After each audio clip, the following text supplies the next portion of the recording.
to become the third largest economy by the year 2030. But whether it's technological advancements, driving innovation, creating new opportunities, or whether it's driving global efforts to combat climate change, India is making its mark. And how? Well, the NDTV World Summit is co-presented by Adani, powered by Pernod Richard, co-powered by GE Aerospace, supercharged by Charge Zone, knowledge partner Amrita Vishwas Vidyapeetham, e-mobility partner, Billion E Community Empowerment partner, Kamla Ankibai Ghamandiram Gowani Trust, associate partner FedEx. Our beverage partners, Le Cafe, associate partners, M3M Foundation, our insurance partners, LIC, our influencer partners, Who's That 360, our print partner, Hindustan Times, and our state partners, the Uttar Pradesh government, the Uttarakhand government, and the Chhattisgarh government. In fact, let's kickstart the day with a discussion on aligning profit with purpose. After all, who says you can't have a growing bottom line that isn't ethically achieved? Where our next panel is here. We have them to remind us of all the thread that holds people, the planet, and profit together. Joining us now on stage, Mustafa Wajid, Gagandeep Sethi, and Ajay Pillai with NDTV's Tanima Biswas.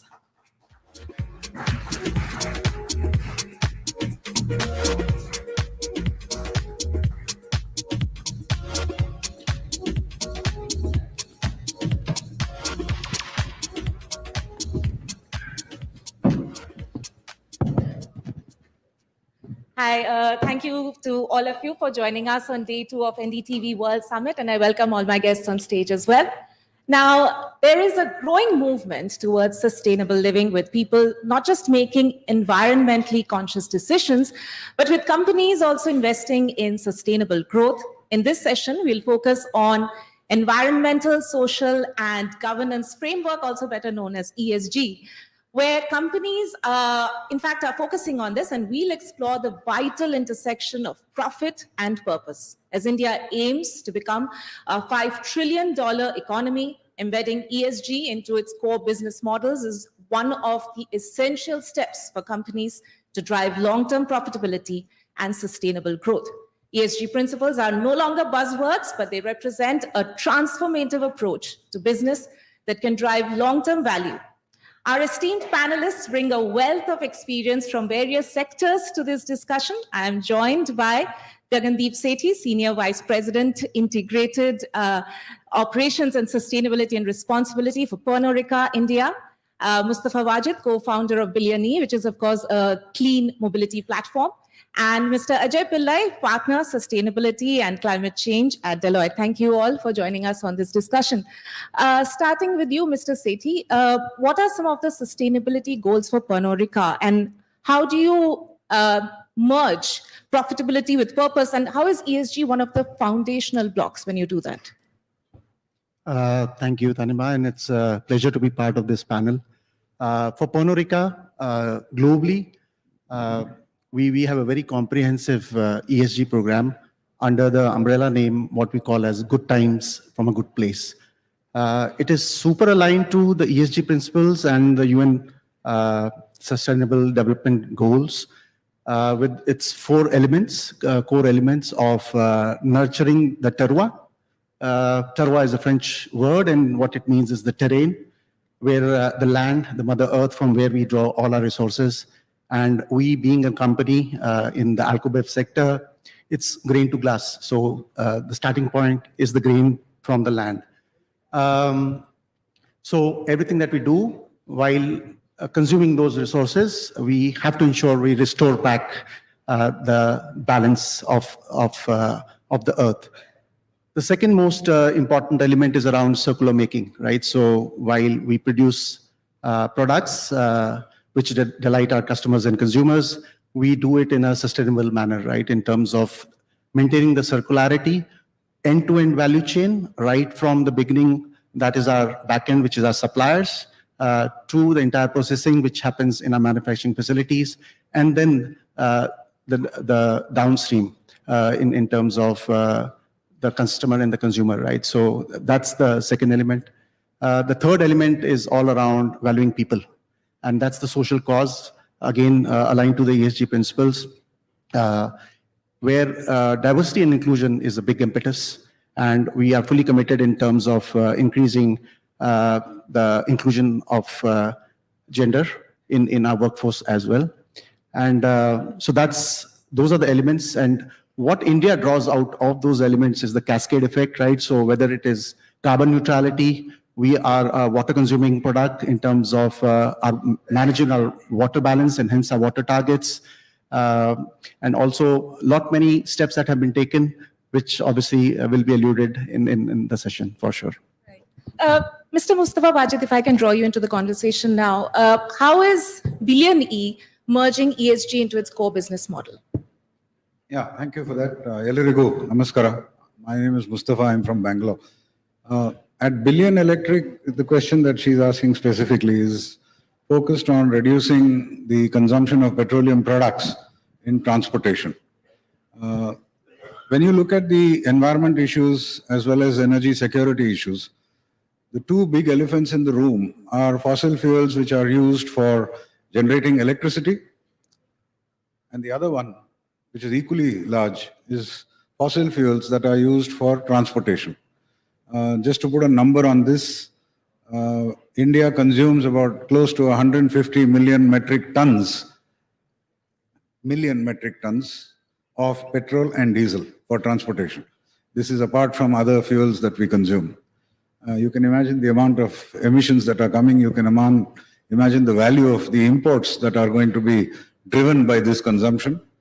And at Billion Electric, we are trying to address, and hopefully we'll do a good job of it. We've already started deploying electric trucks and as an electric truck platform for logistics. So by bringing down the carbon emissions in the transportation sector, by the way, half of India's diesel consumption happens on the highways. And that's a very, very important thing to remember.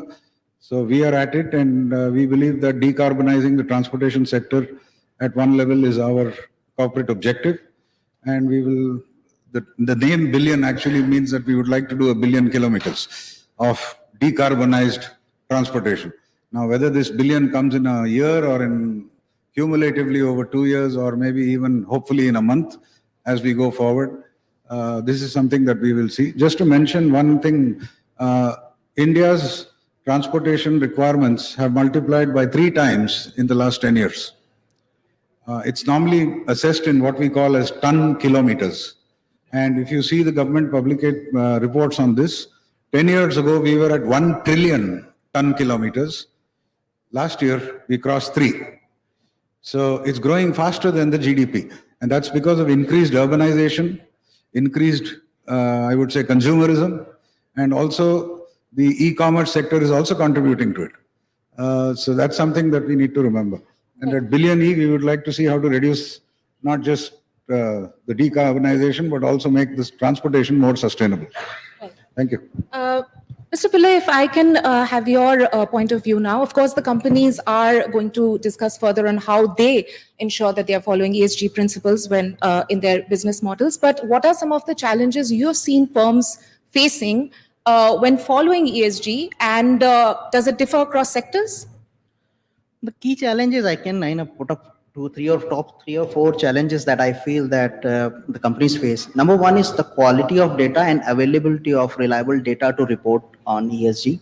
It requires a proper process to be followed at the operational level to have good data which can be reported. So the quality of data is right now very dependent on how tedious you are with the processes that you have in place, and it is doubtful at many places. Number 2 is the awareness level and expertise within the system for ESG to know that what is exactly expected from them to actually go out and report in ESG. So there are not many senior leadership members who are tuned to or aware of sustainability to the extent that is required. I'm not saying it is like that for everybody, but there are efforts being done for that. So, and third is the intent. As long as you believe that ESG is one more thing to be done, and the intent does not come from the top management that we really believe in ESG and we are not doing it to show somebody, but we really want to imbibe it as part of our business model, it will always remain, a sidelined effect. So the quality of ESG will always be a challenge. And when you say sector-wise, well, different sectors have different parameters. For an IT industry, maybe data breach is a social issue. For an automobile industry or somebody who is water intense, availability of water, social license to operate, that would be. So sector wise, these parameters change, but if you have policies and procedures which are in place, that should be similar for most of them. Right. We'll discuss further in terms of regulations and policies as well. But coming back to you, Mr. Sethi, how is Pernod Ricard India innovating its production processes in order to align further with the ESG goals? Very important. Innovation has to be embraced, and we see it as a cornerstone as part of our endeavor to attain sustainable manufacturing practices. So it starts, there are various phases to it or elements to it. The first one is it starts with the design. Innovation to design the product, the service that is for the offering, right? And much work starts there. We've aligned our entire innovation process, the stage gate, in terms the right decisions around ESG happen at the right time, which is stage 0 and 1, and not after or post you've launched the product, right? So that's the starting point. And how we ensure our business decision making is entwined at that stage. Are we going for a product or a service which will address the sustainability part of our objectives, right? And then obviously many examples of that, right? And many of the industry firsts, right? In terms of you'll have to push the scale there, especially some of the initiatives that we've done right again from the back end. Sustainable sourcing, right? In terms of our product is primarily ethanol, right? And ethanol can be sourced from various sources, and it can be manufactured in many ways. Some of them are very sustainable, many of them are not sustainable, but those smart choices and using technical innovation around those, switch of fuel from fossil fuels to biomass, which is more sustainable. Sourcing our primary packaging, secondary packaging materials like outer shipper cartons, which are FSC, Forest Stewardship Council certified, and touching almost 84% of our raw material is coming from that source. Those are the choices, and you innovate. Design to sustainable value. So degrammage, so primary packaging for us is glass bottles. It's one of the most sustainable, but it is highly intensive from energy standpoint when you manufacture glass. So the lower glass you use in your primary packaging is you're lowering the absolute energy consumption. Innovating in terms of reuse. Responsible consumption is obviously reducing the consumption, is also reusing as much you can reuse, right? So one big initiative, again, is around reuse of our bottles, which we call taking it back, the reverse logistics, washing them, bringing them to that impeccable quality and reusing that. And for consumer, they won't be able to make out whether it is new or reused, right? So it has a huge, so that's also innovation of a sort. Green manufacturing, we've taken huge strides. One big switch from fossil fuels to biomass in our own facilities. Our group target on scope 1 and 2 reduction, which is carbon emission, which is due to burning of fuels in our own manufacturing facilities.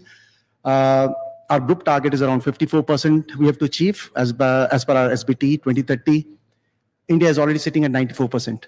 So in many of these targets or objectives, we are leading the group because India is a huge volume. India is a huge consumption pool, and it has a huge impact and bearing on our group performance, right? So hence we are taking the lead in that aspect. Then using technology and innovation in our processes, right? Designing our processes the right way so that we conserve the resources and we avoid wastages in the entire value stream. There we use technology also. So all our lines in our production processes are internet connected, IoT. They are connected. The consumptions are being monitored. Then advanced tools of AI are being used to analyze how and where the losses are happening and how they can be prevented, right? So innovation in its all form is being used and it is coming handy in terms of achieving the objectives that we have set for ourselves. Right. I'm glad you mentioned AI as well. In fact, is that something that is being used more of late in terms of aligning your production processes with ESG? Yeah. So the starting point to bring any improvement is to measure what is important, and there is more and more data, as Mr. Pillai called out. So much of data is getting produced.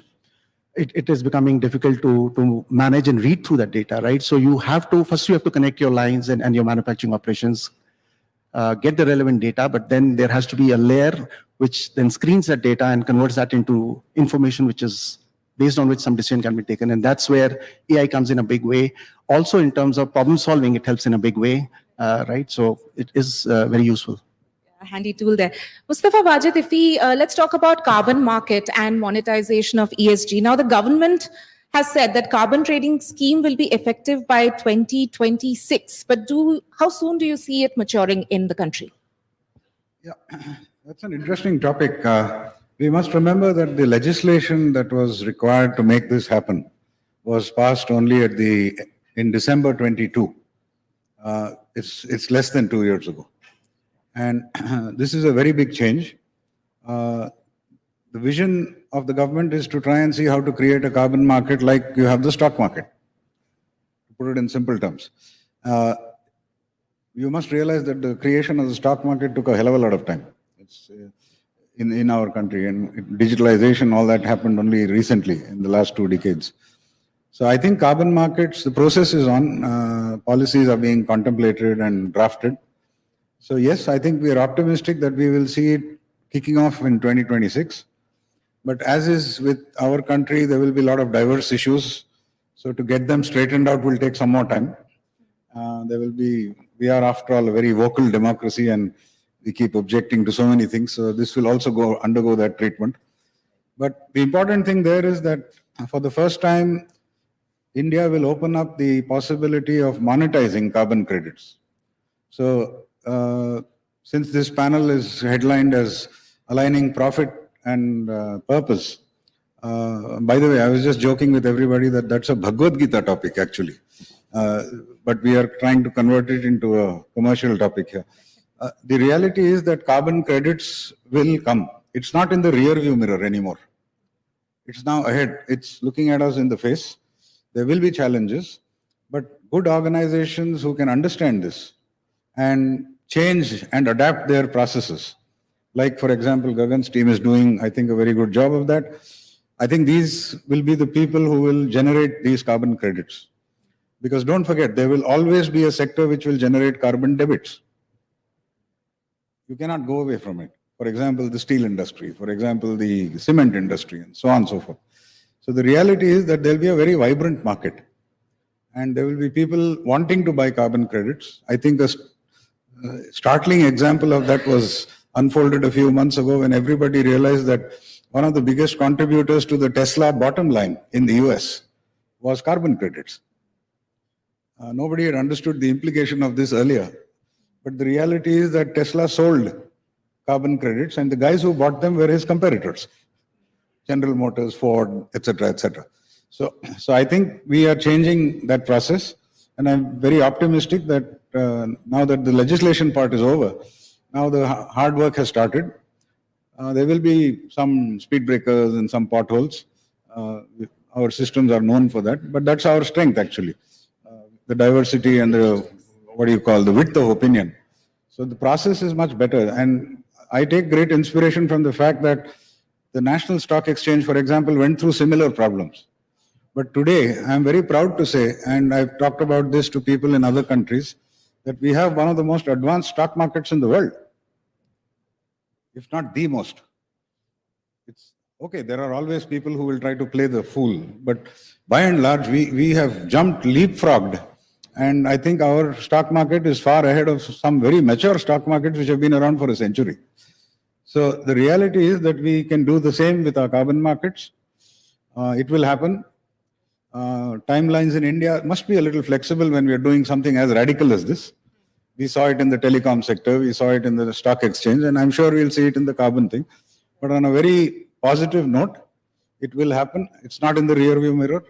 And decarbonization and sustainability can be monetized in the future and can add to companies' bottom lines. But you're not putting a timeline to it just yet. Well, I've lost enough hair to not commit numbers on calendar dates. And 2026 is what we are all committed to. I come from the electricity sector, and electricity is one of the biggest problem areas for carbon. And therefore, we are all working hard at it. We hope to start trials sometime towards probably the end of next year, even before 26. And in 26, the idea is to go mainstream. But mainstreaming means that regulators have to be put in place. For example, we have SEBI, which regulates the stock market. Now, the question is still to be answered as to who will regulate the carbon market. So these are questions that will need answers. They may need some more parliamentary interventions. So it's a process. So let's be optimistic and look forward to it. All right. Mr. Pillai, touching upon what Mr. Wajid was also talking about, regulatory frameworks in the country which exist, and how does that impact ESG, and are you an advocate for more regulations needed for that sector? See, so far there aren't many regulatory frameworks for ESG. Actually, only the BRSR, which is mandated by SEBI, requires the top 1,000 listed by market capital to go out and report for sustainability. So largely, sustainability reporting or ESG reporting is voluntary, and there are too many frameworks to actually look at and report against. But the thing is that if we want to make it more compliant, or if you want people to be more pushing towards reporting, then there is a need for bringing in more people into the folds of reporting, not just the top 1,000 listed. Even in the top 1,000 listed, many are still not very sure what they have to report. And what we have currently in terms of regulation in India is very limited. But that is not the only thing that is forcing people to report. Many of our companies or manufacturers are in the supply chain for Europe and other countries, and Europe has a well-defined regulatory requirement, and the subsidiaries operating in there, as well as if you have a bigger market, CSRD has come in Europe, and if you have a bigger market in Europe and you fall as large business, then also you will have to report according to their regulations also. So whether we want the regulation or not, we will be required to comply with the global requirements in a global market. So I may not be a bigger advocate of regulatory requirements, but there is a little lead, because we as Indians are not right now looking at ESG as something that is a part of business, but many of it is being reported because it has been mandated by SEBI, so we have to report.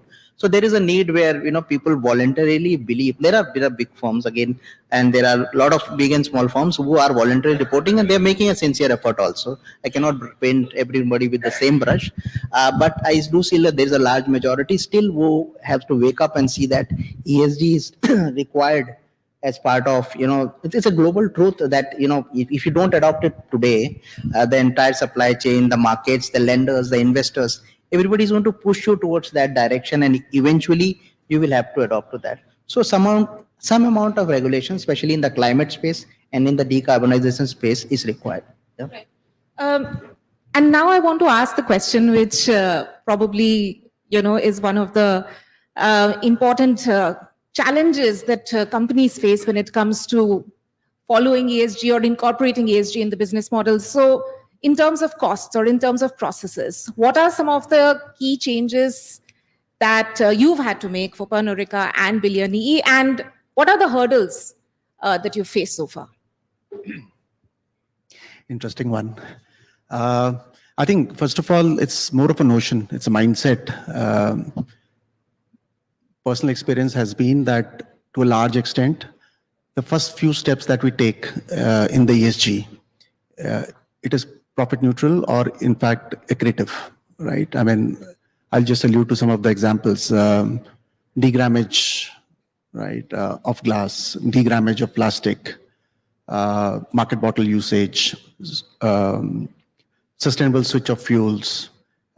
These are sustainable under the ESG principles, and hardly they come with a cost. And you improve your efficiencies, you reduce your losses, it's profit, right? I think till the tipping point comes wherein you scratch the barrel. And I think there's a lot of opportunity which lies till we have reached that point. Once you reach that point is when that decision has to be taken, in terms of the investments, right? And I think those are some of the challenges which come.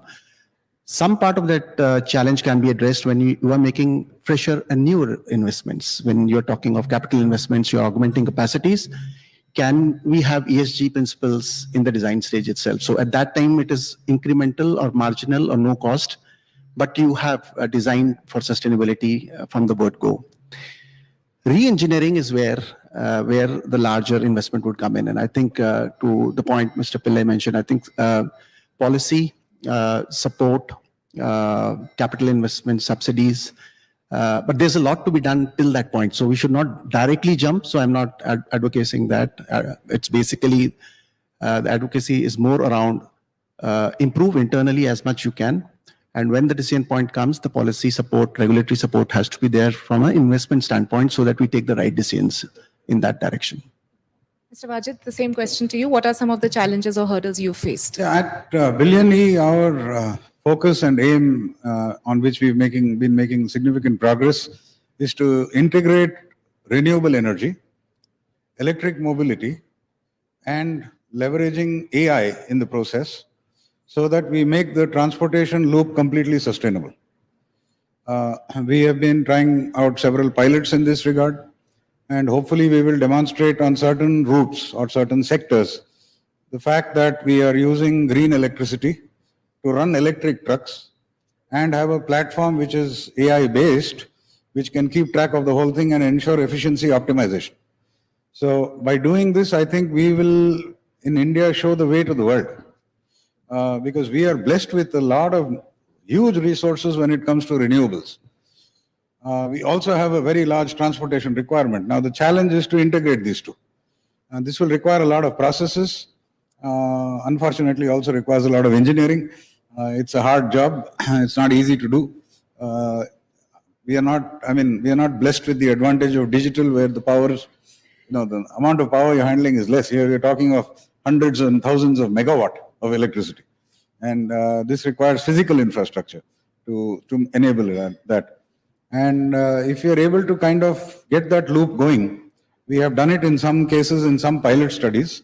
We have discovered some new challenges, because how much ever gyan we have, the reality comes out only when we do it practically. And we are on the way, and we believe that next year we will demonstrate a completely 100% sustainable loop using green electricity with green transportation and leveraging the whole digitization piece, which is, of course, will include AI by default. So that's the perception at this stage. Thank you. Mr. Pillai, tied up to what both of them said, there's a term called greenwashing.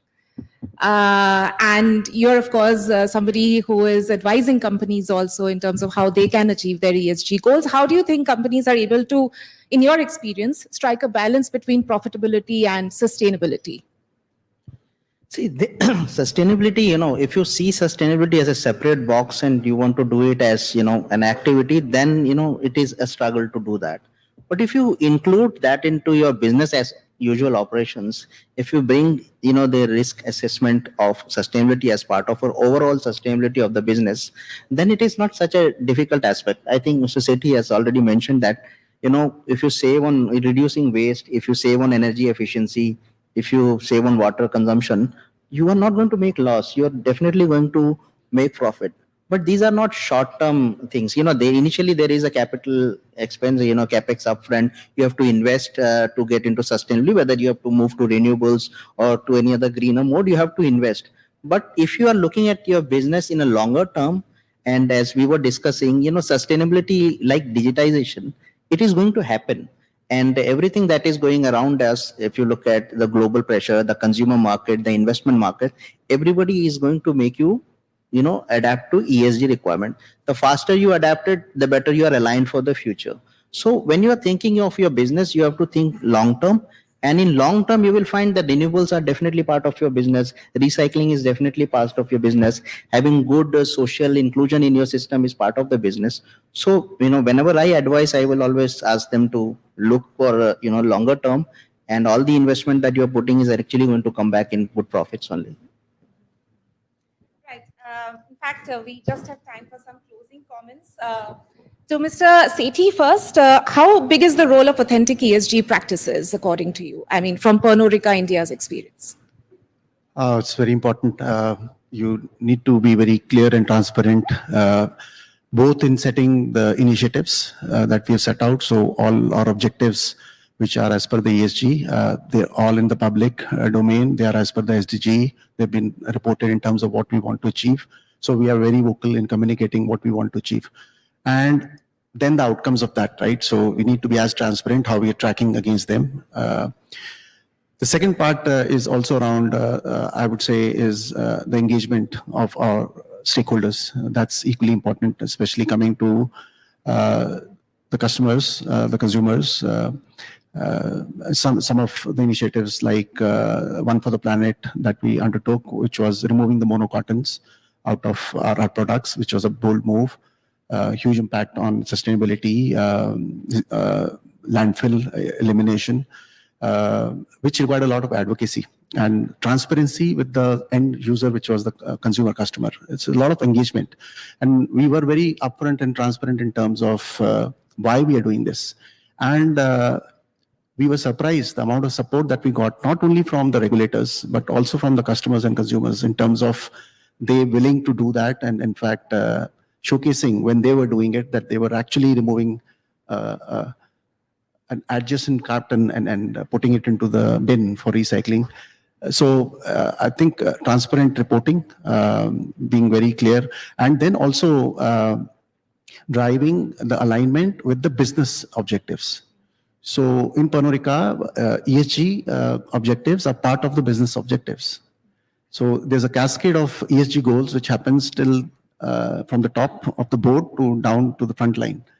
So that's another proof that it is as open and transparent as it can be. Right. We have very less time, but Mr. Wajid, I would want your point of view on this as well. Yeah, briefly, if you can. Yeah, unlike Gagan, who has to sort of push together business and sustainability objectives, we have a luxury. Sustainability is our business. And we are trying to align the profit with the sustainability, not the other way around. The other way around. So we have the luxury of doing that. So hopefully we'll do a good job. Right. Thank you. Thank you so much for that very engaging first session that we had on day 2 of NDTV World Summit. Thank you so much. We'll have to wind up this conversation, unfortunately, right now. But thank you all, gentlemen, for this talk.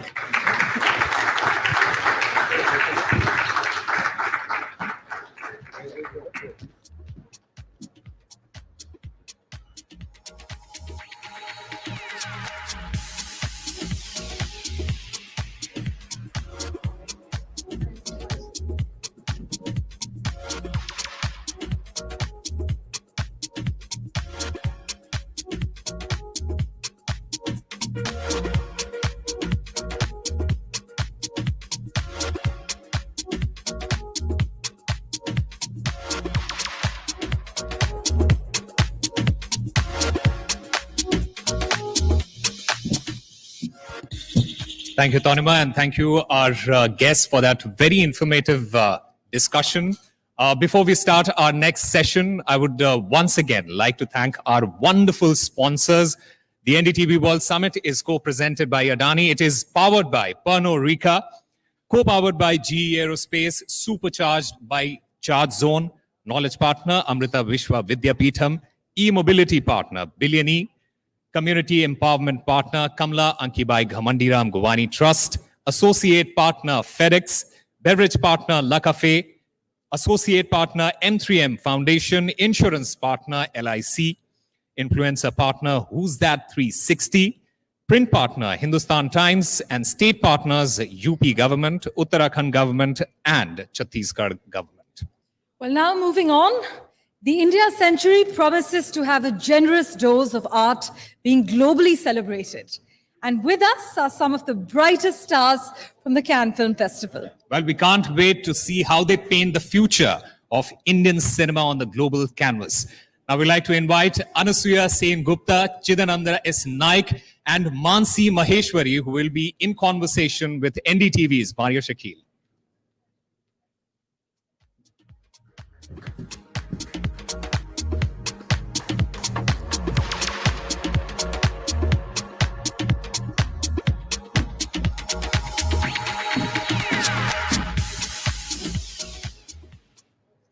Ladies and gentlemen, a very good morning.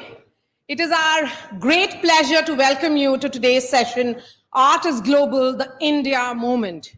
We are honored to host 3 visionary talents who have made India proud on the global stage. Firstly, congratulate us In fact, we should start congratulating the talented Anasuya Sen-Gupta, who mesmerized audiences worldwide with her captivating performance, earning her the prestigious Best Actress Award at Cannes. Next, we celebrate Mansi Maheshwari, whose thought-provoking film, Bunnyhood, captured the essence of innovation, securing the esteemed La Cinef Award. Welcome, Mansi. And we applaud now Chidanand Nayak, whose creative genius has been bright enough, earning him the coveted La Cinef first prize. Let's celebrate together India's moment in the global art landscape. Thank you so much. Thank you, and welcome to NDTV.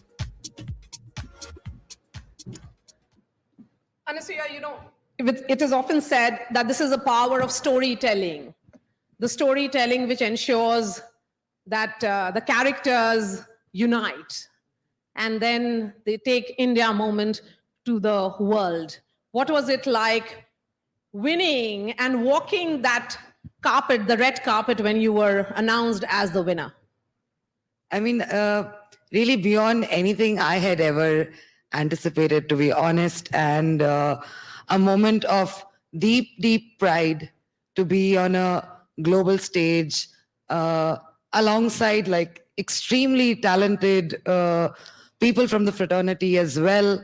It was a fabulous year for our country at Cannes, I believe, with amazing films and projects which all of us have worked long and hard to mount with so much dedication and perseverance. So it was a moment, you know, it felt like it finally bearing fruit, so to say. And coming after how many years?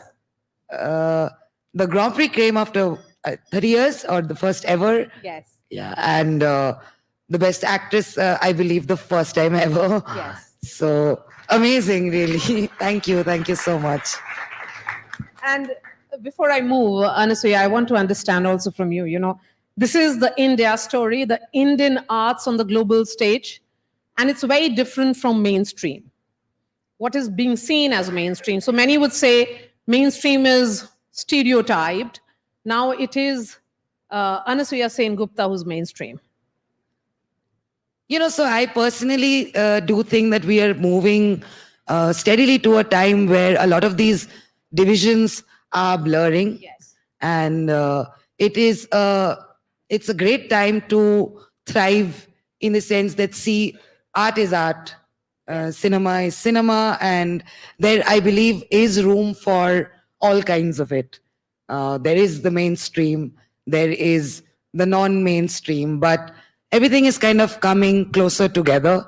And yeah, to take it to a global stage, to take independent cinema from India to a stage like that was a moment of deep, deep pride, because it is difficult to get some of these projects to take off and do well, and it's really just dedication. Yes, so Mansi, you know, this is also about India's soft power, what we call cultural diplomacy. And all of you have scripted that and continue to script it. Tell us about yourself. Bunnyhood. Sorry, I'm laughing. Because the Bunnyhood is a story about me and my mother, and she's about to arrive soon, and she hasn't yet, so I can speak a bit freely. Well, I think Bunnyhood came from just there's so much misinformation, misconception, miscommunication in the world, and it made me just question why we lie so much. And then I just had some introspective moment and found this story in my life. Bunnyhood is a story about learning to lie and why we tell lies in life. How many lies have you said in the last 24 hours? And have you learned to lie? I think when you experience this, then you actually try to become more honest in life. Yeah. So it's a whole journey. You learn to lie to get by in the society, and then you actually realize that you don't need to do it. So this was the journey. Tell us about the red carpet moment. It was really incredible. Chida was obviously there with me. And because I went to NIFT before, so I was wearing my friend's dress. And it was super special. We all became friends really quickly. We were 18 directors, so it was just walking a red carpet with your friends. It was really sweet. And what was it like, Chida, for you? And particularly when you hear that, it is about India. We keep talking about it because India and Indian history, culture, heritage is very deep-rooted. So for us to win awards, maybe it's coming late, but it was long overdue.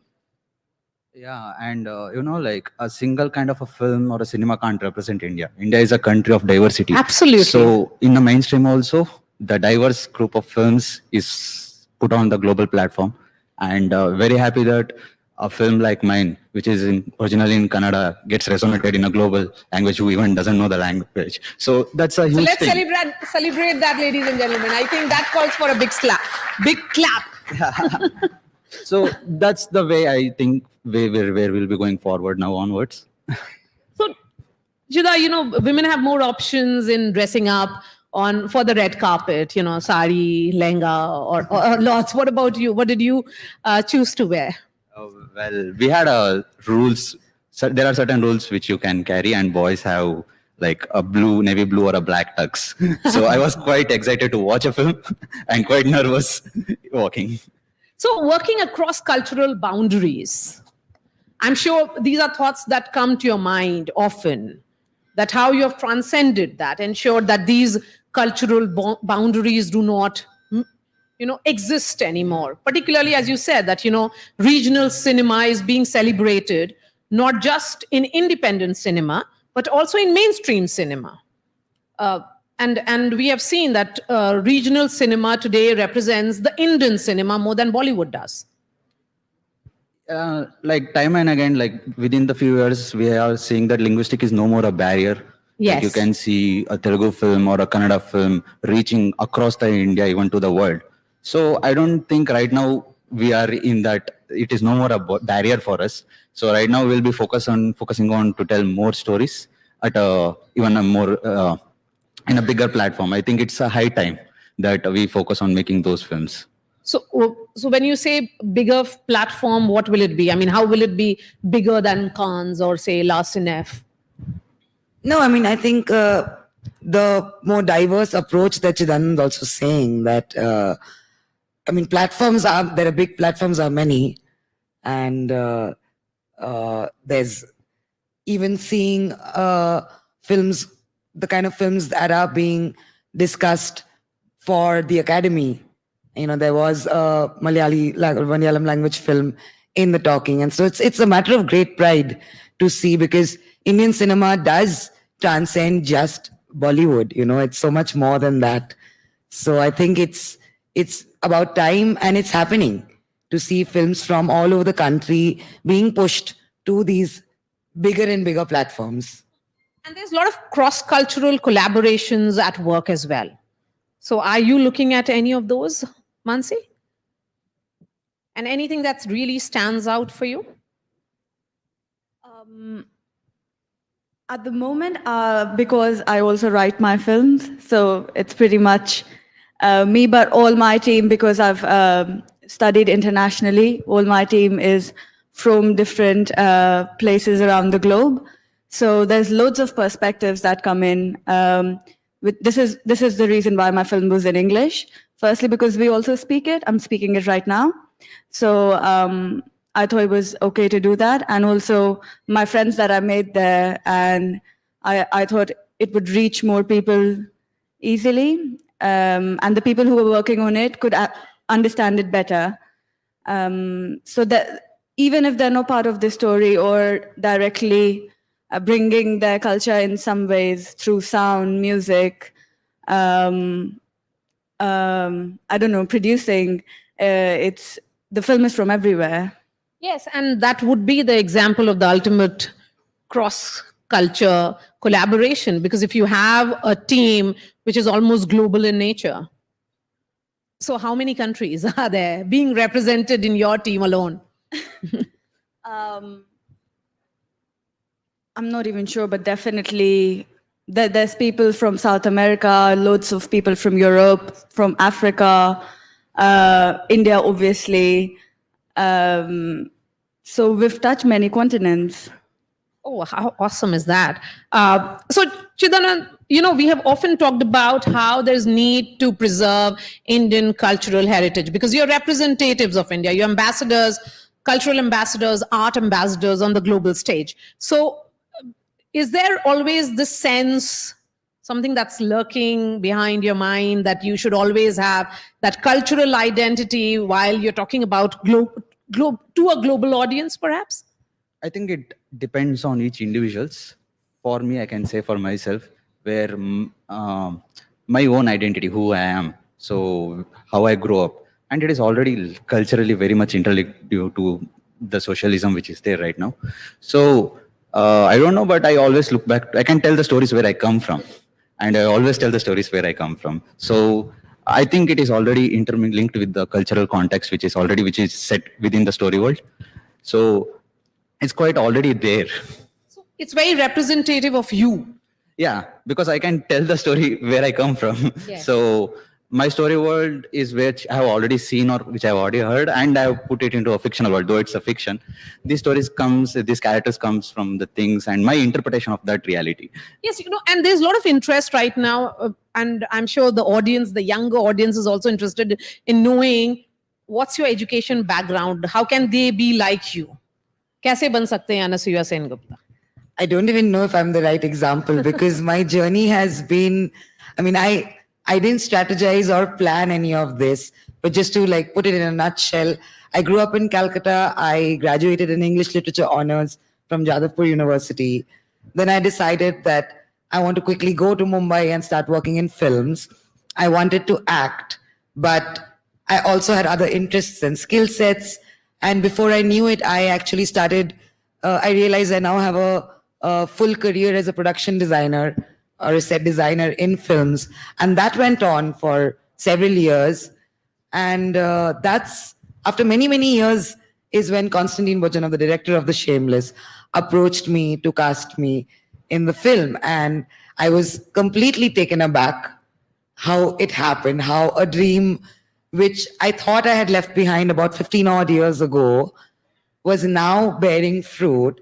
So it was quite magical for me. So what I would say to younger women and men that want to follow the dreams, it's really just that keep creating, keep persevering, and not just, in the specific art form. I found that through my own self, because I've been an artist, I've been a set designer. Now I think is my phase of being an actor to open out.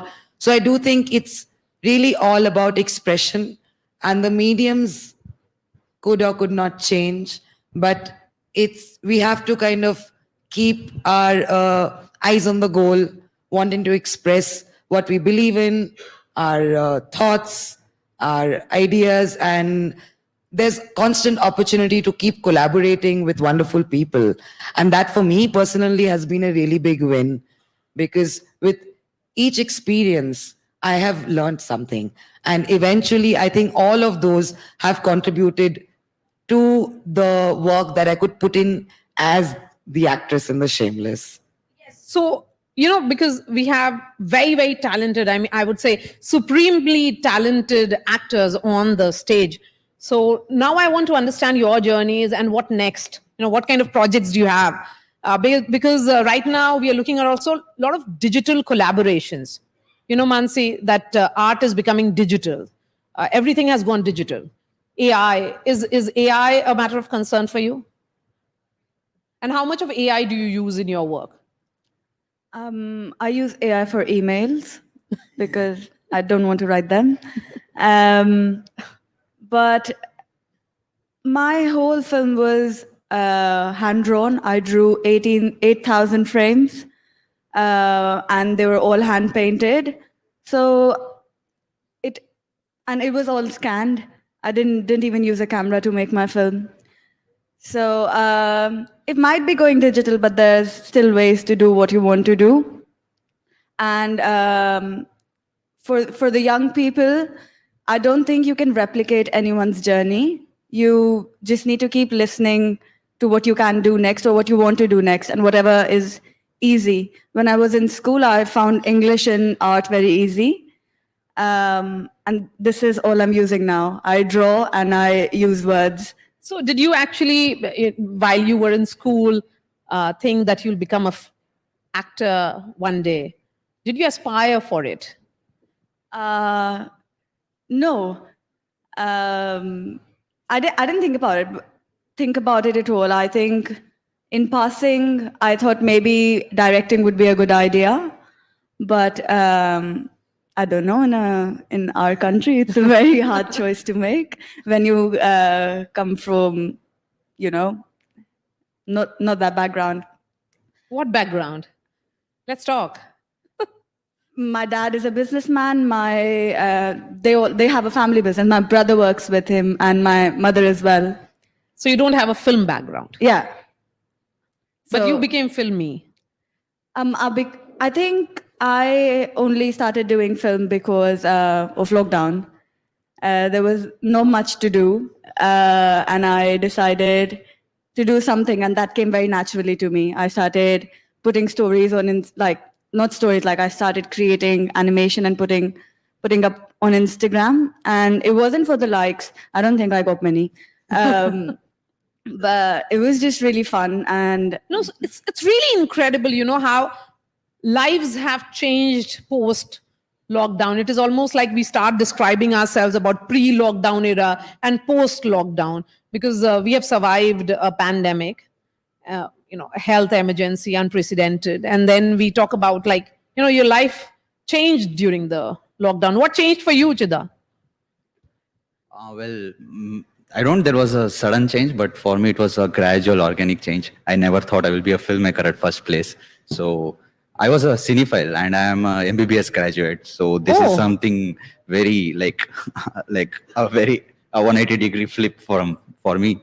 So while you were studying MBBS, you thought that you can act as well? No, I had no thought. I was a cinephile. I basically loved watching films. I realized I like watching films because while growing up, we were not allowed to watch films in house. So we are only asked to study. And I was on that rat race of getting those ranks in CET or whatever it is. So while studying, I discovered, with the, as you said, there was a digital boom, and with the access of internet, I was getting exposure of a lot of films. So that's how it was a slow and a gradual process for me. That's fantastic, Anasuya, there is a way in which the Indian talent is now being seen and perceived worldwide. Do you think the lens has changed? I would say a little bit, and I think you said it earlier when we started the chat that it's a long time coming. So I couldn't be happier, and I think it feels like the rest of the world is kind of sitting up a little bit and looking at what's always been there.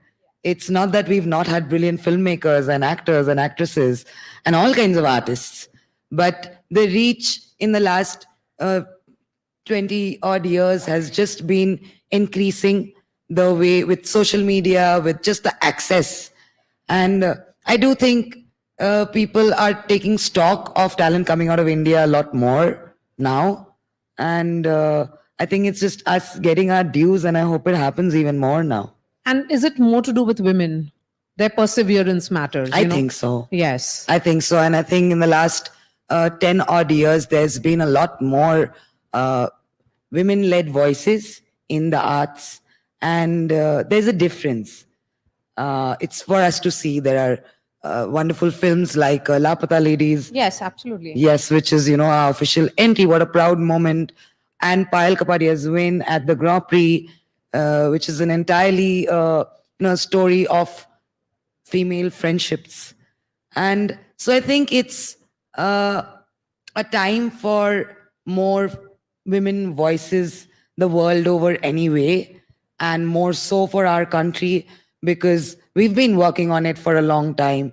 And I do believe that we are really here, Amansi or I, we're standing on the shoulders of giants, really. There have been tireless work by fantastic and brilliant women for so many, many years who have done it perhaps even without due recognition. Yes. And so now it's on us to kind of take it forward. Yes. So they have cleared quite a bit of the path for you to walk, and then you have to clear even more for others who will follow you. And for the others to run. you know? Yeah, for you to run as well Yeah. now. Mansi? Yes. Women storytellers, women on the world stage, Indian talent, Indian women particularly.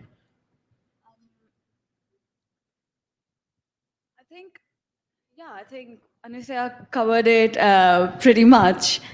But the funny thing about my story is, in Bunnyhood, everyone thought no one recognized it was a girl. Everyone said congratulations, because I was able to show a non-binary kid really well.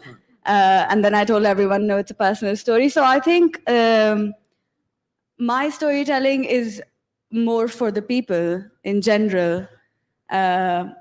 Whoever can relate to it, it's for everyone. Yes. Yes. So, we have complete dominance of women on the stage today. Chida, that's the case, I would say. Now, in every sphere, when women talk, they talk. And when they stand very tall. I think it's high time we start celebrating it, and it should be celebrated more often. I think I left you with no choice but to say so. So let's open the floor for some questions. And if you have some questions for the incredible women here, and also Chidanand, so please let's have them coming. Yes. So Gaurav, if we can move the mic there. Yes, please, I ma'am. don't need a mic. My voice is very loud. That's awesome. I don't need a mic. Okay. I'm Associate Professor of History at Shahid Bhagat Singh College. My name is Charu Mittal. I wanted to find out, because Anasuya and Mansi, both of you, there is a concept of Bharatvarsh, Bharat. It is not India. What you understand is colonial India at the moment. I don't want to disturb the audience by giving a very historical talk or something, but it is very fluid. You have lots of regions coming. You have vanas, you have migrations, you have diaspora, and then along the way, there is history of diseases. It's not just the pandemic. You will have it always. Even in the future, you will have diseases. You had Dr. Kotnis ki Amar Kahani, plague, this and that, bubonic, this and that, the colonial period, in 1914, the Spanish flu, or the history of death, the history of medicine. So it's not something, yaar, ye pandemic ho gaya, ye ho gaya, wo ho gaya, excitement. And the other thing is this genderization, women, men, ye, wo. It's not like that. You have the matrikas in the Harappan civilization, you have female power, you have male power, you have the other side, the others mixing, and so on and so forth. So that's all I want to say. I think you should have I feel, I'm nobody to guide you or make it, sound like that, a very broader viewpoint than just sticking on, the set pattern of cliched ways of thinking. Absolutely. Your thought Yes, on that? I hear you. She heard you. Yes, Gaurav, if the mic can be moved. Hello, everyone. I'm Shudang from a social media company, right? So my question to all of you, we all make movies on stories which are like success stories, right? So is there somebody looking for making pictures on the struggle of people being faced these days, and the story has not yet ended, so that with your inputs, it can come to a conclusion which is positive, right? So that's what I want to understand. Can you repeat the question, please? So basically, we all see movies which are based on success stories, right? I wouldn't agree entirely, though. I mean, there are kinds and kinds of stories, but yes, that's probably a larger chunk of what we see. But there's all kinds of stories that people are writing and have written, Yeah. and they want to tell those stories. Yeah. And it's you are right in the count that it's probably a bigger challenge to tell some of those stories, but we're all, as a fraternity, working tirelessly actually to have those stories come to the forefront. And it's really not always about the success stories. There's, would you agree? Shida, you There's, want to Definitely. yeah, there are lots of different kinds of stories. So do you want to add to this? No, it's pretty much sorted because the kind of people think what the films are, they are not just success stories. There are every kind of stories which are already there. So it's just a matter of time which is coming on the forefront. So I think it's more realistic. I mean, even my film, if I mention, Yes. and the character, the protagonist that I play, there's nothing successful about her. She is a victim of terrible circumstance after circumstance, and it's a story of her trying very desperately to overcome them. And then, of course, you must see the film to know if she succeeds or not, but it's not about a success story. Let's give it to the women, please. Yes, go ahead. Yeah, hello everyone. First of all, Mansi, you are looking very beautiful, and my name is Mansi, and you are wearing this sari, and you are looking really pretty. I am a social media influencer. Basically, I'm a beauty and fashion influencer. I have one question.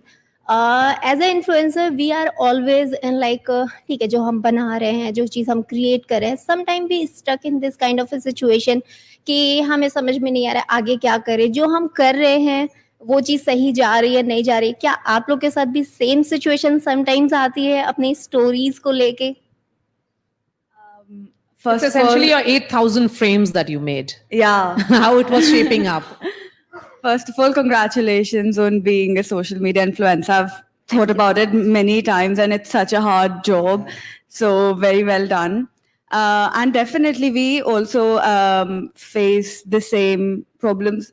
I think any person who works faces the same problems where they rethink their decisions and are confused what next step to take. So it's very natural, and creative blocks happen all the time in creative fields. But I think the only thing that I do is I take a step back and I do nothing about it, and it changes. So what do you especially do in that time? Because I think a creative block and these things happens with everyone. So what we can do that time? Yes. I think either look for inspiration or just some mundane tasks. I think when you're bored and tired of the life apart from your work, then you will want to run back to it. Okay, so we have 2 more questions to go. Please go ahead. Good morning, everyone. Good morning, ma'am. I couldn't help but notice that you're such a confident orator, and it really inspires me. I think we're one of the youngest bunch here among Yes. such eminent personalities. I noticed. And I am a student of the University of Delhi. I just wanted to ask you, did this confidence in public speaking come naturally to you, or have you done something to, develop it? Because I want the same skills as you. Thank you so much. You are speaking with so much of confidence. I know, you're so Smile, so kudos yourself. to you. Thank you so much. I'm shaking in my boots. My No, heart is but you have put up a good, even if it is that the case, you have conquered most of it. Thank you so much, ma'am. That's very kind. And that's really it, like the shaking in the boots happens to more people than Yes. you'd realize. And it's just keep believing in yourself. And sometimes, as they say, you have to fake it till you make it. And there's no shame in that. Okay, so we have the last question so to much, Osama. ma'am. Thank Osama, please go ahead. I'm sure you don't need the mic, Osama. Hi, this is a question for any of you. I just want to say there is a lot of conversation that is happening around cultural exchange and collaboration, etc. How can we facilitate, more cross-cultural, especially with the artists, exchange? And from what I understand, there is a lot of talent in India that is untapped. It's like a gold mine that is, waiting to be discovered. How can we facilitate that? I think Chida should respond to that. We have a well, gold mine right here, so I think it has been So tapped. But the only gold mine is to let audience know them. So they have to reach lot of people, and once they discover, they know they have discovered the gold mine. so, ladies and gentlemen, let's have a huge round of applause for them. So, thank you so much, and thank you. Thank you very to much for having us. all of you, and wishing you lots of success. Thank you for coming to NDTV World Summit.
Well, what an honor it is to host three visionary talents. And the next lineup is even more exciting for you, Osama. Absolutely. India's rising global influence, it has catapulted it to the diplomatic high table, reshaping international relations and redefining its position as a major player. The rapid economic expansion and growing global footprint reflects India's growing influence. And for our next conversation, India ascends the diplomatic high table. We are pleased to have Kishore Mehbubani joining us virtually from Philippines.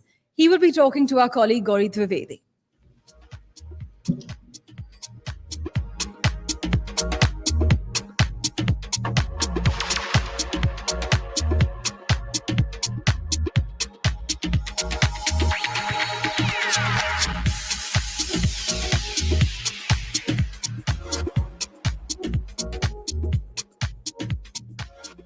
I think we're going to get Mr. Mehbubani in just a minute. Thank you, Osama and Parmeshwar for that. Yes.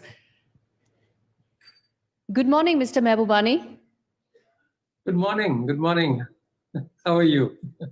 I'm very well, and this session couldn't have been better timed.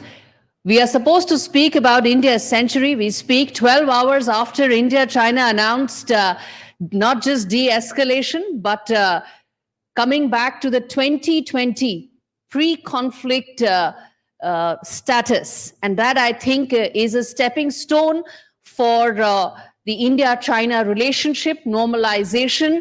And I think that should be, I feel, rightfully the first question on which we start this conversation. Mr. Mehbubani, how do you read the changes that have taken place, the diplomatic resolution in terms of the India-China standoff? It took 4 years, but your thoughts on diplomatically resolving what was a big standoff between India and China?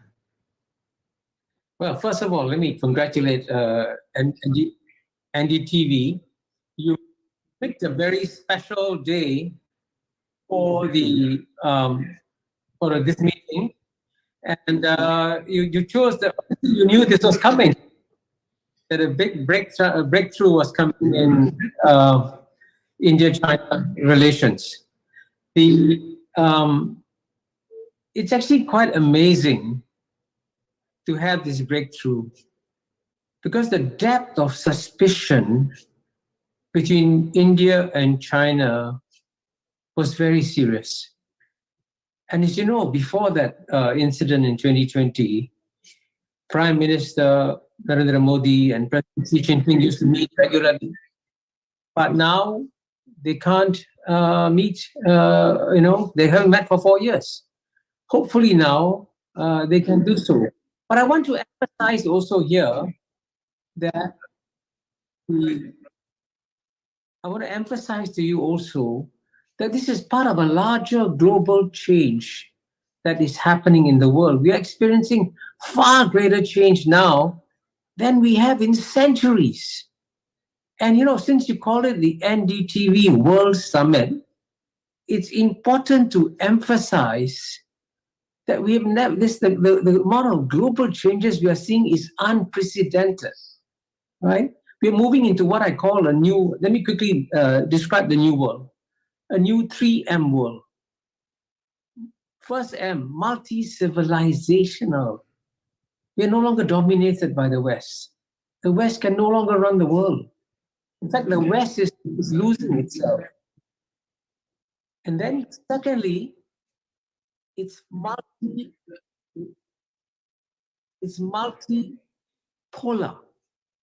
And there are other powers also emerging in this world. And thirdly, it's multilateral. So it's a different world. And it's in this context that you're seeing the changes between China and India. Both are adjusting to a new world that is coming in a positive way. Indeed. And you mentioned multipolar, you mentioned multilateral. Again, these efforts towards normalization happen on the eve of a very significant multilateral framework, the BRICS framework. As someone who's studied China very closely for decades, as someone who understands this region very closely, I want to understand from you, sir, that does this pave the way for the next phase of India-China relationship? What would that be? And also India-China relationship in the context of the multilateral frameworks that you're mentioning, whether it's BRICS, whether it's several others. How do you see that in the context of what the two countries have managed to achieve just 12 hours back?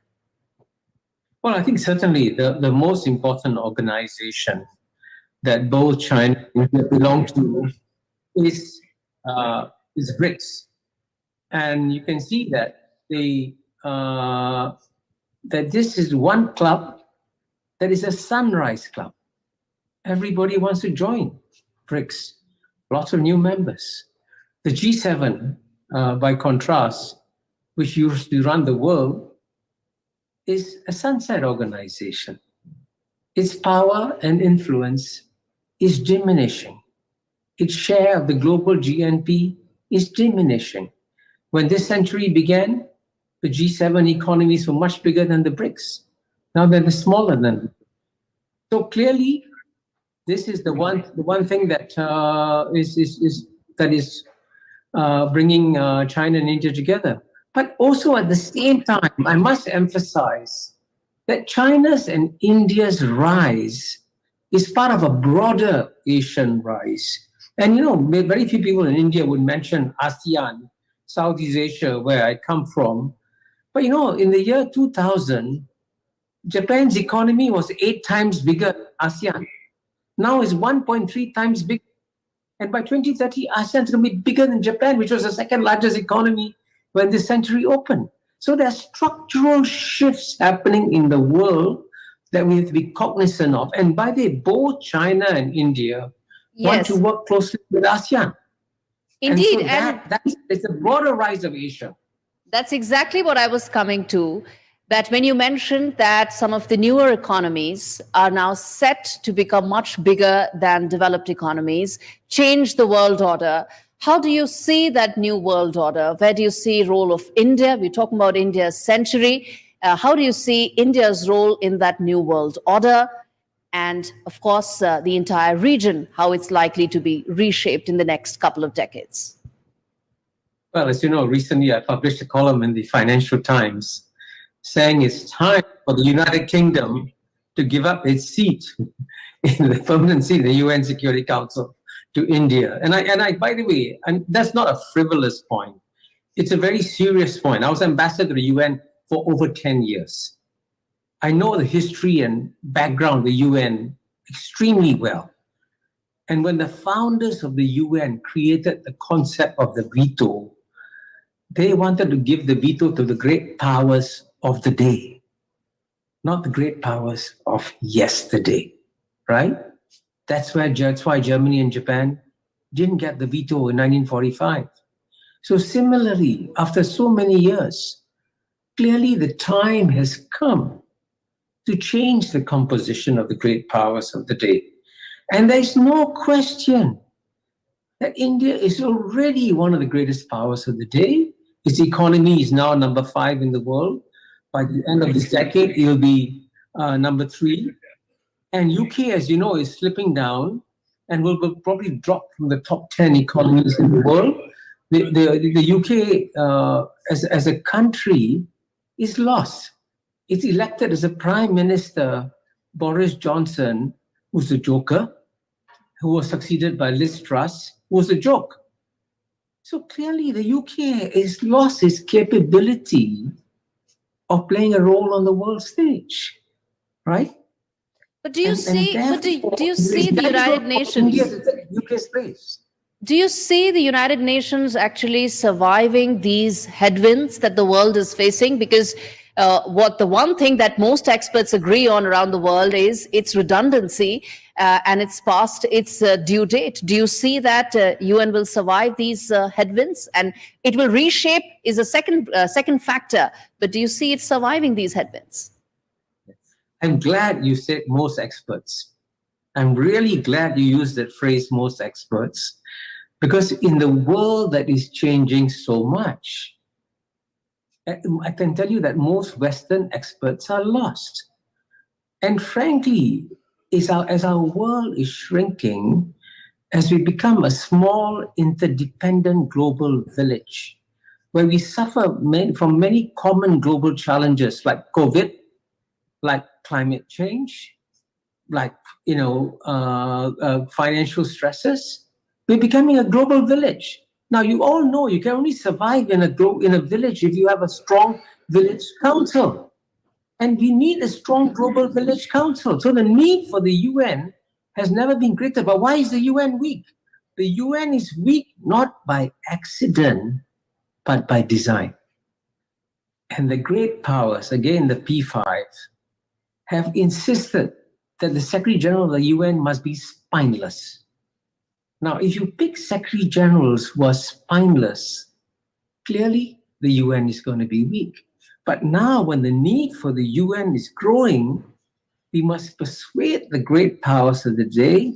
It's time to change your attitude towards the UN and select strong, dynamic Secretary Generals like Dhaka Mashko, like Kofi Annan, and then the UN can become stronger. But believe me, there is no alternative to the UN. Absolutely none. Okay. So you've given headlines.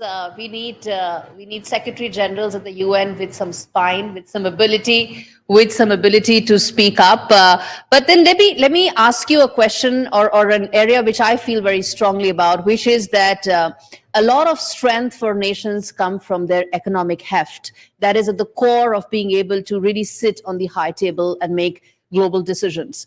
At a time when there's a lot of conversation around India being at the center of global supply chains, where do you see that journey?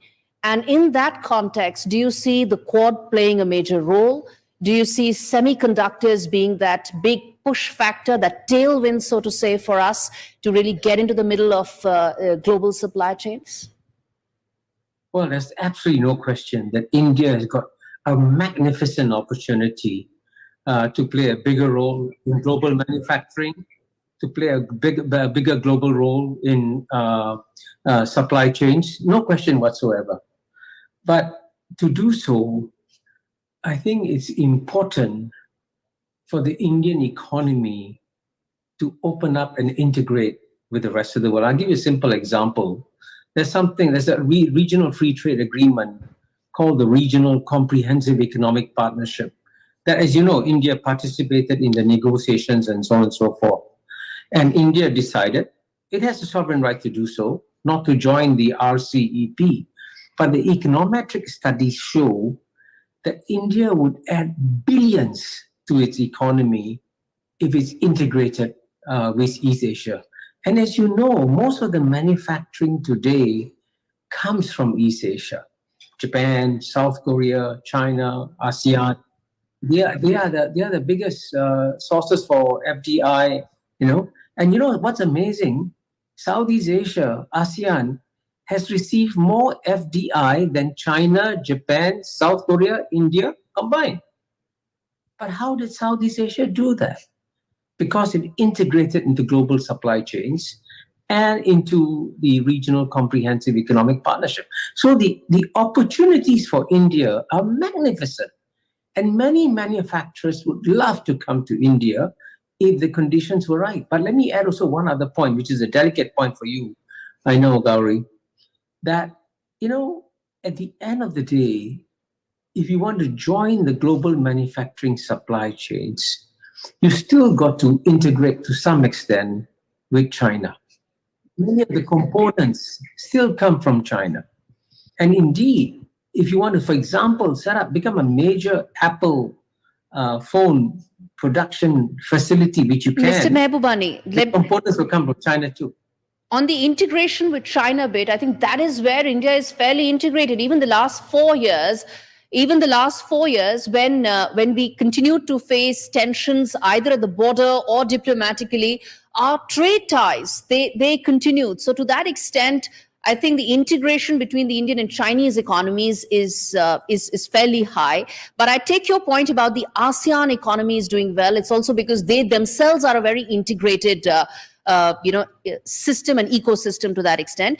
Then let me ask you two questions. I asked you about the Quad as well. That will Quad really be the inflection point for changing supply chains? Because they've been tentative about it in the past, but there are now voices within the Quad members saying that we've got to take the next step. Supply chain resilience is the next logical step. Do you see that happening?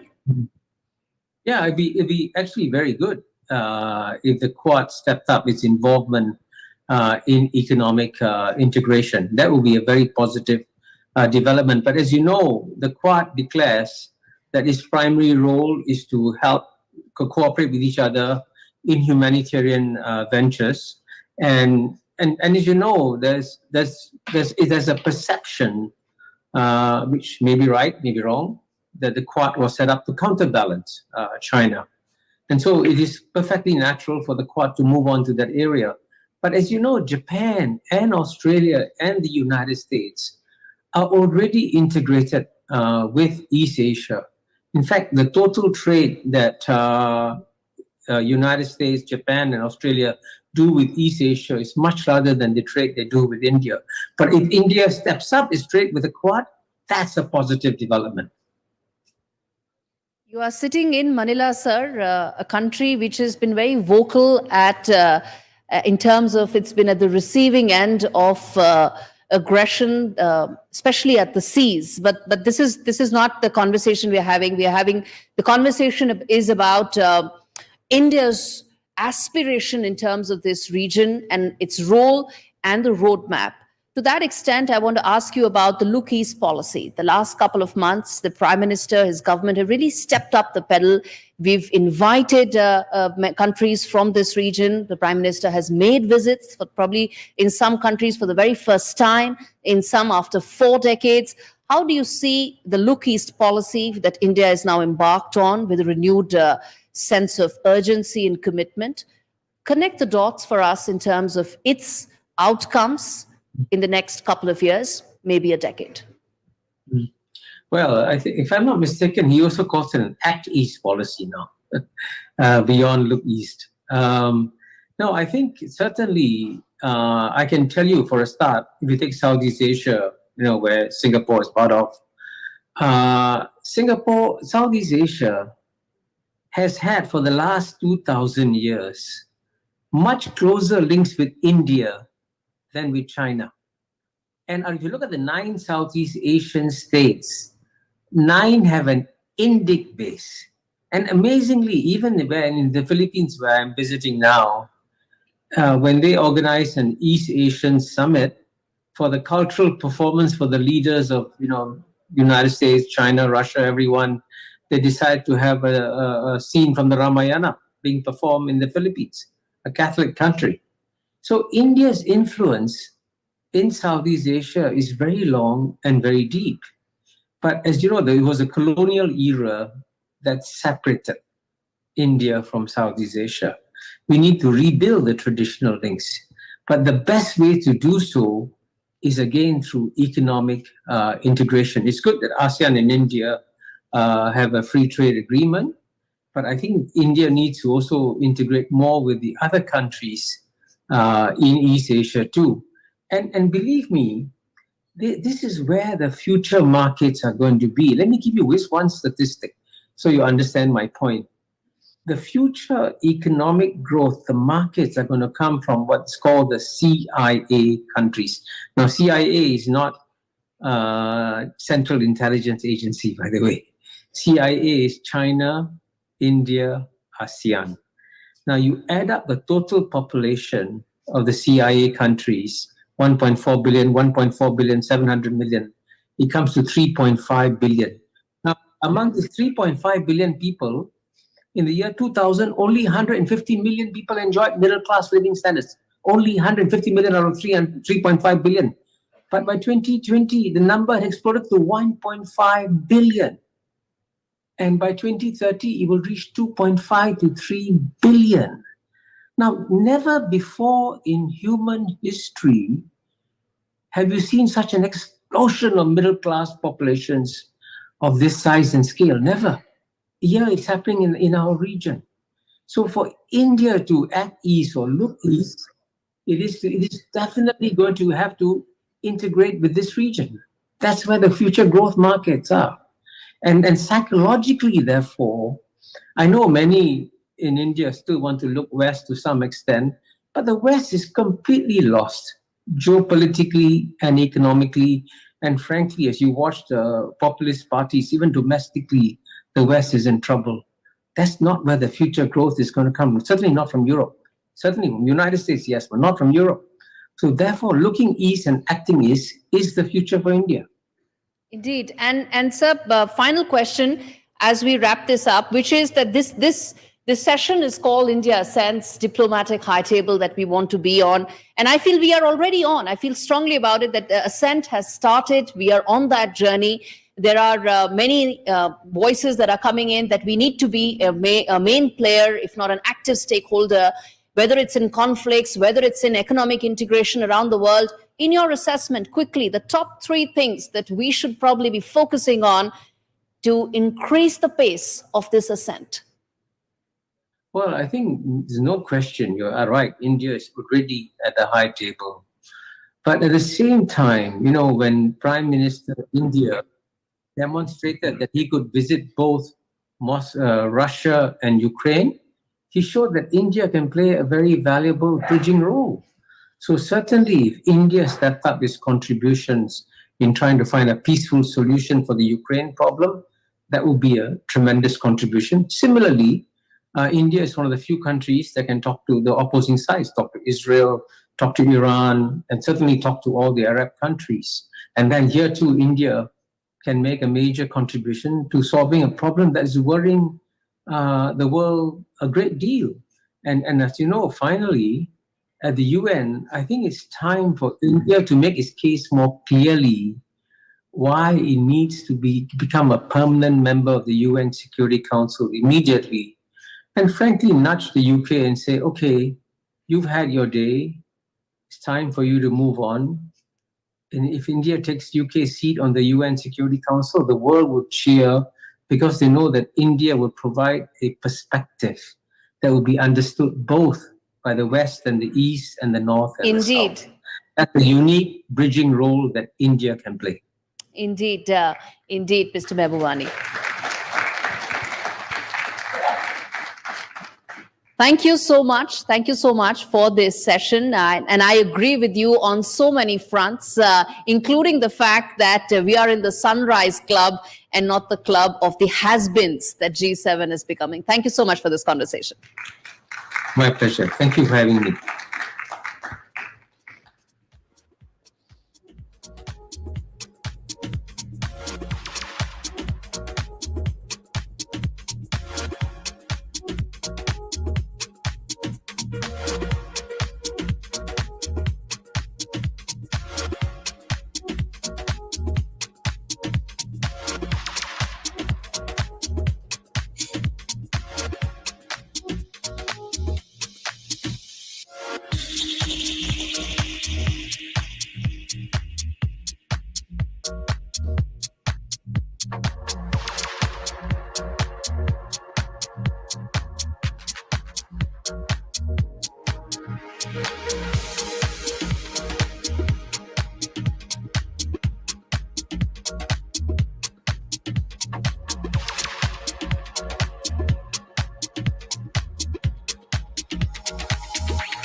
Thank you, Gauri and Mr. Mehbubani.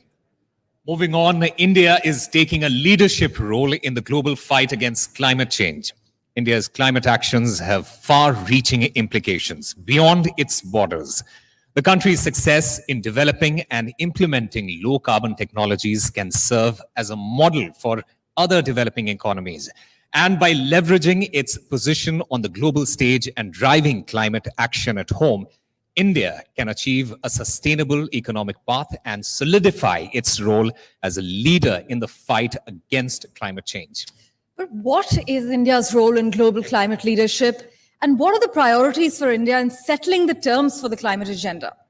Well, to find these crucial answers, we would now like to invite on stage Her Excellency Lindy Cameron, Harjeet Singh, and Shishir Priyadarshi. And we are joined virtually by Eric Solheim. And to moderate the session, we would like to invite our colleague Gauri Trivedi back on stage.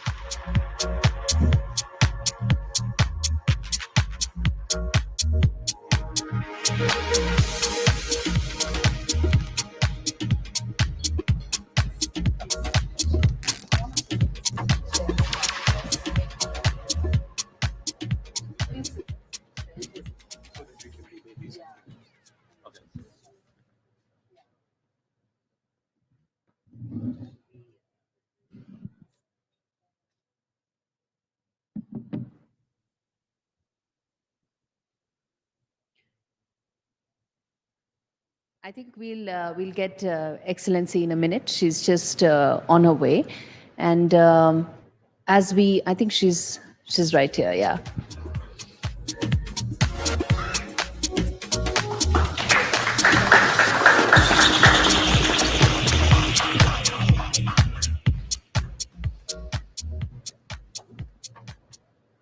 All right. I think this is probably one of the most important conversations that I feel are integral when you talk about what will be the shape and future of a new world order. Because at the end of the day, it's the challenges that need to be answered, and climate challenges, I think one can safely say, is one that knows no boundaries. It most certainly doesn't go according to GDPs and developed and developing status. It impacts every country, and which is why we need answers together. And I'm hopeful that we'll find some of those today in this August panel. A quick introduction is in order. We'll get Erik Solheim as well. He's the former Minister of Climate and Environment of Norway. He's joining us from Oslo. Excellency Lindy Cameron is here. She's British High Commissioner to India. Harjeet Singh, Global Engagement Director, Fossil Fuel Non-Proliferation Treaty Initiative. And we have Mr. Shishir Priyadarshi, who's the president of the Chintan Research Foundation. Thank you so much, all of you, for taking out the time. And Erik is also with us here. Let me start by asking one thing, which I think would also set the context of why this conversation is so important, which is the fact that the speed with which we are seeing climate catastrophes happening around the world, their recurrence is now happening at an alarming pace. Developed countries are facing extreme challenges, but that also gives an idea about the fact that if the largest countries are struggling, then the extent of impact for developing and poor countries is, I think, frankly, unimaginable, because they don't have the framework, the solutions, and response as well. So that's one question I feel that all of you should answer in terms of when you talk about climate catastrophes, their impact, their speed. How does that play into the urgency with which governments need to find a solution? Ma'am, let's start with you. Thank you. I think you're absolutely right. I think the lived experience of climate emergencies helps people to understand why their governments need to take policy action now. And nowhere is that more evident, actually, than here in India, seeing the floods, the landslides in Kerala and in Odisha. So I think it is really helpful in driving that sense of urgency. And we know that matters not just in helping to build a global consensus for policy change, but also in helping people to invest in what they need for resilience. So we've been really proud, for example, to be a founder member, along with India, of CDRI, the Coalition for Disaster Resilient Infrastructure, which is helping to ensure that best practice from India is actually delivered in the global south to ensure that infrastructure is built in a resilient way. And we know that is really good value for money. We know that every dollar invested in resilient infrastructure, pays off 4 times over. So it is important and it is really urgent. We're also really proud of what the UK government is doing. I mean, my new government takes climate change incredibly seriously. It was one of the first speeches that our new Foreign Secretary gave, highlighting the importance and the urgency of the climate and nature crisis. And we were really proud, for example, that we've literally just closed the last UK coal-fired power station on our journey to carbon-free electricity by 2030. Okay, all right, so you want to respond, and then I get it, Mr. Priyadarshi as well. Yeah, I totally agree with the High Commissioner that this series of disasters that we have seen, which are not only affecting developing countries, but also developed countries, are serving as a wake-up call, and many countries are stepping up. But I also see a risk, and I must highlight here, that as rich countries are going to get more and more affected by climate change, which they did not imagine just a couple of years ago. They were thinking that only developing countries. That only happens to other parts of the Exactly. world. It ain't happening here. And most vulnerable countries who are going to be struggling with impacts, who also have very less capacity to deal with it, they did not really invested enough domestically in preparing for resilience. We have seen in Germany, we have seen in the UK, in the US. So now the challenge is going to be, and that's the risk, that they're going to start looking a lot more inwards, which means they are going to be far more cautious about the resources that they invest in the international cooperation. They're going to start using it internally. And that challenge remains. So on one hand, it serves as a wake-up call, but on the other hand, it may impact the flow of finance to developing countries. I hate to give a comparison to that. It's reminding me of the COVID vaccines, unfortunately, that, you start looking more inwards than, ensuring that some of the other most affected parts also are brought into the ambit of protection. Mr. Priyadarshi, yeah. Thank you, and a very good morning to everyone. Look, while it's true that the kind of disasters we are seeing are spread all over the world, but I think we shouldn't shy away from saying that it's impacting far more those who were historically much less responsible for the state of affairs that we are in today. We try and talk that it's fairly uniform across the globe. It's definitely not. Sure, in terms of natural disasters, it may be, but if you look at the kind of migrations that are happening within countries because of the extreme heat that is being generated, it's much more in the most vulnerable and developing countries. That's one. But the second point, again, it's like a point of caution, that while the narrative must be on sustainability, for a lot of developing countries, and I think India included very strongly in that, that narrative should actually become a three-pronged narrative. We fight on sustainability, but we don't at all lose our emphasis on economic growth and energy security. For a country like India, we've got to ensure that every single nook and corner of this country has reliable and affordable. I think the key word is affordable energy. We must also not forget the fact that India is aiming to be a developed country at 2047. All three must go hand in hand. Indeed. And that's a question I'm going to come to in a bit after giving Eric a chance to come up with opening comments, which is about the trust deficit and also the fact that you can't have the same finishing line if you don't have the same starting point. And I think that's the fundamental point in terms of the trust deficit that exists on issue related to climate. But Eric, come in there on the fact that will these unfortunate incidents that are happening very regularly become a catalyst towards a more concerted action towards these climate challenges? I agree to what everyone else in the panel said about the seriousness of the climate crisis, and I also for sure agree that we should not blame India or the developing world. Look, US emissions up to today per capita are 25 times Indian. So no one should blame India. But the game changer is not this. The game changer is something fundamentally different. And that is, for the first time in human history, it's possible to see environment action and climate action as an opportunity, not just a problem. Climate change is a huge problem, but it's also an enormous opportunity. And let me give you one example. And the Indian state of Gujarat has now set the target to 100 gigawatts of renewable energy by 2030. And in the combination of the good leadership from Prime Minister Modi at the center, the leadership from the state of Gujarat, and the engagement of Adani and Reliance and all big industrialists, I'm pretty confident that we'll reach this goal. And look, it's enormous. That is, for instance, 20 times the entire energy grid of Nigeria, which is the biggest nation in Africa. If Gujarat reaches this aim, it will put Gujarat, only the state of Gujarat, not India, but the state of Gujarat will then be the 8th biggest nation in the world when it comes to renewables. So this is big, big, big. And it's an opportunity for prosperity, for jobs, for income, for driving the state towards development. So Gujarat is not seeing climate change just as a problem, but as an enormous opportunity. And the same spirit is there with Prime Minister Modi, and is there in many other states of India, like Tamil Nadu, or with the new leadership of Andhra Pradesh, and I can mention a lot more. And the old days where the discussion was, do we want to take care of Mother Earth, or do we want to develop? That's gone.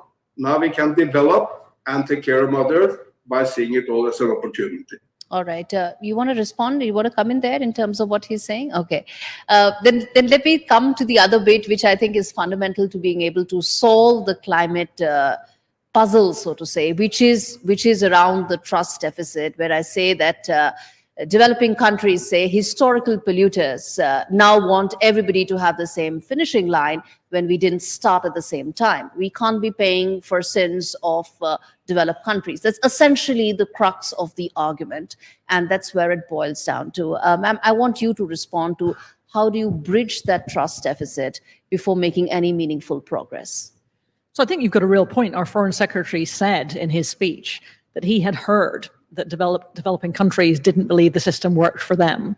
And it's really important we recognize that. But it's also important to recognize we all live on the same planet. So ultimately, we do all live in the same world. And it's therefore important that both countries like the UK commit to the ambitious goals we've committed to, for example, net zero by 2050, decarbonize electricity by 2030.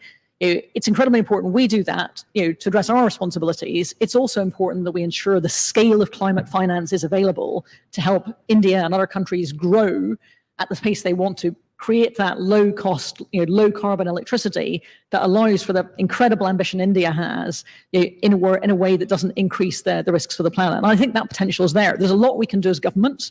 We're committed to MDB reform, for example, to making sure there is more affordable finance. We're also committed to making sure that the City of London, as a centre for global finance, helps to unlock the potential of the private sector for this. And indeed, we're working here in India on technology and research to ensure that we're supporting those incredibly ambitious goals.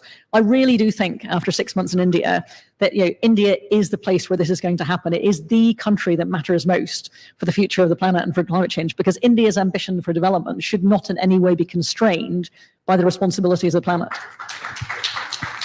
Indeed. I want to take both of you, your opinion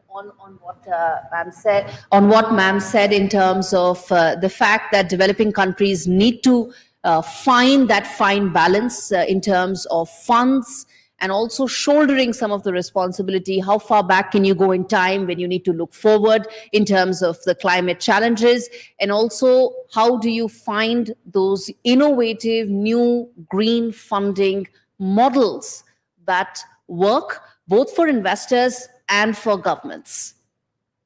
So I'm really glad that the High Commissioner talked about both developed countries taking a lot more action back home and also finance.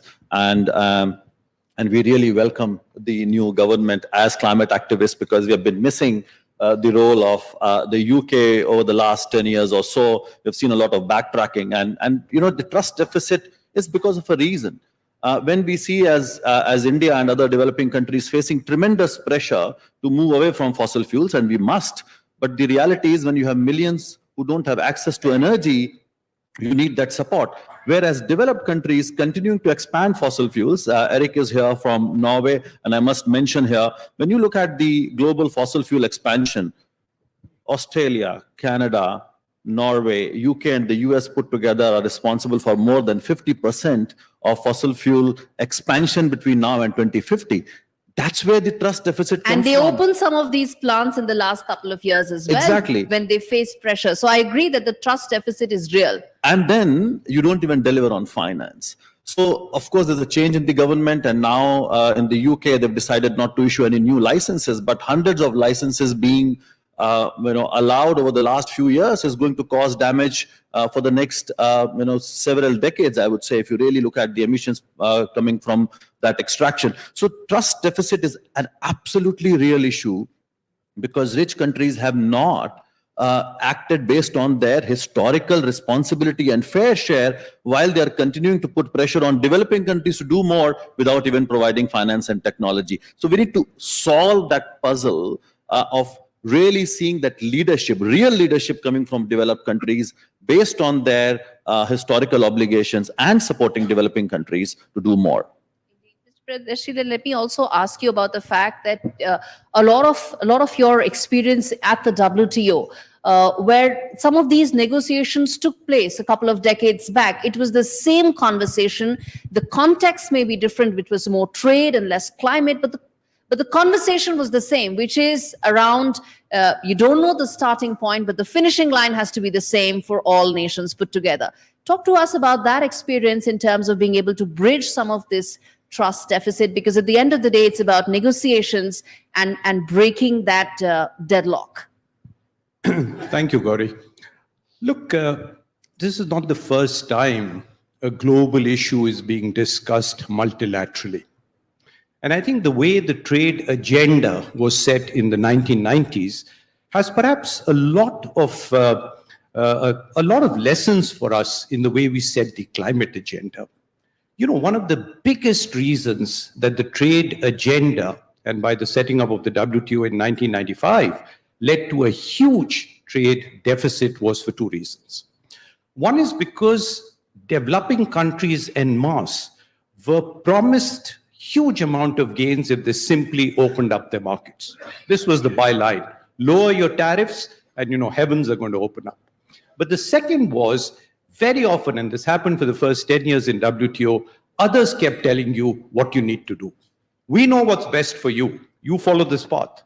And I think that resulted in a huge deficit of trust. And I think that is something we must avoid when we are setting the climate agenda. Let me just quote two things. One, let me quote what David Cameron said yesterday. He said very clearly, two wrongs don't make a right. I totally agree. But that is subject to a wrong being done by me and a wrong being done by you. What about two wrongs being done by the same side? And that is something I think we absolutely need to avoid when we are setting the climate agenda. And trust me, the developing countries are doing far more. I quote India. India is committed to $2.5 trillion of investment between 2015 and 2030. That's huge. It probably was absolutely unthinkable many years ago. But yes, we do need to be met halfway. And the reason, Gauri, is, and I probably would give this example in WTO and, with the permission, give it here. We are prepared to drive down the highway towards zero emission. Absolutely with you. But we are going to do it at our speed. You do not tell us the speed at which we drive down that highway, and you don't tell us these are your restricted number of pit stops that you can do. We will get there, exactly. The starting point is there, and the goal we will reach. But yes, give us the flexibility because of very, very different conditions and support. But I'm certain if you look at the path in the last 15 years, it's towards much more trust. So I hope that that deficit will soon be a thing of the forgotten past. Thank you. Great. Eric, let me also then ask you on this fact. We mentioned about developed countries, the fact that they're still looking at ways of revisiting some of the older mechanisms in terms of fossil fuel for powering the energy needs at a time when there is global conversation around pressurizing or asking developing nations to do their bit. Come in on that. We've mentioned some of those factors here. I mean, absolutely. But the change on climate will not come from the multilateral system. And as you said in the conversation with Kishore Mahbubani earlier today, the United Nations is so weak and basically nothing of substance is happening in the climate talks. What will change is the action which particularly developing nations are taking for their own interest. Look, China is now 60% of all green developments on planet Earth. Solar, wind, hydropower, electric cars, electric batteries, high-speed rail, metro, whatever you can mention, tree planting, China is 60% of the global development, one nation alone. Move on to Indonesia. Indonesia has brought deforestation down to zero in the second biggest rainforest nation in the world. Fantastic development. And then, which is the topic of today, I was in Ahmedabad very recently with Prime Minister Modi and listened to his speech. He spoke for 1 hour. He only spoke about the opportunities for India in the green transformation, how India can capture jobs and prosperity by going green. Look, if India replaces oil and gas with solar and wind, the sun is Indian, the wind is Indian, well, it saves money. It saves money which can be used for education and health. And today, solar and wind energy is cheaper than fossil fuels. In the past, of course, if you wanted to go renewable, it was a cost because coal was much cheaper. But that was the past. Now, solar and wind is the cheapest energy. You save money if you turn to the renewables. And that's why India and China and Indonesia and Brazil and so many other developing nations are now in the lead. 10 years ago, if anyone asked me, where should you go to see climate action? I would say, please go to Brussels, please go to Berlin, and to Paris. If you ask the same question today, I would say, please go to Beijing, please go to Delhi, and please go to Jakarta. And by the way, this is also why this agreement now between India and China is so important, because these are the two drivers of climate action and environment actions in the world. They can work more closely together, trade and create jobs by mutual investment. Absolutely. That will be a major driver of the green transformation. Absolutely. So when you talk about climate action plan, we are here in New Delhi, and that could be the starter. Then the question that comes is Global South essentially going to provide those solutions? Eric mentioned solar. And that is not just the cheapest, safest, and most easily replicable model of being able to provide basic energy needs. The larger question is Global South essentially going to lead the way for finding climate solutions? Is that now going to be the fact that has to drive global negotiations? There's COP around the corner that's going to happen next month in Baku. Is it time to let Global South do that bit now? So I have to say, I think India is going to lead the world in this. I think India has the scale, the innovation, the technology, but also the need. That aspiration to get to developed India by 2047 requires that real level of ambition to match that pace and scale. But also India has the ability then to create a generation of low-cost technology, which actually very few other countries have got the ability to do, and then to export that technology for the benefit of countries in the Global South. So I am looking forward to decades of Indian leadership in this space, which I think is incredibly exciting and something we're really proud to be working on. We're proud to be a founder member again of the International Solar Alliance, which I think is a fantastic opportunity to drive the ability to take solar to scale at low cost in a way that has massive opportunity for other countries. And I think part of it is just it's a different challenge. Decarbonizing your economy is one thing, but actually working out how you get low cost and low carbon growth is a different and in many ways more exciting opportunity. So I think there's an opportunity there not just for governments, but also for the private sector. This is an area where I expect to see not only private flows, but also, frankly, private profits as a result of them. That's a really good thing. In fact, and that brings me to the part which is around technology. But I don't consider myself to be someone who understands cutting edge technology, but from a layman point of view, and I speak for most people here in the audience, barring my boss, of course, which is that technology could find solutions that could really break this puzzle about climate funding. Because, if you look at the numbers in terms of funding, last year's climate finance, the number was about 100 billion, about 110 billion dollars. Hurricane Helen alone, the damage is 160 billion. So you cannot solve this by just garnering more funding. It's not going to come. Technology needs to find those solutions for us. How do you go about addressing that, and how do you break that aspect? Yeah, so before I come to that, very briefly, let me add to what the High Commissioner said. Totally, developing countries, as you asked, provide huge opportunities. Also because a lot of infrastructure is yet to be built. And we don't need to repeat the same mistakes that developed countries have. So we can make sure that all our sectors are decarbonized in a manner that we don't really create the same system that got created in the last 150 years. Now, and again, as you said, the role of finance and technology is going to be extremely important. But when we talk about technology, I would argue that most of the technology is already there when we talk about solar and wind, and that's what Eric was also underlining. So we don't have to invest a lot in now finding new technologies. Yes, in certain cases, like steel industry and cement and aluminum, exactly, yeah, hydrogen, that's where you need it. Yeah. That's where it's at a nascent stage, and battery storage, there are areas where we have to invest. But I think we can massively scale up the current technology. So I would argue that we need more finance right now for the existing technology, and also ensure that that production is happening locally, and that's where the role of WTO and trade comes in. That should not become a barrier. Why only India and China who should lead? I would say production should happen in Kenya's and Malawis and Nepal's of the world as well. If we need to look at climate emergency as an emergency. It's a crisis.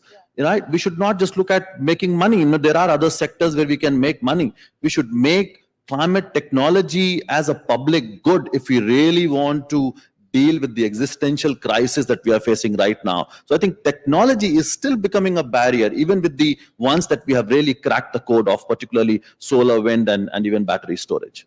Mr. Pradesh, you want to come in on that in terms of both the technology aspect and the fact that some of what we already have can be replicated with India leading the way? Look, I think India is already showing the way. And again, it's not because the three of us sitting on the panel are saying, so you look at the figures. Look what India has done in the last 10 years. And you also asked about what the Global South is doing. India added about 200 gigawatts of additional capacity in the last 10 years, out of which more than 150, that's 75% of the additional capacity came from renewables. So we added about 175 gigawatts of additional renewable capacity. And this we did because, yes, continuously technology, more adaptive, more reasonable, more replicable is coming in. But still somewhere, Gauri, and perhaps, depending on time available, Dr. Kotak, we also need to change the global narrative about what the global South is doing. Irrespective what India has done. And I'll, with your permission, and that's why I'm delighted that NDTV is now also doing a global channel, because we need to get the story out. I'll just quote two headlines. One most recent. This was published by the Telegraph 2024, which is this year. It says, international leaders express dissatisfaction with India's voting patterns concerning climate initiatives. Now, for me, that's terrible. Look what we are doing, and yet what is being highlighted is our voting patterns. And if you look at the NGO report of just a year back, it says an NGO published finding criticized the gap between India's environmental promises and its action in transitioning to green resources. Come on, you've got to give me a break. The Adani Group itself by 2030 would have contributed 50 gigawatts to green energy. I mean, India's taken actually quantum steps. But yes, we really need to highlight that. We need ambassadors like Eric there. We need the high commissioners there. We need activists here. But we need, most importantly, global news channels like NDTV pushing the story. Thanks. Yes, indeed, sir. And let me, Eric, then come in there that at the end of the day, it also comes down to the global narrative. As Mr. Priyadarshi also pointed out, that developing countries like, India, at the forefront of being able to deal the issues apart from the challenges that they are dealing with around growth, around funding, still they are at the forefront of being able to at least address those. Despite that, look at the narrative that is shaping it. How do we go about fixing that? Look, Shishir goes absolutely right. I mean, the arrogance of the West is unbelievable. Unbelievable arrogance, where people believe that Europe is leading or America is leading when India is far ahead. I mean, look, there is a poster by Adani there. Just at Kauda in Gujarat, the Adani Group will now establish the largest combined solar and wind facility in the entire world. It's 30 gigawatt. It's as much as all hydropower in my nation, Norway, combined, and we have 100% fueled by hydropower. At Omkareshwar in Madhya Pradesh, we have the largest floating solar anywhere in the world. The state of Telangana has increased its tree cover by 7%. So, and I can go on and go on. Simply, but this India story is not told, at least not to an extent where people really understand it or grasp it in the United States and Europe. So together, this panel and NDTV and others, let's tell the India story more and better so that people in the West can get out of this absolutely horrendous arrogance. All right, we have to leave it there. Thank you so much, all of you, for taking out the time and joining a conversation which I think matters to the present and the future generations. Something that I'm hopeful of we'll be able to find solutions to and at least get that on that roadmap which is most needed. The solutions are what we need, issues we know, challenges we know. I think it's about finding those next steps and global leadership, which is what the whole point is. Thank you so much, all of you, and thank you to the audience.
These new age disruptors, they are revolutionizing the way we live, we work and play. We are talking about the rise of Indian startups. We would like to invite on stage Lalit Keshre and our colleague Tamanna Inanda.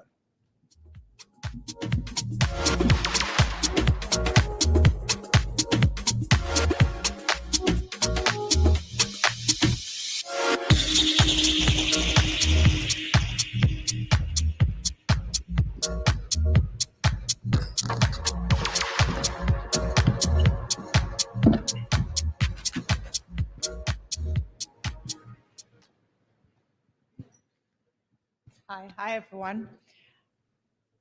So we're speaking today with Lalit Keshre. He's co-founder and CEO of Grow. And for those of you who don't know or are living under the rock, Grow is one of the fastest growing platforms for financial inclusion, for trading, giving quite a bit of challenge to other big players out there. Lalit, we're very excited to speak with you at the NDTV World Summit because in this conversation, we not only get an opportunity to capture what disruptive technology can do, but talk about, I think, the biggest talking point in living rooms right now, which is, aaj market mein kya ho raha hai? No, first of all, thank you so much for inviting. Do you want me to answer that question? Market mein kya ho raha hai? Before we start, do people randomly come up to you and ask you, quick tip hai kya? Kya stock kharide? Because you run Grow? People used to a lot, but then they got just so bored of our answers that now they have stopped asking those questions. Okay, let's start with the story of Grow. Tell us, of course, you started in 2016. That was a time, markets have been in a bull run for a while, undoubtedly, but that was a time when I think online trading had not become as prevalent perhaps as today. What was the idea behind it, the thought process? Got it. So we were working with Flipkart, and personally, I started investing like when I was in second year of my college here in Bombay around 2000, 2001, right? So was really passionate about investing and found a good set of folks, three awesome co-founders, all were passionate about financial services and so on. And we saw that we were also lucky to see how e-commerce grew in India, right? Everything becoming online and so on. And then we looked at the penetration of, how many people are investing in India, mutual funds, stocks, and so on. And then we saw like on Nifty 50, the constituents of financial services is like very large part of everything. And in the hindsight, if I see a lot of dots connected, right? And there was this opportunity to kind of create a crazy big impact, leveraging our technology to reach out to like millions of customers, millions of people across India. So that was the starting point. Did you expect this kind of a trajectory, or that there would be this huge quantum of Indians across, it's not just middle class Indians, everyone now has some equity exposure or the other. The boom has been immense. Did you expect that to happen, or do you think that that's something which came about in a post-COVID era? You were in the right place, right time to ride the wave. So we were definitely lucky. And by the way, we are still like penetration-wise, we are still very, very low compared to... Agreed. Relatively, relatively, I would say. Yeah. So if we compare with 2016, right? Bunch of things played a very big role. Like, as you said, markets have been kind of very, very good. And then a lot of fundamental changes happened in India, and especially on the digital India side, like, Aadhaar KYC happened and UPI came, and a lot of education started happening, a lot of campaign, mutual funds and all, right? So there were some signals that, this wave, like this is a very, very kind of long-term wave and this is India's time and so on. Did we expect this much? I'm not sure, because we did not think too much like, where will we in 8 hours? I mean, of course there were plans and so on, but I think we were lucky. Yeah. Yeah. So right time, right place. Right now, there are also concerns Lalit, about, so for example, futures and options or derivatives trading. All the regulators recently trying to clamp down a bit on the kind of retail participation. I just want to understand what is the kind of volumes you see on a platform like Grow? Have you seen a lot of interest or excitement about weekly futures and options, for example, and the impact that you see of that coming down? You see, Grow is a kind of very broad-based platform. It has like number of products. Sure. We have mutual funds, stocks, and then of course derivatives. There are like 15 to 20% of our customers who do derivatives as well. And as you rightly said, like over last few years, the interest kind of is high, and regulator, as you again said, that regulator thinks about the customers, thinks about the investors, and kind of more or less aligned with our kind of thought process also, because what matters is the long term. How are people making money in the longer term, and so on. And yeah, so I mean, yeah, Do you have an impact on volumes, or do you see those customers moving somewhere else? And do you think that retail investors needed to have been protected from things like weekly options? I think, see, there are certain things where customer protection is very, very important. So from that perspective, I think we are in the right direction. Your first question about will it impact? Of course, it will impact, but how much? What will be the degree? I mean, your guess would be as good as mine or anybody, because there are a lot of second order, third order effects of any rule that comes into picture and any kind of change that happens, right? So we don't know about that, but of course there would be some impact. Yeah. Give us a sense of the kind of growth we have seen in equity investment across India, and because you're at a position where you can get that expanse. It's not typically, it used to be maybe Mumbai, Gujarat, some pockets of the country where there were avid equity investors. That's not the case anymore, is it? Yeah. So internet plus Aadhaar, UPI, like they have like lowered the kind of barriers like anything. And then folks like us came who made it very easy, very transparent, and a lot of education campaigns and so on. So earlier, as you are saying, like investing was limited to cities like Bombay, Bangalore, or some cities of Gujarat and so on, right? But now you go to any like tier 2, tier 3 town, a lot of customers today are coming from like smaller cities. Why? Because all the information arbitrage that was missing, like now it's available to everybody at their fingertips. You can open Grow app and see what is a mutual fund, what is a stock, what are the related parameters about them, what is their fundamentals, what are technicals, like anything, whatever you want is available.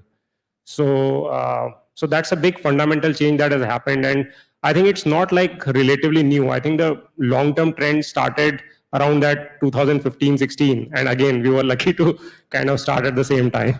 Yeah. Lalit, recently, I think you've had a big move. Our conversation and our context today is about the India century. And we have seen in the last few years, a lot of startups and young companies choosing to headquarter outside India for tax reasons, etc. We are seeing right now a trend of a ghar vapsi, in a sense. And your company is one of them that has now decided to move your headquarters out of US to India. So first of all, congratulations on that. Thank you. And tell us why. You see, India, Grow is an Indian company. Customers are in India, management is in India, all operations are in India. So it did not make sense to kind of be outside India. We had to go, we are a YC company, so we had to register in the US. But now there is no reason why we should not be in India. You had to pay more taxes to come back, though. Yeah, I think in long term that's a price you pay. But in long term, I think it would be very good for us. It's also paving the way to tap the equity markets, just setting up for an IPO by coming back. Maybe in some time, yeah. But yeah. It's on the cards. It's somewhere down the line, but we don't know when. Okay. I'm trying to fish a headline out of you, Lalit, which you're attempting to avoid. But nevertheless, I'll go with somewhere down the line. So yes, the Indian equity investor is the center of all attention. IPOs are making, a huge inroad to investors, mutual funds as well. What do you think is the next big phase of growth? Will it continue to be mutual funds? Will it be IPOs? And will this confidence of investors sustain? Because we've seen in the cycle of equity markets in India that a bull run comes, one bad phase, and investors flee. Yeah. This time, do you think the things are different? See, again, very hard to predict the future. We will come to know. On the next products, I think mutual fund is the most beautiful product for retail investors, at least, right? And then there's a lot of innovation that is going to happen there as well. Penetration is still very low. Like we compare ourselves with, let's say, 2016 or 2020 and so on. But if we compare with other countries, then it's still like very low. Like people are still kind of not beating inflation, right? And retirement problem is still not solved, and so on. So there's like still long way to go. And I don't know whether there will be new products or not, but with existing products itself, I think there's kind of a lot of penetration. That's why like companies like fintech, where the cost of serving customer is very low because of tech and everything, right? Where you can penetrate into kind of, deeper sections of the country. Like that's the big kind of innovation that is going to happen. Yeah, but you're also in a very competitive space because the moat is low, right? Because the digital infrastructure exists. You have a fair number of platforms that make it very easy for you to invest at a click of a button on your phone while you're traveling. How does Grow aim to remain head and shoulders above or have a competitive edge? See, the biggest thing about financial services is trust, right? You're compounding trust. And if you continue serving customer really well, if you continue kind of being on the side of the customer all the time and keep compounding that trust, I think that's the brand that you create over like if you look at all the financial services, large companies in India, why do we kind of go to them? Because they are trustworthy and they have very, very good service and so on, right? So, and it's very hard to do that, like continuously understanding customers' need. Like there is a saying in our product world where, customer need is always ahead of you and you are just running to kind of meet it. And my strong belief is that if you continue doing that, and other thing is like there's a big playground here. Like India is a big playground right now. Like India growth story is like multi-decade story is what like you have to believe, right? And and continue kind of building for the customer. So what is the next big exciting announcement we're going to be hearing from Grow, or the next innovation that you're working on, Lalit? See, I would be very happy to tell if we kind of work that way. But so the way we work is like we work on bunch of things, right? There are a lot of customer feedback that we keep getting. So we go out and meet customers. Like I personally travel across the country, meet like in customers in all the cities and so on. And then we invite customers and we come with like hundreds of ideas from those, and then we kind of keep churning them. So it's like more like an innovation factory than one big idea that I can announce here and tell this is going to happen. So it's kind of very boring under the hood, but then what comes out is like much more exciting for customers. I think talking about customer feedback is the daily volume of people complaining that their tech is glitching or their app is glitching. Is that your biggest pain point? And not just for you, I think across the industry, because every once in a while you see this Twitter trend or this X trend coming in. XYZ company glitch, my trade got stuck, I lost so much money, please refund. Is that a big problem that still needs to be sorted, even as 99% of the time things are working smoothly? I think more important than is the customer love that we get every day. Like, of course, like when you're building something very kind of, tech based and very high scale, there would be anomalies, but I think what gives us energy is the kind of positive feedback we keep getting every day. So it's unfortunate that all the negative things are pointed like much more, but like, I get like hundreds of emails per day, build this, or this is very good, and you should get this feature done. And customers are also very vocal. One beauty about building a product where customers care about you is like they are very vocal about what they want. So in general, in consumer product, it's very difficult to find what customers want, right? You will have to use various tools, but in our business, at least, that is like very, very, so we are grateful to customers in kind of, talking about all the things that they want on the platform. But is the biggest area to work on for the industry as a whole on smoother transactions and more tech-enabled transactions? What is the next leg? So there's a lot of investment that is needed. See, infrastructure is very complicated. So like we have almost like 400 engineers working on just that, kind of getting things like very perfect, because it's about customers' hard-earned money. And that's like the promise, like reliability becomes the number one kind of item in your roadmap all the time, right? And rest everything is secondary. Fantastic. Thank you so much, Lalit. This is truly an example of innovation driving a business that is growing, a hallmark of growing India. Thank you so much. Thank you so much. Yeah.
We have statistics to back this claim.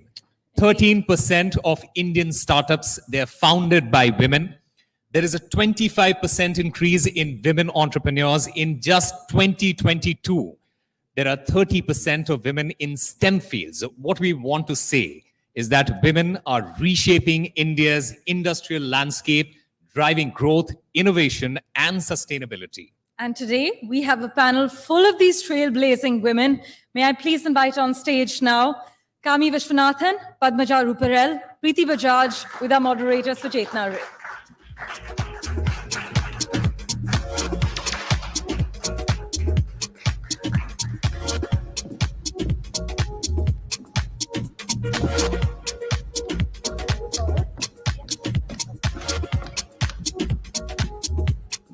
Thank you so much, ladies, for joining me here. Hello and welcome. As we proceed with the NDTV World Summit, we've already touched upon India's economic growth ambitions for the next few years. And as India races towards becoming a $5 trillion economy, we now discuss the role of women shaping this future in India. From business and entrepreneurship to politics, education, and social leadership, Indian women are at the forefront, breaking barriers and setting new benchmarks.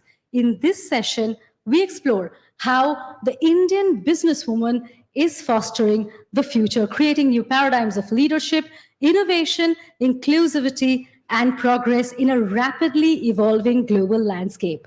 And to highlight this and the role that women are playing in the nation's growth and transformation, I have with me a very powerful panel. I have with me Kami Vishwanath.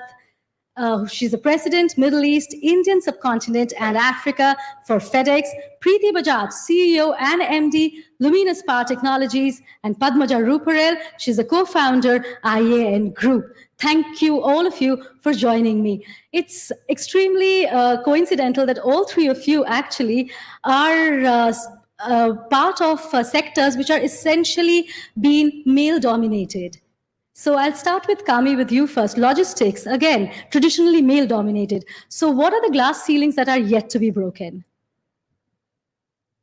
Thanks, Suchetna. I think there is a lot more work to be done. So let me start by saying that. FedEx, as a global corporation that works across multiple international markets, I think we recognize the power of building a global culture of diversity, equity, and inclusion. And 36% of our board is women. We have 26% women across management globally. Our DEI Council sets priorities and tracks progress against those. So our approach is quite structured. And we recently added opportunity to diversity, equity, and inclusion to rededicate ourselves to inclusive hiring and promotions and supporting career paths. I think the biggest work we have in front of us is how do we increase the representation of women in the logistics and supply chain sector? And I think that starts at the top of the funnel with increasing the number of women candidates that apply for positions in this sector. And that includes changing preconceptions and biases. The other big area of focus as we see it is middle management, where we see typically a drop-off in women's participation due to added responsibilities and societal expectations around childcare, elder care, and so forth. FedEx is a very people-centric culture, and a lot of our efforts around DEI have been around how do we build a culture where DEI thrives. So inclusive leadership training, for example, where we work with managers on how do you manage diverse teams. And we have senior leaders talking quarterly to our teams about how can you be intentional about inclusion. And we have a program called Walk in Someone Else's Shoes that helps build empathy for people of different diverse backgrounds and so forth. I think there is a lot more to be done. It's an ongoing journey for us. And we're always striving to do better, particularly around how do we bring in more women into the sector? How do we ensure the right career pathways with the right supportive policies? And how do you increase the proportion of women in senior management, which is ultimately I think the biggest challenge. Very important points you're making, Kami, because data shows us that while you have women in middle management, participation reduces significantly as they move up the ladder. I'll take the same question to Preeti. Globally, energy as a sector has very few women. Energy technology, you see fewer. So what are your initiatives to take the tribe along, so to say, as you see more women participate in senior management? Yeah, I'm very delighted to say that at least at Luminous Power Technologies, the senior leadership team constitutes 33% women. So out of a 12-people leadership team, we have 3 women at the table really making a difference all day, every day. However, the way I look at it is multidimensional. I'll describe it in 3 A's. The work that needs to be done in the energy sector is, the first A is access. Equity of access to opportunities. That's super critical, and that's really about the same sort of thing that Kamini was talking about, top of the funnel, making sure that you're intentional about the caliber of women and they're getting equal representations on recruitment lists, and that we are able to address the biases sometimes that come in. The second bit is ambition. This is a two-way street, in my opinion. Women have to aspire to field roles to get to senior leadership roles. Even as I sit here today, we have a lot of work to do when it comes to sales and sales operations role, perhaps plant management roles. These are areas of opportunity we are intentional about. But that ambition, that desire to pioneer that is also something that the candidate or women themselves have to fuel. So equity of ambition to do that job has to come from the participant, and the company is responsible for creating the environment. The third A, in my view, is attainment. Attainment is about the environment we create of support, possible policies, and at Luminous we do that through, of course, equal policies wherever possible, safety of transportation, all those things that we can potentially address. When it comes to energy, my call to action to all the women would be, this is a revolutionary time in energy. It is also a bigger revolutionary time in India.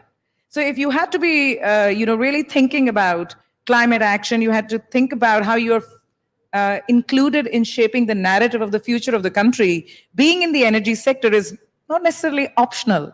And this time, we should make it a point to not miss the revolution. We should be part of it so that we are part of the 2047 Viksit Bharat, so to speak. Right. Padmaj, I'll pull you into this conversation. There are more and more women entering the space of investment. But when you really started out, you were quite a lone warrior at that time. How much has the space changed? What are the glass ceilings that remain to be broken? Thank you. First of all, thank you for inviting me here. And I'd like to actually take an opportunity to congratulate NDTV on the launch of their World Channel. I think it's going to be something to watch out for. So congrats. That's true. When I started life in this field, there wasn't anybody. And that was the fun of it. And sometimes I think it was a woman who could do it. There was so much adaptation, there was so much education, there was so much evolution that I went through, that I think that perhaps tinges on a woman's intuition to say, this is what I need to do. So I honestly think I can't be an investor if there are no entrepreneurs, right? I'm a startup investor, I'm an early stage investor, and I can't be an investor if there are no entrepreneurs. If we look at India's entrepreneurship, yes, it's grown, but there is a very abysmal growth of women entrepreneurs, right? And even more abysmal is the fact that funding is rare, right? Last year or the previous year, 2022, we had 14.7% of funding that went to women. 23, it's dropped to 9.7. That is not encouraging. So I think one big thing is that women entrepreneurs are very rare. Right. If they're not going, yes, of course, there are some who've made it. I don't deny that. But majority of them are not going the whole path. And that is something where it's a clear goal for all of us, be it investors, be it a woman, be it an entrepreneur, be it anything. We need to nurture that and grow that. Otherwise, I think as a woman investor, I don't think I would have done justice to that. That's the entrepreneur part.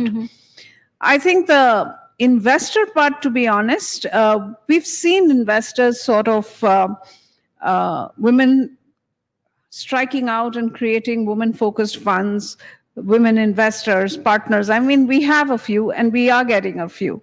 But the interesting part, and this is also reflection of the investing landscape of India, that growth money is much, much lesser for women founders. And it also tells you that growth funds, there are not enough women partners or senior people driving that. And that is where you see a linkage where young women-led companies are not growing rapidly. Many of them are falling off the radar. So to my mind, I think the aspiration, if I had to sort of enunciate that from an investor perspective, it's very clear to me. We need to create the BlackRock of India led by a woman. Then we'll make it. That to me is what will drive the entrepreneurship. I mean, if there is money, there's no reason why entrepreneurs will not start. And if they're good entrepreneurs, there's no reason why investors will not come. So to me, that's a symbiotic thing, a relationship. And if it's driven by a woman, my hope is that we've invested in 23% of our portfolio is led by women. 90 board seats in our 230 companies are women. I think we can do much better if we had that thinking. We'll move to another symbiotic relationship. We'll talk about India's expanding growth ambition and the role that you and your companies are playing in propelling that growth. I'll begin with Kami again. How is FedEx adapting to India's expanding economy, and how are you doing that by optimizing your supply chains? Yeah, FedEx is a global connector, and we facilitate global trade across 220 countries. We see tremendous growth opportunity in India with the expanding economy. Global businesses are looking to set up operations and exports out of India to serve international markets. We see that particularly in areas like high-tech, electronics, and aviation. Indian large businesses are looking to go global and acquiring assets in global markets. The small and medium segment, both in terms of cross-border B2B as well as e-commerce, is growing very fast. So there is growth across the board in India, and we are investing in capacity from Asia to India and India westbound to Europe and the US, and also making investments in our hubs and gateway infrastructure in Delhi, Mumbai, and Bangalore, as well as the Middle East. In this current environment, supply chain resiliency is very critical for businesses, and part of building supply chain resiliency is about alternative supply sourcing and hedging supply risk. Part of it is also about having end-to-end visibility of supply chains.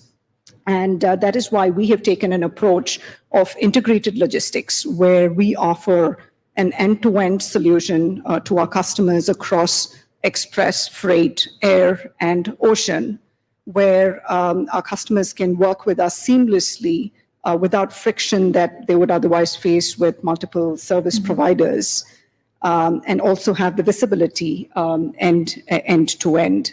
And our one-stop solution platform enables our customers to manage shipments, book, track, trace, and have the visibility I spoke about.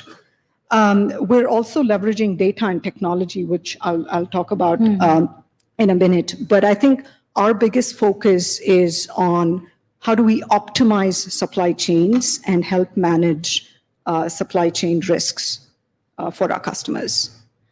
Preeti, I'll go to you next. The energy sector globally is evolving at such a pace, and technology and sustainability seem to be playing pivotal roles there. So how is your business strategy at Luminous making sense of all of this for India? Yes, it is a very dynamic and ever-evolving landscape.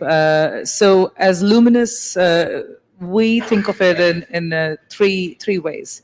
Number one is insight. We are a homegrown brand of India.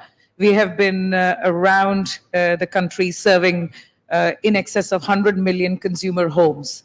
So when it comes to insight on usage of energy storage in the home, we've learned a lot about what the Indian consumer expects when it comes to how he or she wishes to use this essential service backup and energy in the home. We bring that insight into what I would say innovation. So very quickly, we were able to understand that, okay, the grid has different conditions. What is relevant in UP is not relevant in Karnataka, and what is in Karnataka is not going to work in Kanyakumari, and whatever is working in Kanyakumari is not going to work in Jammu and Kashmir. Everywhere, the grid is different, the consumer expectation is different, and the energy storage requirement is different. And then it made us realize that when we think about solar solutions for Indian consumers, we have to think about it in the terms of off-grid, something that can work without the grid ever being connected.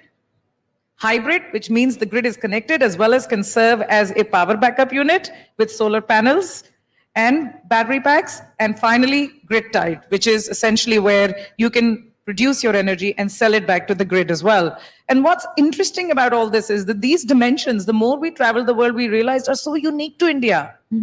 They're so unique to India. Right. It's not the same thing anywhere else in the world. And the third piece, what I would say, is when we think about that, Indian consumer has always been at the nexus of, I'm loving the 3 A's, so I'll start again, affordability of energy, accessibility of energy, and availability of energy. So whatever you create in terms of solutions, you've got to think about those 3 A's and feed it into that. So to that effect, I'm very proud to say that, we build our own solar panels.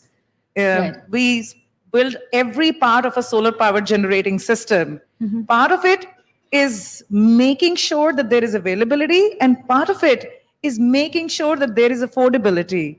And the last piece I'll say, I've spoken about the insight, the innovation, and I've spoken about the industrial ecosystem. If you think about it, the last piece, the fourth piece, is the Indian talent. Right. India has a lot of talent. And when we think about, well, we want to make in India in our 7 factories, and the 8th one is coming out of the ground, we think about how will we actually take this aspiring talent and expose it to technologies that make a difference. Right. So if you're sitting here today, I can share with you, and we never think about India in these terms, so please indulge me in my passion. We have been using distributed energy storage, which means batteries in the home longer than any other country in the world. But for some reason, we never recognized that.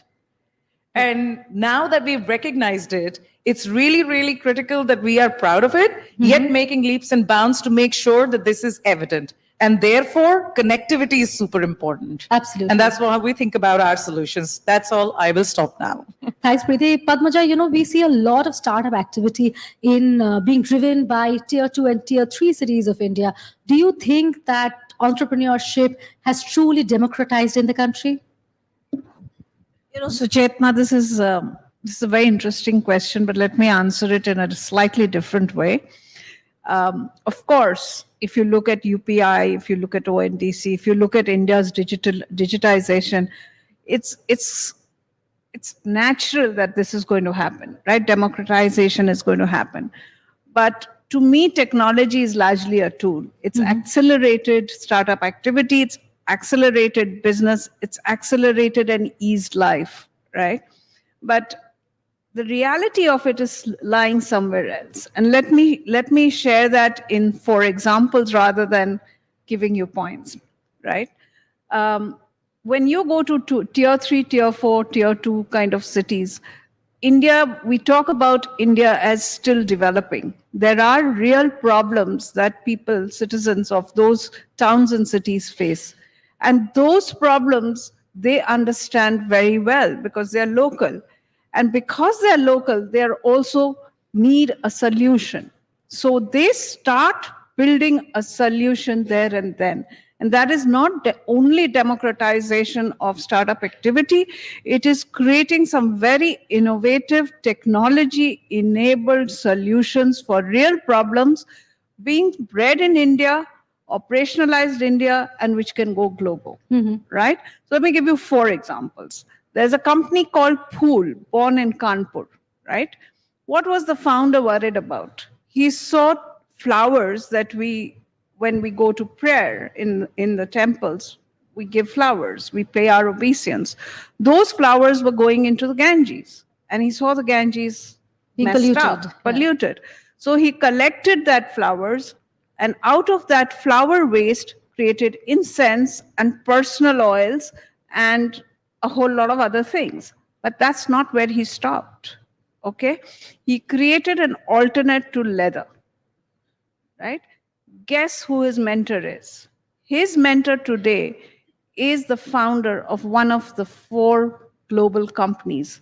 I won't give you the name, but it is one of the Meta, Amazon, Netflix, Google founders. Wow. So that's a product born out of waste, out of the Ganges, literally, and gone global, right? Second one, think of Kerala, tier 2, right? Company called Gen Robotics. So his family, somebody in his family, actually having to clean the sewers, right? Created a robot to clean sewers. It's now partnering with all the municipalities in South, right? Gradually scaling up. Real problem, life is messed up for those sewer cleaners. He's created a solution. Right. Right? Third, there was the COVID, pandemic happened. We have phenomenal engineers in this country. Born in Kanpur, they were doing robotic waterless solar panel cleaners. Pandemic came, lockdown came, company was completely stalled, and they would have died.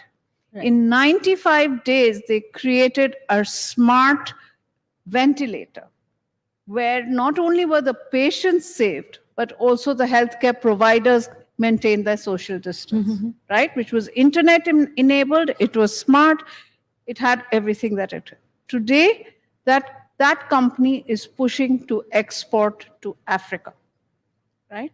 Again, a locally born company in a tier 2 town, born out of a need and a problem, created it in 95 days with all the approvals that were required at that time, contracted with BEL, has now got installations in tons of hospitals in this country and are pushing to go to Africa, right? Yeah. And the last example, outside of Udaipur, there is a whole colony of carpenters, right? Shisham wood, if you know Shisham wood, they are carpenters who are building furniture, creating furniture out of Shisham wood.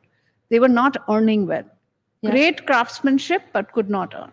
Company called Wooden Street brought them together, and today Wooden Street is selling across the country over 100 outlets and online. Right? So born out of need, born out of real problems, entrepreneurship is not something that we can get away with. That is our DNA. And that is what we will do. We know 200 years ago, that was our DNA.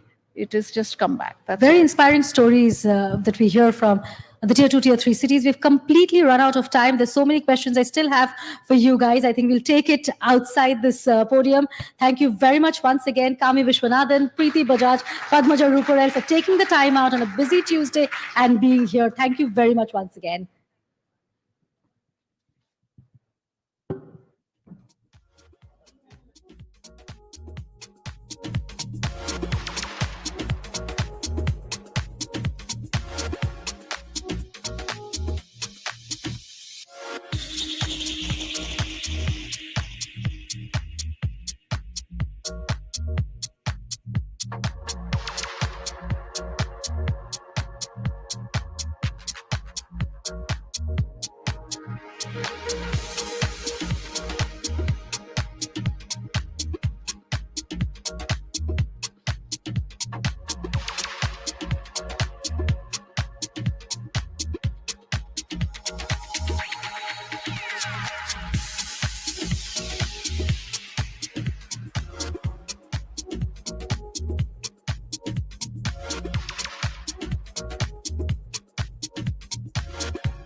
Well, India has witnessed an unprecedented surge in startup growth with over 100 unicorns.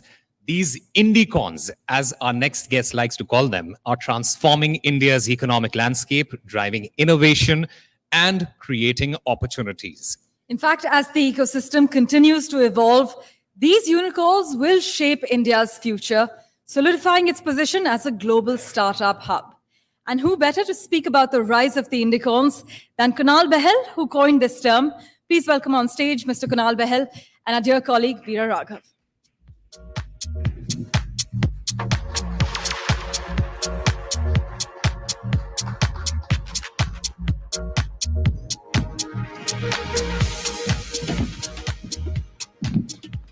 Thank you, Parameshwar and Vedant. Well, Kunal Bahel, doesn't need much of an introduction. He's a poster boy for Indian startups, and startups are perhaps the one that defines India's future, the entrepreneurial spirit. But with all that introduction, I was just having a casual chat with Kunal, and he's made me very nervous about being a competitor. He says the one thing he hasn't done and he wants to do in life is to be a newsreader. So I don't know if you're going to put all of us out of jobs. What's the plan of that? Yeah, I think maybe AI will put the newsreaders. We'll have out an of AI jobs, I Kunal would. to get down to it. Kunal, but seriously, the topic of the conversation today is about indie-cons. It's a term that you've come up with because a lot of the startup jargon is, business as we used to call it at one time, it became startups, is a very American jargon. And given the kind of presence we've had in India, perhaps time to come up with our own, jargon as well.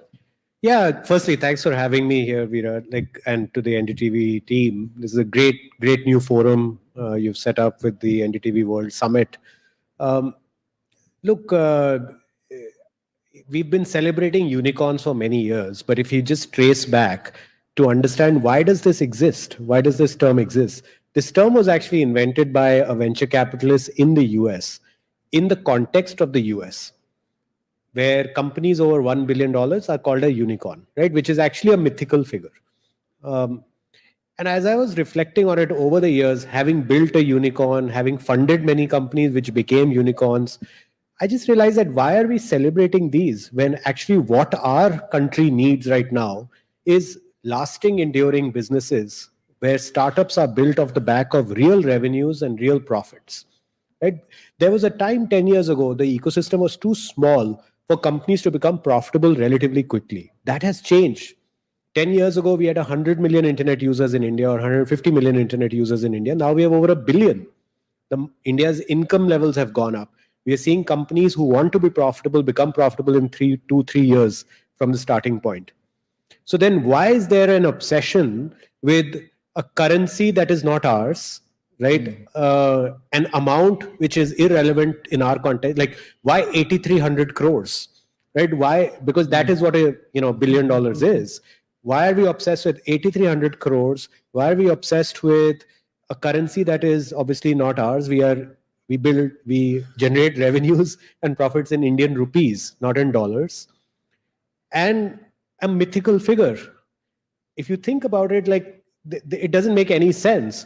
Rather, isn't it better we build businesses with the intention of making them lasting and enduring and aim for goals which enable us to get there? So 100 crore revenue business, which is profitable. Because the moment a company becomes 100 crores in revenue and is profit making, it is very likely it's not going to go out of business, right? And will keep going from strength to strength. And what India probably needs right now is not 100 or 200 or 300 unicorns or 500 unicorns. We need 10,000 indicorns because that will form the bedrock of the startup ecosystem.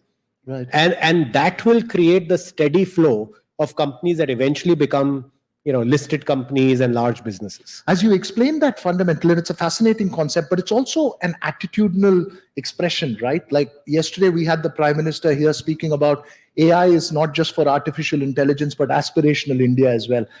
When you come up with jargons and terms which are local in nature and something that's homegrown, it also reflects that aspiration.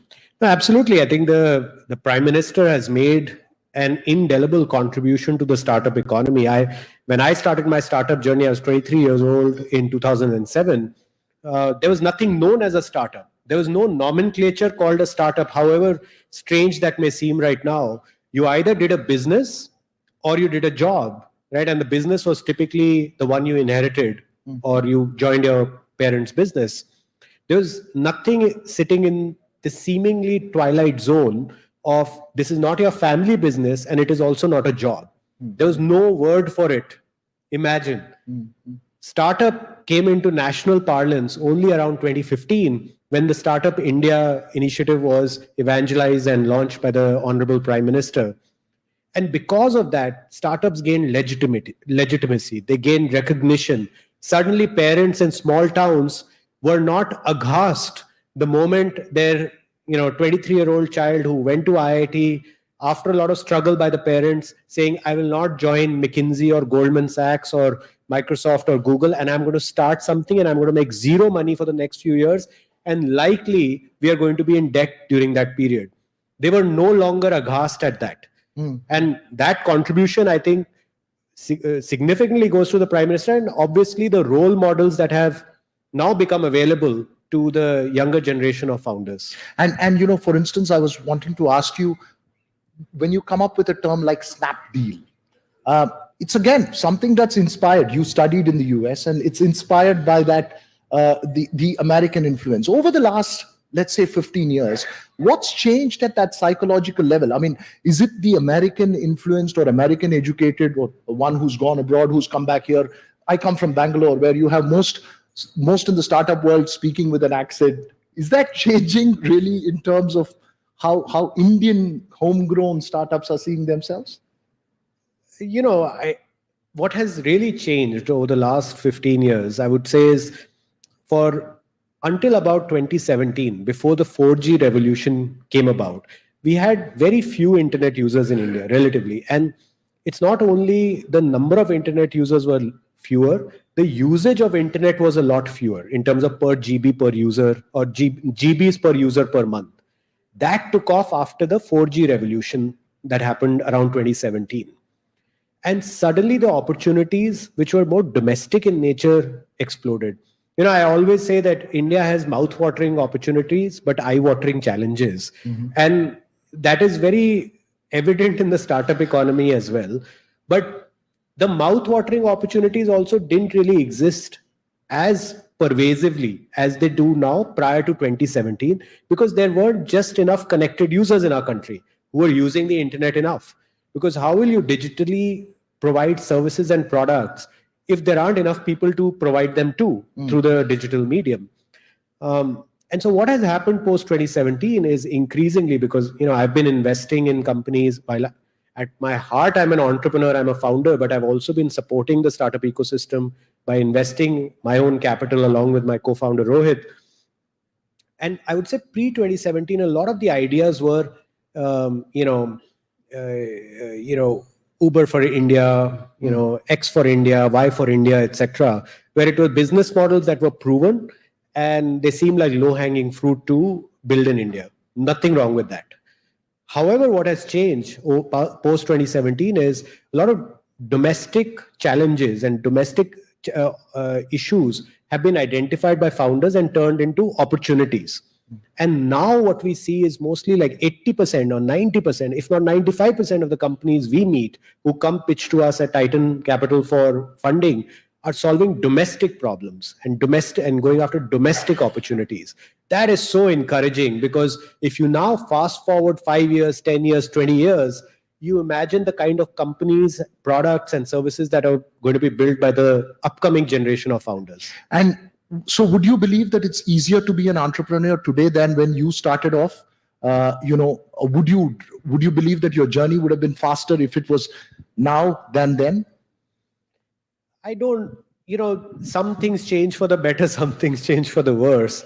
I feel that back then, the good thing was that there were fewer companies, so you could take your time to build something. But the bad thing was there weren't enough users, right? So you had to, sort of slog it out for many years. Now it's the inverse of that. The inverse is that there are lots of users, there's disposable income, which is a lot higher. However, there is insane amount of competition. There was very little financing, like venture capital, available easily. Now, I think in Bangalore, where your city, I think you throw a rock, it'll throw up money from the ground. It throws back dollars. No, but when you talk, hopefully rupees. Hopefully rupees. Yes, not in millions, but in crores. But when you say when you're talking about money, the one way that startups have traditionally raised money is through venture capital, right? Now, you have had a successful IPO as well. How does that change? I mean, post IPO, how does it change your life? Do you wake up in the mornings at 9:30 and check the Sensex, whether it's red or green, or how does that change? And also, what's the learning for the startup, ecosystem itself in terms of raising funds? Yeah, I think that's a great point you bring up. For the longest time, there was a lot of, I don't want to use the word disdain, but a lot of question marks about the endurance of the startup ecosystem. That is it all very transient and fleeting and opportunistic, or is it something which will be long-term, lasting, and like, are we building forever companies, right? Like a lot of the listed companies are forever companies. I think what the IPOs of some and successful IPOs of many of the companies that have listed, and we've been fortunate that ours has also been received very well this year, of our software company Unicommerce, is that it is now the tide is turning, the tide of perception is turning, that the skepticism is turning into, oh, maybe they are building good companies, or maybe these companies will be lasting companies, maybe these companies are not fly-by-night operators.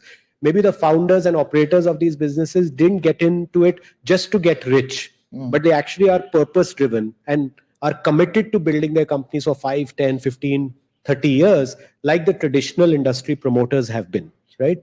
So I feel the IPOs are really, really helpful in raising the bar, raising the ceiling for the upstarts, the new companies, to say, where do I want to be? Because earlier, it seemed like the bar of performance was, did I become a unicorn or not?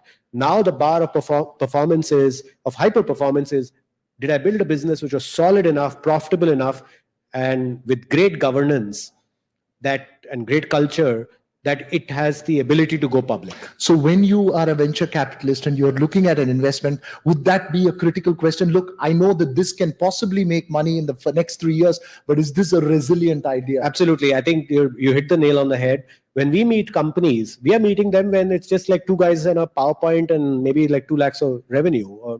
I remember when we invested in Mamaearth, which was one of our investments, which is now goes by the corporate name of Honasa. They were doing 5 or 6 lakhs of revenue, and really smart founders, small team of 8, 10, including the two co-founders, Varun and Ghazal. In our head, what was going through our mind was, as it goes through when we meet other companies, in 5, 6 years, can we see this becoming a public company, right? 5, 6 years is too short a period of time, but to their credit, they became a public company in 7 years. But our first step, we think, is, can this become an Indicon, like 100 crores of revenue and profitable? Because then we know from there it is just projecting out a growth rate till the point they become large enough that the public markets would find them of an acceptable scale and size to come in to list. Interesting that you make that point, and as you point that out, make that when you were answering that question, there's also the rock bottom that a startup or an entrepreneur hits through, right? In your own personal life, and not from a theoretical point of view, was there a moment when you turned around and said, but you worked with companies before you started off as an entrepreneur. Was there a moment when you said, no, look, I made the wrong choice. I shouldn't have been here. And how do you deal with that moment, and how do you get over it? Yeah, I think any founder who says that they haven't gone through their low points is lying. Everyone from the outside thinks a successful company started here and came here and it was a straight line. It's actually a zigzag, up and down, twisty turny journey to get to an eventual, what is perceived as success externally. We had many, many low points. I think we may have run out of money at least 6 times over a 16, 17-year period. There have been so many near-death situations. But I think at each point, the key is to find the courage to continue. Many times you'll find yourself at the bottom of the abyss. And many people don't know what bottom of the abyss actually feels like. Bottom of the abyss feels like things are so bad, there are no answers. Any advisor, well-wisher you go to, even they can't advise you or what to do. Even they are almost hinting, chalo band kar do. Right? There's nothing you can read, no podcast you can listen to, no interview you can watch that will inspire you or give you ideas of getting out of that rut. That is what bottom of the abyss looks like, and most people have not been there. And it's at that moment where you're at the absolute bottom, finding that little bit of courage to continue is what is needed. And every time we found ourselves at the bottom of the abyss, me and Rohit and our team have found that courage to continue. And we've realized before you know, you're out of the hole. But you need to always believe in yourself that we will come out of it this time also. And that not only makes a strong company, resilient company, but it also makes a resilient individual. And you've been inspired a lot by Mr. Tata. You were sharing as well. That kind of a message that you got, or possibly something that has changed in Kunal when you started your journey to now, what would it be? Yeah, I think Mr. Tata has left us with an enduring legacy of contributions and wisdom. And I think, at least for me, one of the things which is very, very endearing about my few interactions with him over the last many years that I knew him from 14 when he invested in our company was, just his humility and his memory. So I'll give you an anecdote, right, which is a really interesting anecdote. When I met him for the first time in 2014, I was in his office in South Bombay. And after we had a short discussion about our business, he said, I'd really love to invest if you will have me. So his humility is always like, he didn't assume that I'm Ratan Tata. Of course, if I tell you I want to invest in your company, you will take it. Of course, I would take it, right? But he never assumed that. But as the meeting was ending, he asked me, is there any other question you have? I said, I just have one request. He said, what is the request? He said, at some point, I would love for you to come and meet our team because it will change their life, right? Like they could never imagine meeting Mr. Tata. He said, okay, I will do it. So some time passed, he got really busy with some of his internal Tata responsibilities over the next couple of years. So he was not making that many trips to Delhi. And then COVID came right after. And somewhere towards the end of COVID, probably around 2-3 years ago, I met him at a wedding. And he was sitting like this because obviously he had started, having some health issues. So I just walked up to him and I said, Mr. Tata, I'm Kunal, because I just didn't want to assume that he'll suddenly recognize me, meets thousands of people. He said, of course I remember. And by the way, I still owe you that trip.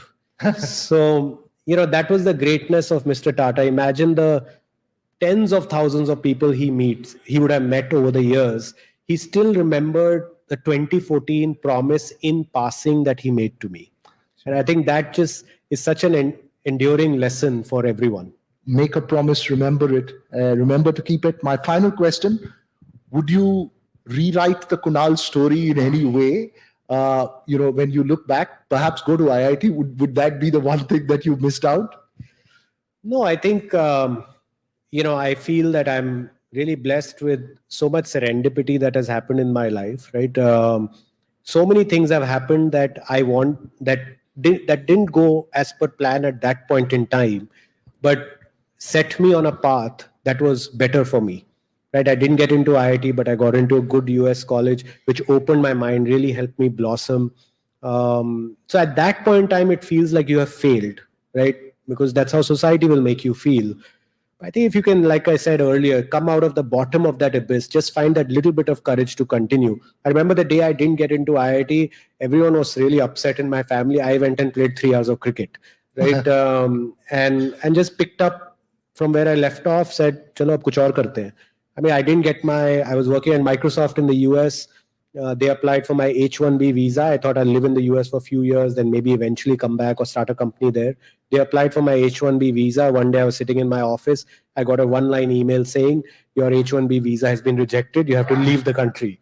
So, and that's how I came back and started my journey as an entrepreneur. So I feel that if you keep working with hard work, sincerity, just imandari, kadi mehnat, eventually over a period of time, success will follow you.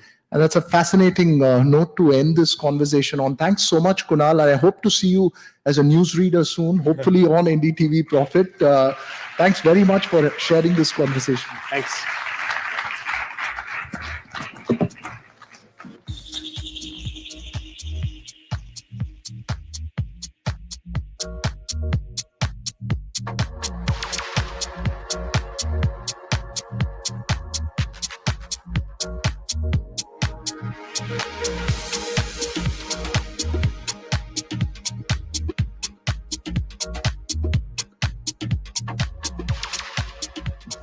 Thank you, Veera and Mr. Behel. Ladies and gentlemen, you're watching the NDTV World Summit 2024, the India Century, We have come to the end of the first session, but there is a lot more coming after a very short break. So please don't go anywhere. We will invite everyone now to join us for lunch. We'll resume in just 45 minutes from now.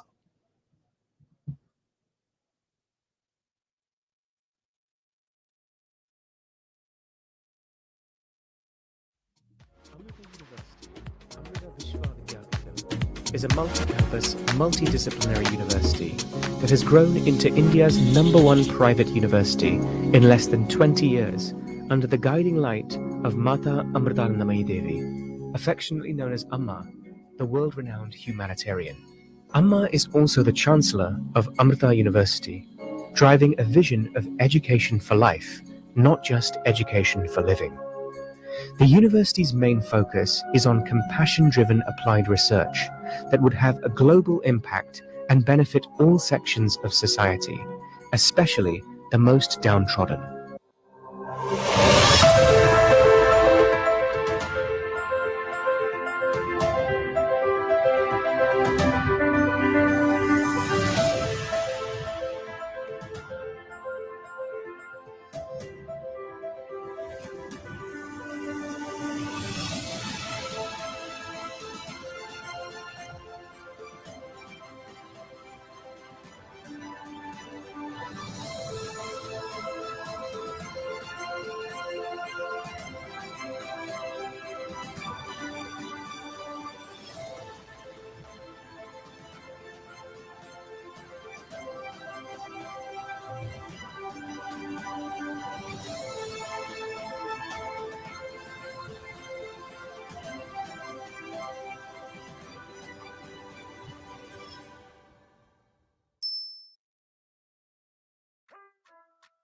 Hi, today we are at the Billion Mobility electric vehicle launch event in Chennai, and here we embrace the dreams of a sustainable future with Billion Mobility. Check it out.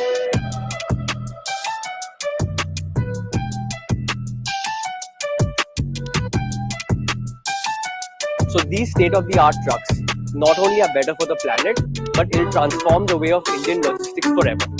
From 12 tonners, 14 tonners, all the way up to 55 tonners, we've got solutions for everything. From software integration to complete traceability, all fleet owners have total control over their fleets. From an end-to-end integrated technology, Billini has the entire mile covered.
Amrita University, Amrita Vishwa Vidyapeetham, is a multi-campus.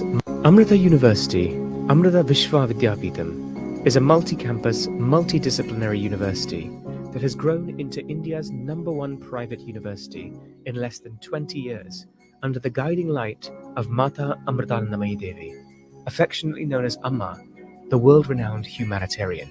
Amma is also the Chancellor of Amrita University, driving a vision of education for life, not just education for living. The university's main focus is on compassion-driven applied research that would have a global impact and benefit all sections of society, especially the most downtrodden.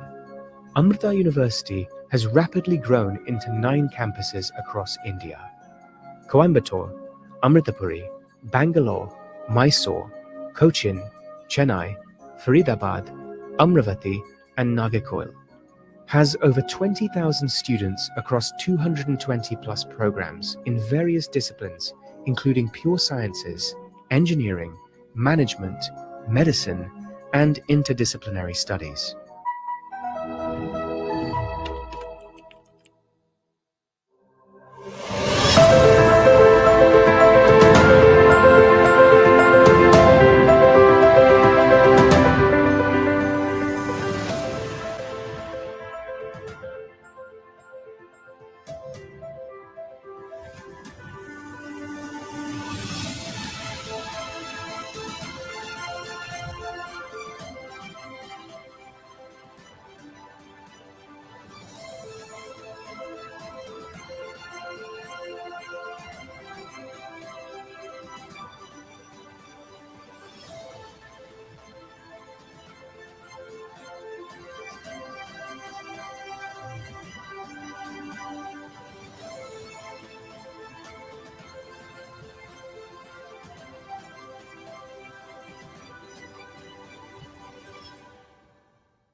Hi, today we are at the Billion Mobility electric vehicle launch event in Chennai, and here we embrace the dreams of a sustainable future with Billion Mobility. Check it out.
you listeners, get ready for a session that's equal parts fun, fierce, and fabulous, just like Kareena Kapoor Khan. And as she says, मैं अपनी favorite हूँ. Kareena, welcome.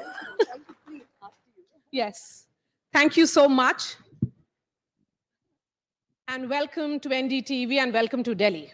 Ooh, thank you. Always, I was in fact, मैं परसों ही दिल्ली में ही थी, because we were gone to Pataudi for 3-4 days. It was our anniversary. Yes. So Delhi also always feels like home, and I love coming back. Happy anniversary. Thank you. How many years to that? Oh God, I think almost 13 years of marriage, but it still feels like 3. I still keep it exciting. So, you know, Kareena, you are today a global style icon, somebody who wears Indianness on the global stage. So before, we'll be dividing this conversation in 2 parts. We'll be speaking about you as a style icon and also as a supremely fantabulous actor. So let's start with the style icon part. What are the fashion sensibilities do you think you have that have actually conquered the world and which is very much Indian in nature? Coming to Indian fashion, I think it's evolved so much, whether it's in films, whether it's on the red carpet, whether it's now with people just having access to the gram. I think people are just looking out for Indian fashion, and I'm happy that it's a great moment for the fashion industry because of its great craftsmanship. I feel the Indian heritage and their craftsmen are finally getting its due, whether it's our great Indian designers like Amit Agarwal, like Manish Malhotra. I think they're using our Indian artisans to its core, which is what is grabbing the attention on global platform. It's also Indian fashion, I think, is also, I think, हमारे जो साड़ियों की जो color है, जो रंग है, I think that is something that grabs everyone's attention when you're on the Cannes red carpet or you're at IFA or you're anywhere. I mean, if I'm on holiday and I decide to sometimes, put on a nice Indian outfit, everyone is just like, oh my God, it just grabs those eyeballs. So I think it's being true to, it's the Indian culture, the fashion, whether it's, which it's bandhanis, which it's colors. So I think it's just, India's having such a great fashion moment. I mean, all our designers are, opening stores at different places all over the world. People want to, it's no more, I think that, I mean, of course, like we wear Western clothes as well, a lot of us. It's no more that only the Indians are wearing their saris and, it's not just that. I think all over the world, everyone in every culture and every race wants to wear a beautiful colored sari, a beautiful colored lehenga. I mean, till today, like आपने जब introduce किया था, तो आपने कहा that she rocks a lehenga. I think that leja जो lehenga था, I think Manish ने इतने सारे लहंगे बेचे उसका. That's because people have, they just took to that color, the cut, the song. So, I mean, it's always it's been having its moment, and I've been part of that, and I'm really, really lucky. So, Kareena, lehenga, sari or shalwar kameez? Now, I mean, shalwar kameez, is home because Geet loved her shalwar kameez. Yes. And for me, it's like, ghar ki baat hai. Kurta and shalwar, like I love it. I mean, I feel I look the best. I'm most comfortable also in that. So I'll go with that. Shalwar kameez. So I'm sure there are a lot of people who have a lot of questions. I'm going to open the floor for that. But before that, let's talk more about Kareena Kapoor Khan. 10 million plus followers. You have followers all over the world. So when you land, because I follow Instagram a lot, and I can say that I admire your unapologetic Kareena Kapoor Khan ways. Be it about your family, your children, the manner in which you make it so seamless about yourself, and you have been one of the most phenomenal actors of all times. So what will you say when you move from Cannes to Bollywood? How has the lens changed towards Indian actors? And what do people tell you when you are there? Firstly, I think everyone is always fascinated by our nation, our culture, Because it's such a great heritage and tradition that I think everyone, when you say from India, they're like, wow, we have to come to India once. Because whether it's the food, whether it's the culture, whether it's, like you said, the craftsmanship, the fashion, it's historical places, it's places of worship, everything has something magnificent about it, which, just like I said, just, captures the imagination of people around the world. As far as Indian movies are concerned, I think there's a huge craze, a huge phenomenon, and a huge respect for our Indian movies. And one reason which I've noticed is that because our Indian movies are always true to itself. We're very authentic. हमें नाच गाना पसंद है, हमें emotion पसंद है, रोना धोना पसंद है, मार धाड़ पसंद है. So we're constantly being true to our culture, which I love about it.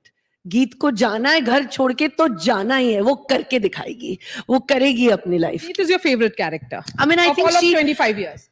She represents a certain Punjabiness and a girl who has dreams, who wants to dream big and follow her heart and just do what she wants. And I think that's how that character 25 years or 20 years later is still resonating in a kind of pop culture way to India.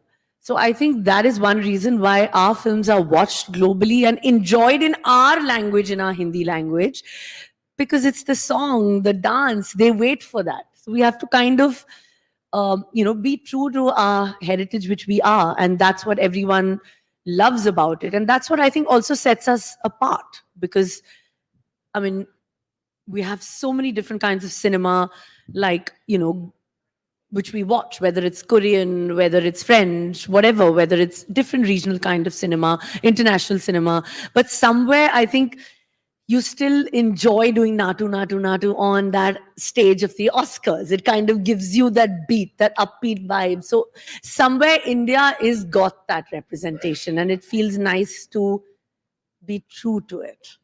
And you often congratulate your contemporaries, and you also congratulate the winners very often. I mean, it's great pride, particularly when Indians win these laurels on foreign stages, Yeah, of international course. awards. I think, Para-Olympians are Olympians. I think we've done so well, and we're going from strength to strength. So it kind of, I feel if the nation doesn't participate in their glory also, I think it doesn't feel like we want to encourage them. We want them to feel that, we're all watching them. It's also okay, 8.5 billion का फायदा क्या है अगर हम लोग celebrate नहीं कर सकें एक दूसरे को? I think so. The celebration is the main thing. That's also part of, very much a part of our culture, ना? कि हर चीज में हम कुछ भी हो, Indian हम कुछ भी हो celebrate कर लेते हैं, हाँ? खुश रहते हैं. तो it doesn't matter कि सबसे बड़ा celebration हो या सबसे छोटा celebration हो. The idea is that I think we have learned to make the best of what we have, And right now, everybody is watching Kareena Kapoor Khan in Buckingham Murders. So, international collaborations and crossovers, which is the favorite one for you? Well, I mean, Buckingham Murders was just like a small kind of, more like a crossover in the sense we shot it in London. So we kind of wanted to keep it Hindi, English, be true to its kind of authenticity of the film, the way it was, the area that it was being shot in. So it's such a special film, and it's going to come on Netflix on the 8th of November. So whoever didn't watch it in the cinemas, I really want them to go and watch it, because I somehow feel, for me, being a first-time producer on that film, it was just something that बहुत ही special था, and मुझे लग रहा है कि मेरे career का best performance है, तो definitely I want people to watch it. Okay, so you have made a pitch as well. Listen, I'm an actor. I have to, अभी आदत सी हो गई है थोड़ा pitch करना, but I not really pitching. I'm just, after 25 years, I feel that I want people to just watch this film. I'm sure we But will. coming back to the collaboration, I think the best collaboration has to be, क्योंकि हम दिलजीत दोसांझ के बहुत बड़े fan हैं, वो तो सब जानते हैं. तो crew में नैना का गाना जो था, and he has taken it and Punjabi music to a completely different level and put us on, the global billboards. So whether it's his collaboration on Naina with Ed Sheeran or whatever, I think he's just been so true again to his roots and his culture. So for me, I think Naina was such a special song. So collaborating, that was a great international collaboration for him all. And I think he's also your fan. हम तो उनके fan हैं, वो पता नहीं क्या हमें well, I hope so because I'm such a big fan of his. You know, since you're talking about pitches, so let's talk about you as a global ambassador and art ambassador, Indian cinema ambassador. What's your elevator pitch for brand India? Well, like I said, that in India, I feel is in films, because I'm an actor, I can speak in terms of films, that I think we're being, like I said, very true to ourselves, where I want people to watch more and more Indian films. I mean, now I think whether it's Lapata Ladies that is now going on to the Oscars, it's such a moment. And also if you see the films that have always been chosen have also been so true in its roots. You know, it's like the story of Lapata Ladies is something that, you know, I'm sure it happens. Yes. You know, you feel like, and you feel close to it, and you see journey of two women. And the whole idea is that it's put India and its emotion on the map. Everyone is talking about it. It's not like, you know, कि films dub हो रही हैं Russian में, German में, French में. I think Indian language में films देख रहे हैं. And for me, I would like to tell everybody, I think globally, since, you know, it's a global summit, that our language is actually very easy to understand. And now with, I mean, those who can't, I think now we have the OTT platform, which is having subtitles. You can enjoy at least our films so much more. So I think that is something that I would like to definitely stress on, that try to watch our films in our Indian language and enjoy that a little bit more. And Kareena, you know, you are part of the 100 crore club, the crew. But अब तो films बदल रही है, क्योंकि 100 crore से अब, you know, 500 crore की तरफ जा रहे हैं, 600 crore, 700 crore. So it's growing, and which is great. The business is growing. So, you know, we have seen all women crew from being a producer, writer, director, and also actors. Just before your session, we had two very, very fascinating women. Anasuya Sen-Gupta, who has won Best Actress at Cannes. Yes. So, you know, we had them, and Mansi, who won Best Actor at La Cinef. So we have seen women achieve that, and Indian women in particular. So, you know, when you look at all women crew, what is it that plays on your mind? And, you know, you are a strong feminist who have made Indians celebrate Indian women in particular. हाँ, अभी तो मैंने crew भी किया था, क्योंकि लोग कहते हैं ना कि जब when you do a heist film तो सिर्फ लड़के कर सकते हैं, सिर्फ हीरोज कर सकते हैं, बट हम हीरोइंस ने करके दिखाया कि हम भी कर सकते हैं, और सबने एंजॉय भी किया. तो I think there is something about being together with all, like an all women crew, Yes. like working with no heroes in the film and working with, you know, all girls, or maybe a female director, you know, like I worked with Reema Kadgi in Talash.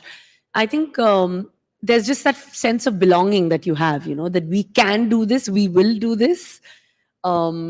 You know, so many people always say कि नहीं, अगर बड़ा star नहीं है, hero नहीं है, देखते ना कि पिक्चर चलेगी कि 100 crore मारेगी या 200 crore मारेगी. But the idea is that people are still, they want to watch these movies. They're going to watch these movies. So there's nothing that women can't really do, you know. So it was almost like collectively lifting those 100 crores, you, Tabu, and yeah, and uplifting each other, no? Yeah, the whole absolutely. idea is that, no? Women also have to uplift each other, I feel. Yes. So, you know, in terms of your own legacy, 25 years and counting, and the choices that you have made from Refugee to Geet to Talash to now, you know, it's very diverse and very reflective of how Kareena has grown in the cinema and has understood what are the requirements of Indian cinema globally, because the world is watching. We are a digital world, so very, very connected world. So actually, I was in Greece recently, and a local person came up to me and said that I saw your film on Netflix. So Jani Jahan, which she had watched, and she was excited about it. And she was like, it's such an amazing film. So I think that I took it as a compliment that, you know, so many people are watching our movies, you know, across the world, which is amazing. And my choice of roles has to keep changing. And I think that's what I've tried to always achieve. in trying to grow with the audiences, because audiences का भी taste बदलता है हर 4-5 साल में, generations बदलते हैं, लोगों का ख्यालात बदलता है, तो हमें भी एक्टर्स की रिस्पॉन्सिबिलिटी होती है कि ऑडियंस के साथ साथ हमें भी बदलना चाहिए अपने एक्टिंग में, अपने you have to reflect upon your performances and try to do something different. So that is something that I take great pride in doing, in changing myself in my different characters. So from Pooh to Geet or Talash or Jaane Jaan or Buckingham Murders, I've tried to play different people on screen, and I really, really enjoy that. So I'm going to open the floor to questions now. And where is Jumru? Jumru, okay. So I have a surprise for you, Karina. We have a senior of yours from Welham. Oh, wow. Yes. Always. Where is our favorite Rini? Yo. Rini. Thank you. Rini, you have a message for your junior? Hi. As a senior, can I say hi, Junie? Oh. I'm so happy. Always great to meet a fellow Welhamite. Yeah, and in Delhi. I love the fact that you love your salwar kameez because that was our uniform. I know, with the tadpoles. How can you forget? And the blue dupatta. And do you recognize this? Oh God, yes, my God. You're a proud Welhamite. I'm a proud Welhamite, yes. And I'm sure you are too. And we're all very proud of you as a Welhamite. Thank and you. good luck to you in your career. Thank you so much. And I'd just like to say, go Welham. Yeah, of course, always go Welham. Thank you. Thank you, ma'am. Jumru, go ahead. And Karina, if I may, hoigi Rihanna, hoigi Beyonce, Sajita hi Rihanna, hi Beyonce. Once again, give it up for her. And now I want to go to somebody else who wants to ask a question. There you go. Yes, sir. Hi, Karina. Thanks for this opportunity. Hi, Karina. I'm a food and travel influencer. Okay. And you must have traveled the world. And like you said, Delhi is a home to you. So what's that one place where our Bebo goes to, that one favorite restaurant in Delhi? In Delhi? Yes. Bukhara. Oh. We all love the dal. Any street food options? Street food options. I mean, gaadi mein parathe wali gali always. Chandni Chowk. Chandni Chowk. I mean, I haven't gone in years, but gobsmacking food in Delhi. And like, I mean, the whole world knows that I'm crazy about like food, and I'm very unapologetic about it. And you love chole bhature. I love chole bhature, biryani. aloo paratha. I love all of these. Recently you had it. Biryani, of course. Haan. I mean, like, I'm a Kapoor, yaar. This is more like a food podcast now. I can go on about it. One more question, I think, from a young girl who's probably a young Yes. geet here. Yes. Thank you so much. Hello, ma'am. I'm Hi. Nancy. I'm a student of University of Delhi. I'm pursuing political science honors. There are some things I wanted to ask you. You have played such diverse roles, and you're an actor who gives your all to the characters. You're so confident, and so I wanted to ask, do those characters influence your daily life? Do they change your behavior? Secondly, you're so self-assured. You're so confident. I've seen you like from my childhood years. You have formed my personality in a way. So I wanted to ask if you had some advice for youngsters like me, like my friend. We're mainly 20 now. And if you could give us some advice so that we could find our footing in this fast-paced world. Thank you so much. Thank you. Thank you. So the first part of the question was that do my characters leave any, influence on my day-to-day life? I mean, I think that thoda bahut, when you definitely stay with that particular character for a time, you start enjoying being that person. So when you're shooting for the film, it's good to be in that, in your day-to-day life as well, so it helps you stay in that rhythm. Though I don't bring many of my characters home and my work home because I'm very switch on, switch off. In that sense, मैं बहुत lucky हूँ, because otherwise then, it'll be really tough to, be in that character, in that zone all the time, because I do few dark characters also, which I enjoy playing, As far as advice goes, I definitely would like to say that for young girls of today, saying no should not make them feel that they're not confident. No means no, whether it's something that you're not comfortable doing, whether it's something that you're not comfortable wearing, whether it's something that you're not comfortable eating, shape, size, a job that you're looking forward to doing. If you feel it's something less for you, one should not take it. One should be so self-assured that one can push yourself to achieve and do something better. So I think no being an answer should always be something that should be reassuring rather than making you feel underconfident. That's very well taken. Thank you so much, Karina, for that advice. I'm sure several girls in the audience would be taking that home with them. Yes, Jumru, we can... Yeah, one more question here. Hi, good afternoon. We are discussing, I must say you're looking gorgeous as always. We're discussing feminism and womanhood, and you've done movies which are all women.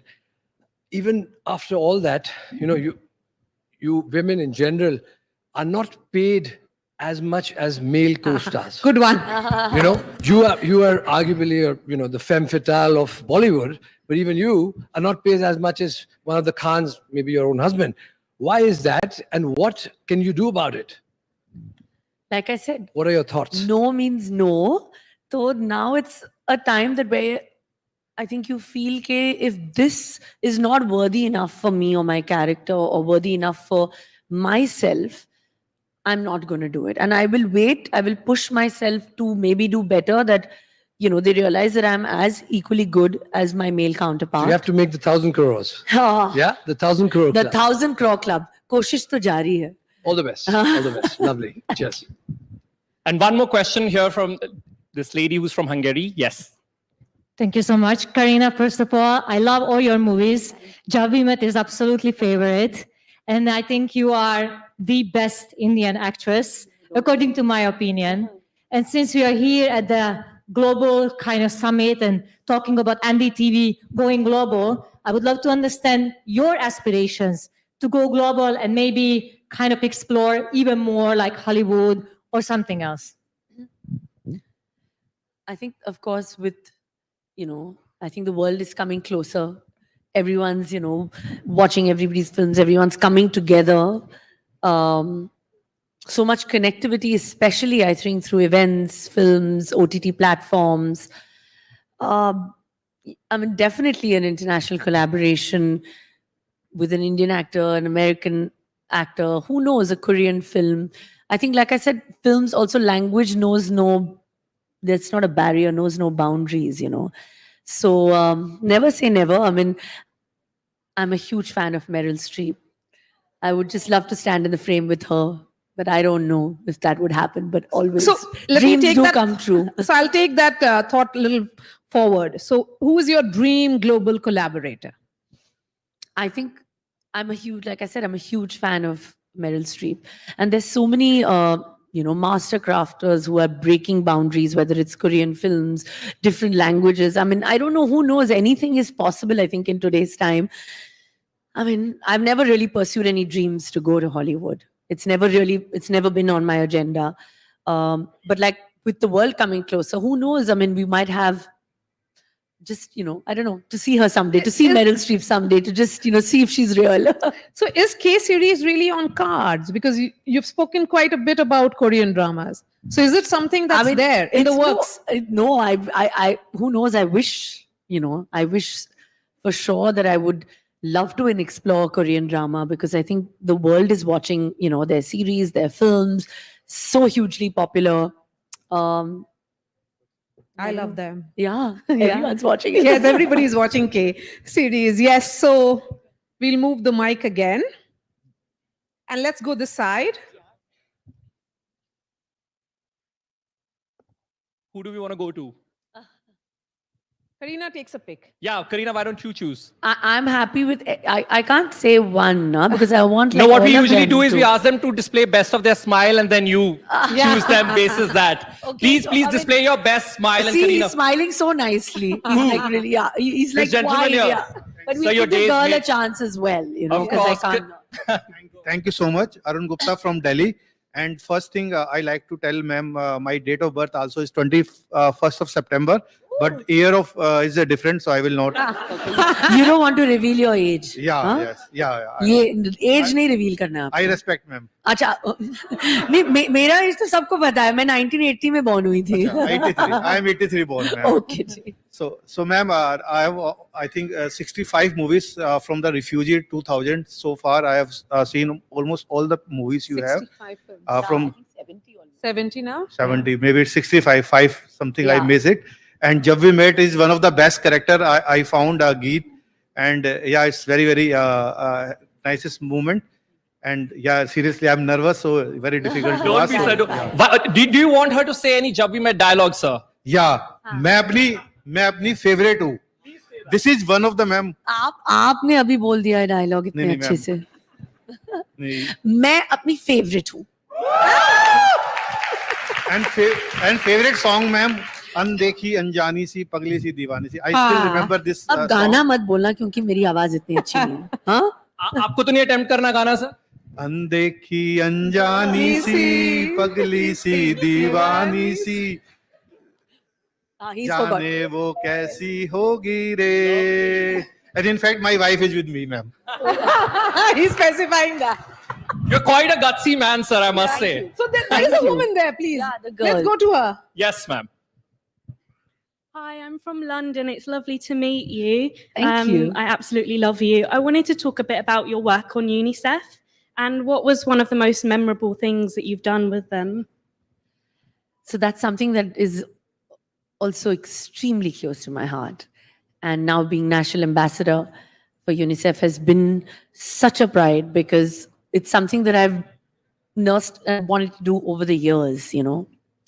First, we started with child education, and now we're doing so many wonderful things, you know, with mental health for children. It's a topic that I think no one, you know, addresses so much. No. And it must be heard, it must be spoken. So we do a lot of work together, and I enjoy my time with, you know, with them, doing things for secondary education, primary education, young children. We did a beautiful campaign for newborn babies on breastfeeding, which was very close to my heart because at that time I had just delivered Temur. So that was something that I was very passionate about, and the timing just happened to coincide with that. So we're going to, you know, keep doing some wonderful work, and it's something that it just comes naturally because being a mother to 2 boys now, I use my personal experiences, you know, when I talk at events for them, when we work together on, you know, on ground, I use like what it would be like for Tim and Jay.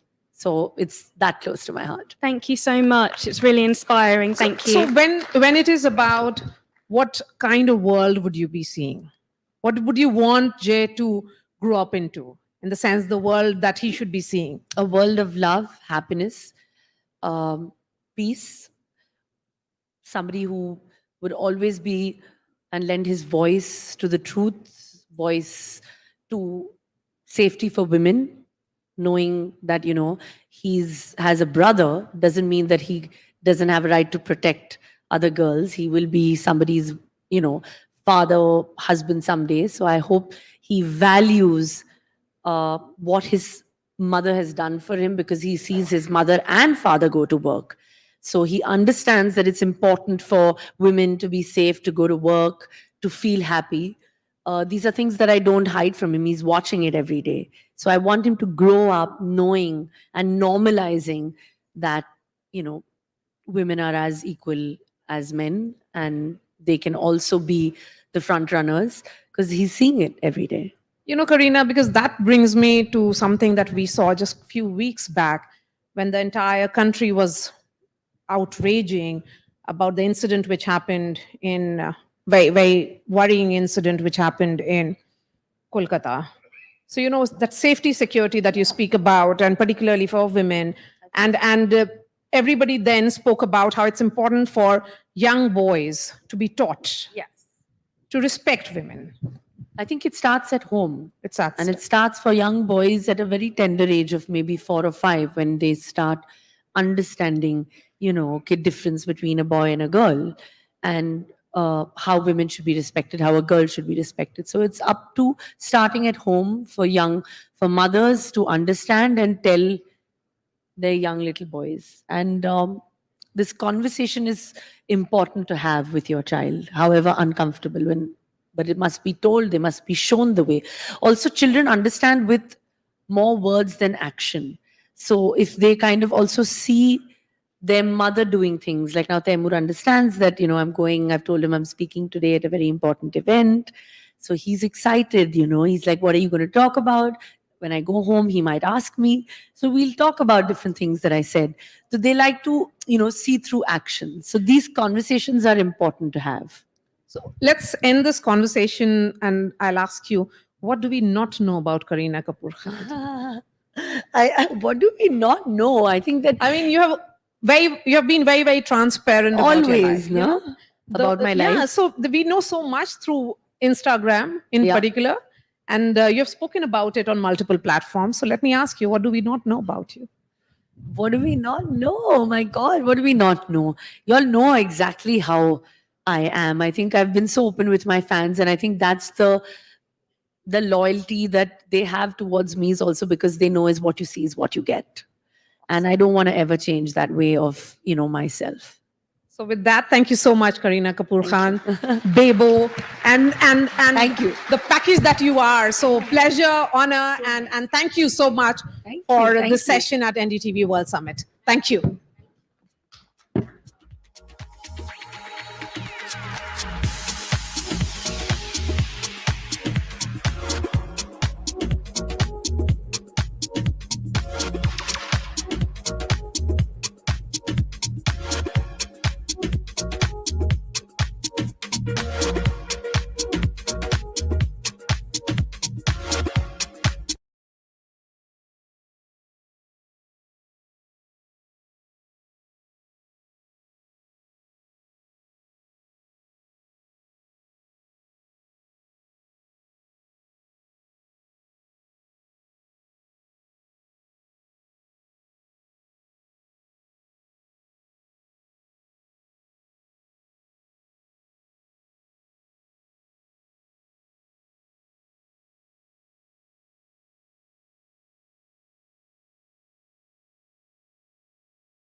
intelligence, as has been made clear over the last few sessions as well. Estimates suggest that it could raise global GDP by 7% just over the next decade. While some fear it will cannibalize our jobs, celebrate it or fear it, AI is the conversation of the moment. And to talk to us, we have Nikki Parmar, Dr. Rohini Srivatsa, and Saurabh Sadhu, along with Tanima Biswas joining us next.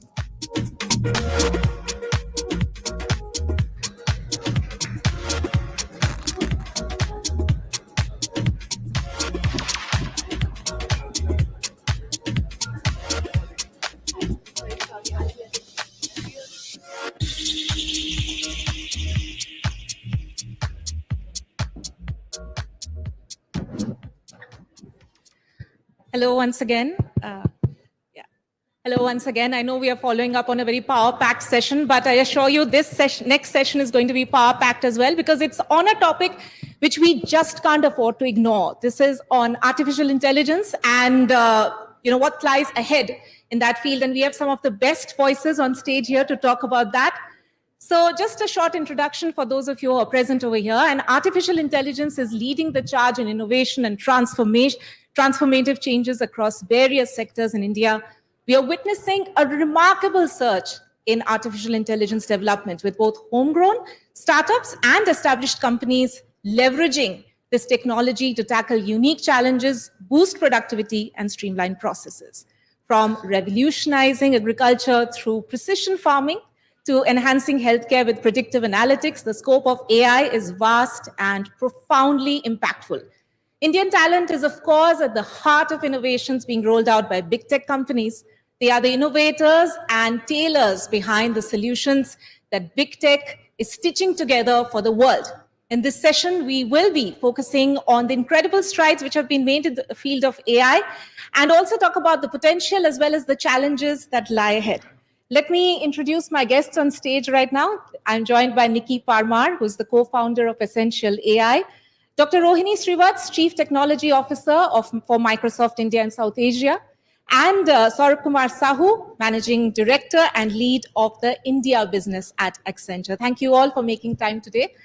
But I want to begin with opening remarks from all of you about the pace of artificial intelligence development, not just in India, but across the world, and also your views on AI being developed for India by Indians. Nikki, starting with you.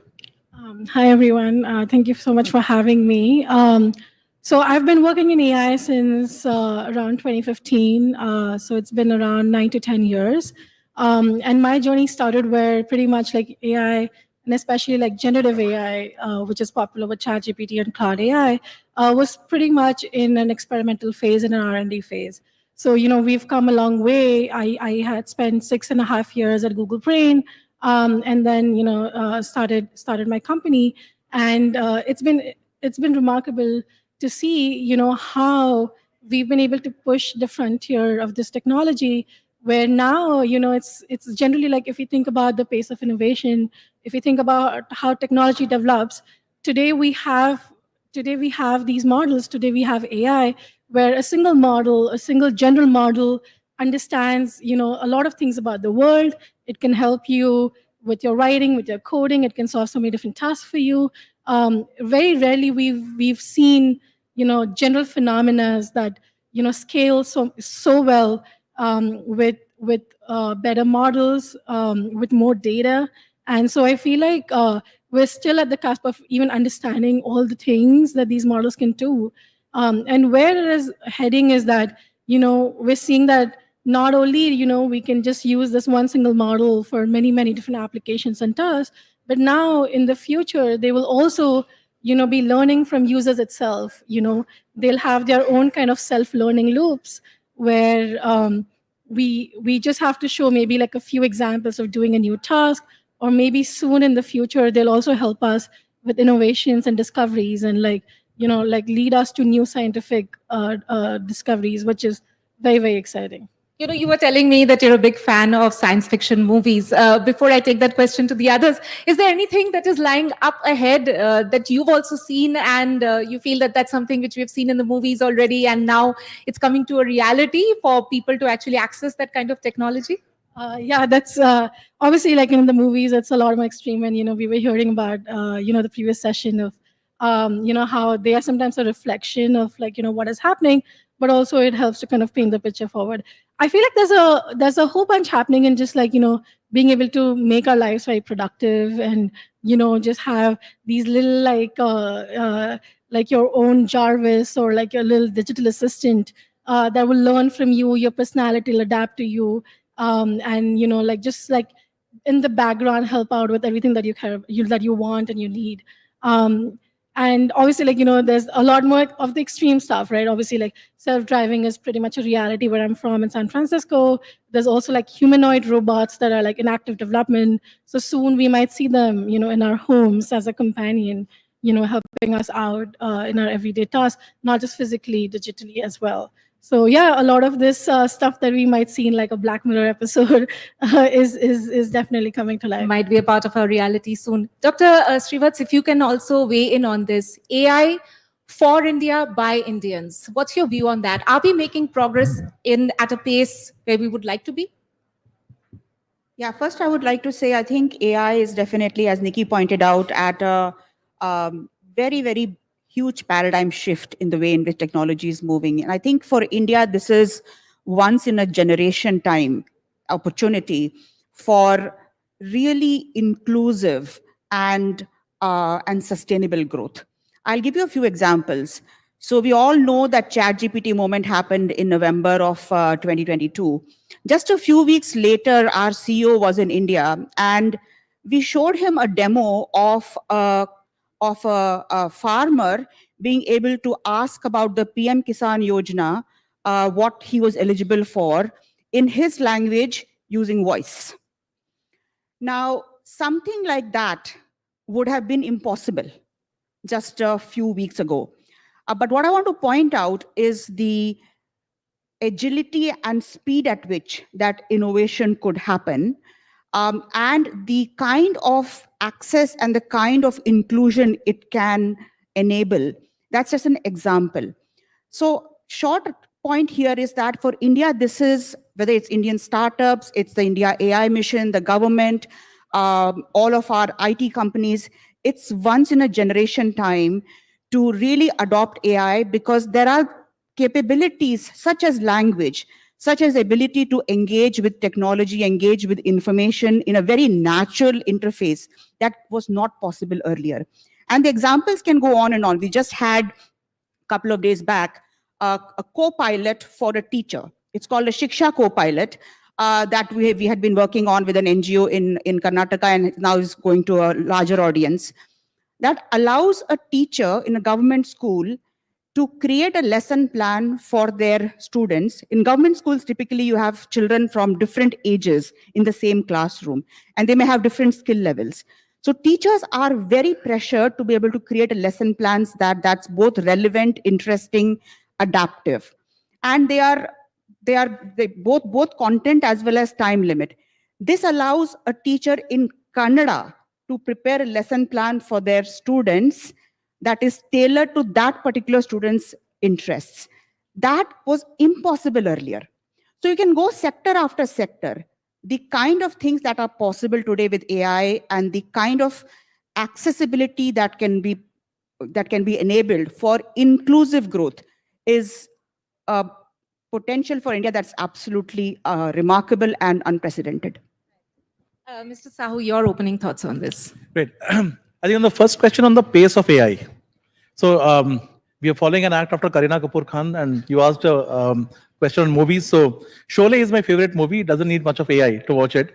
But James Cameron, when he conceptualized Avatar, he had to wait 10 years for the technology and the AI to be ready to actually make the movie. Now we are in a world where it is the reverse. I think AI is growing faster than what it can be put to use at.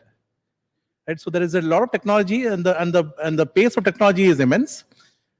We have to figure out ways in terms of how it can be used much more beneficially for us, and like as ma'am also pointed out, in terms of social inclusion. So I think that's one clear point. I don't think we need to be worried about the pace of AI movement or technology. I think it's about finding all the right use cases and using it for in general overall benefit of humanity. The second point about AI for Indians, for India and by Indians.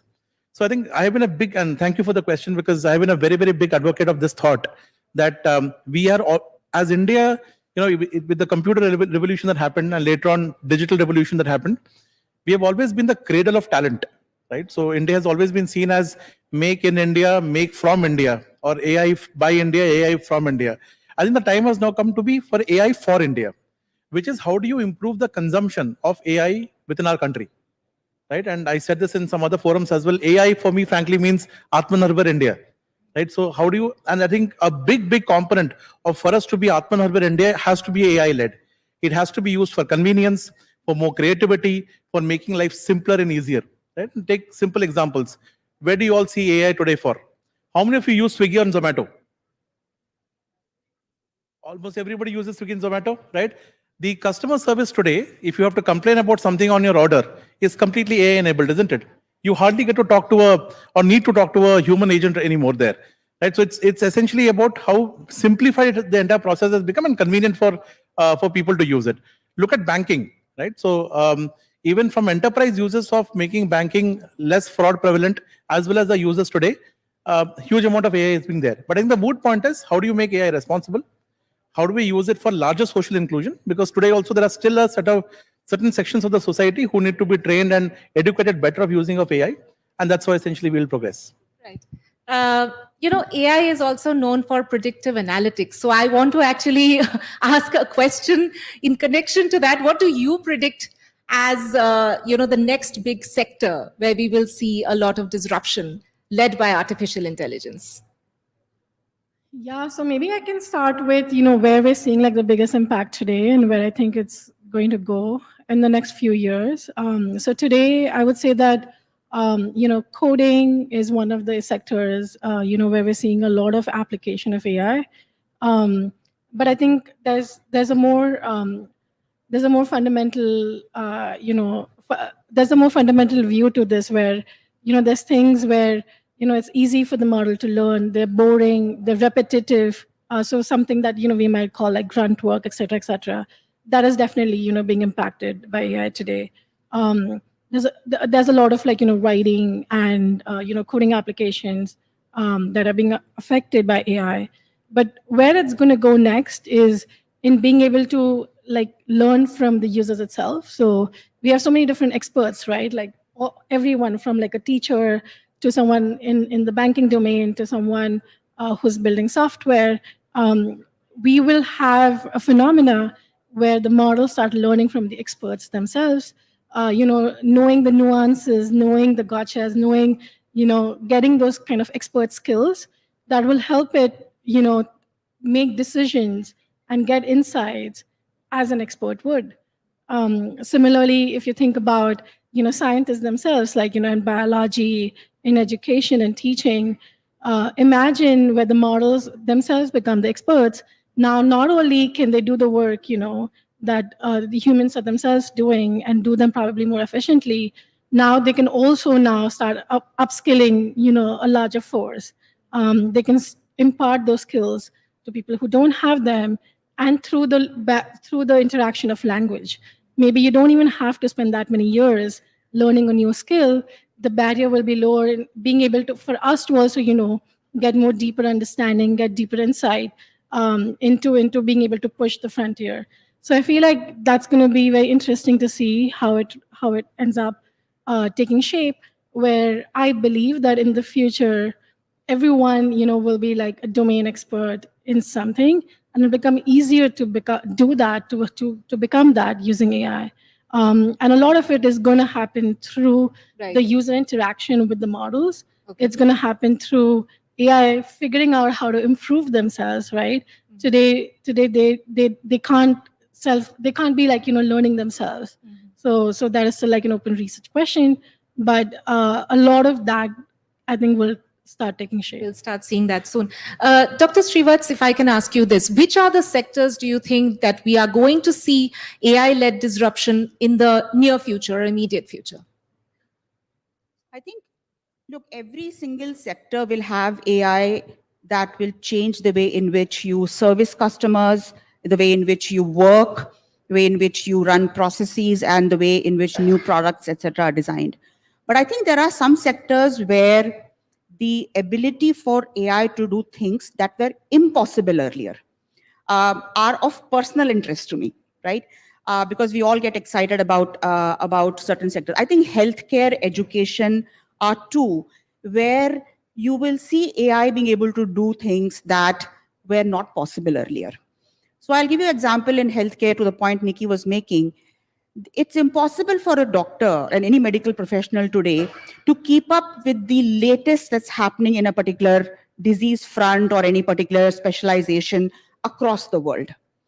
Now imagine that doctor having an AI assistant that is able to look through what kind of disease symptoms, what kind of very unique cases are happening. Imagine a very specialized case in child cardiology or something, right?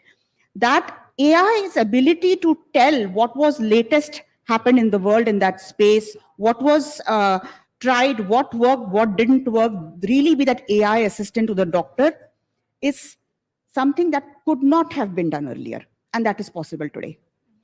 So I think to me, today meaning that will be increasingly become possible, right?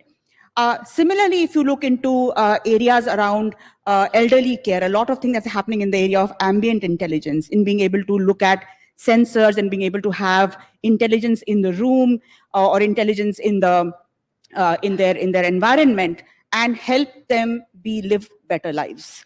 That is another area for elderly care.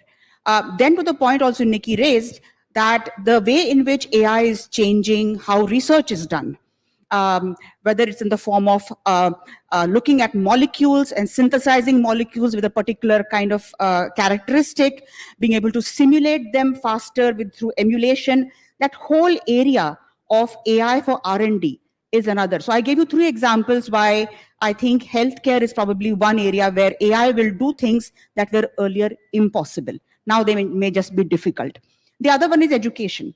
Imagine having every child, whether the child has got learning disabilities, or whether the child has got language, different languages that they, in fact, I think AI will make India really celebrate our diversity in languages, because no longer should everybody learn English to have access to both opportunities and information.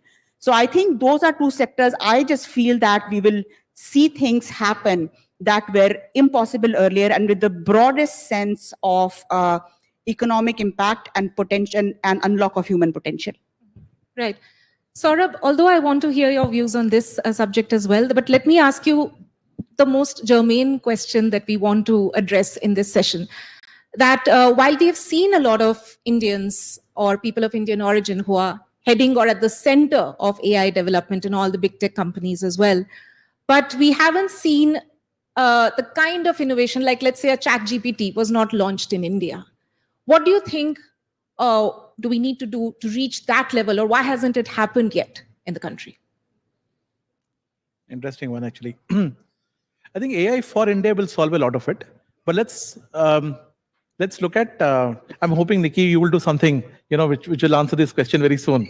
But so let's look at it as to what enables people to become inventors or creators, right? And ultimately, it has to be ingrained in the entire education system of the country. So at the end of the day, like the way we inculcated computers and computer science into our education institutions as a part of our overall education policy, as it became mainstream for people to choose and excel in that particular subject, I think the time has to therefore come to have AI, analytics, digital, and various such technologies, emerging technologies, as a part of mainstream education system of our country. I think that's one fundamental aspect which will be required. The second thing is the freedom of expression of experimentation, right? So I think allowing people that it is okay to fail. When you do certain things here, a lot of the growth that happens outside of India is also questioned against certain budgets or investments which have been made well forward. That is, you say, okay, go for this. Even if it fails, it's okay. We'll try again, and so on and so forth. That's what typically inventors are created. So I think that kind of, I would say, support system. And for this, private institutions, education institutions, the government of the country, corporate institutions, all have to come together to create an ecosystem, and hopefully it should happen soon, wherein you eliminate the fear of failure of people and allow them to experiment. already the AI platforms are created. People can experiment a lot, whether it is ChatGPT or various other technologies are coming in, and hopefully that will create something really strong for us. Lastly, I think the startup ecosystem of the country, right? And we've seen a huge surge in terms of the way startups are created and many of them achieving unicorn status, etc. I think one of the markers of success of the startup should also be in terms of the kind of disruptive or innovative use case that they can create, more than the unicorn valuations or on the aspects of it.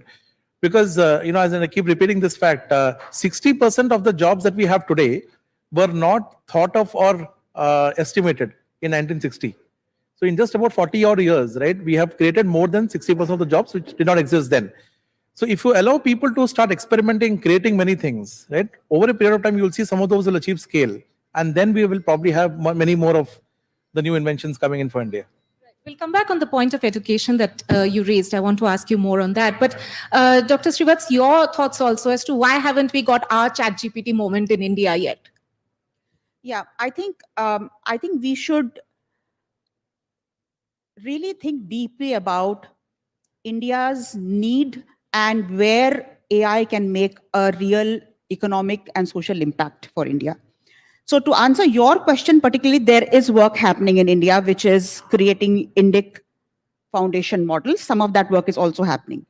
But I think the more important part, which I'm very, very bullish about the India startup ecosystem, is being able to take the platforms and solve real problems and solve them at scale, solve them in a way that is meaningful.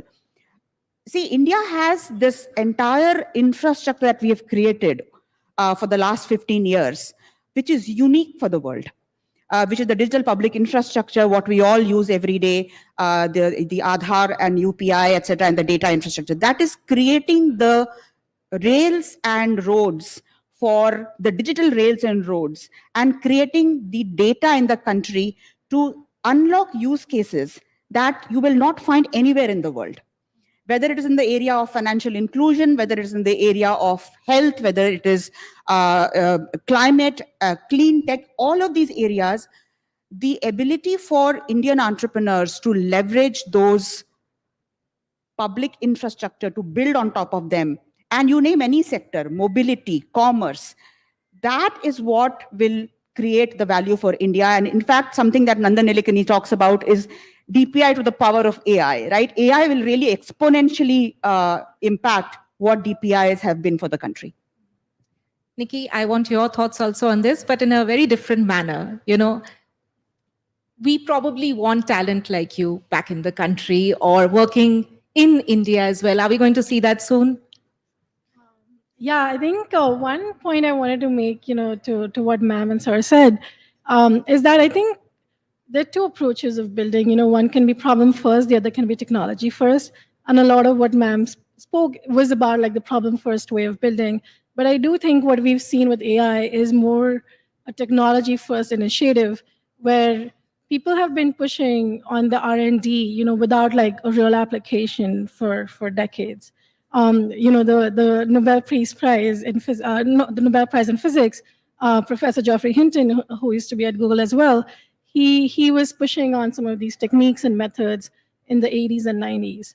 So it's taken us that long to see the light of the day and actually have this kind of large scale impact with that technology. So I do think there's a lot of merit and a lot of probably also need in having a long-term view.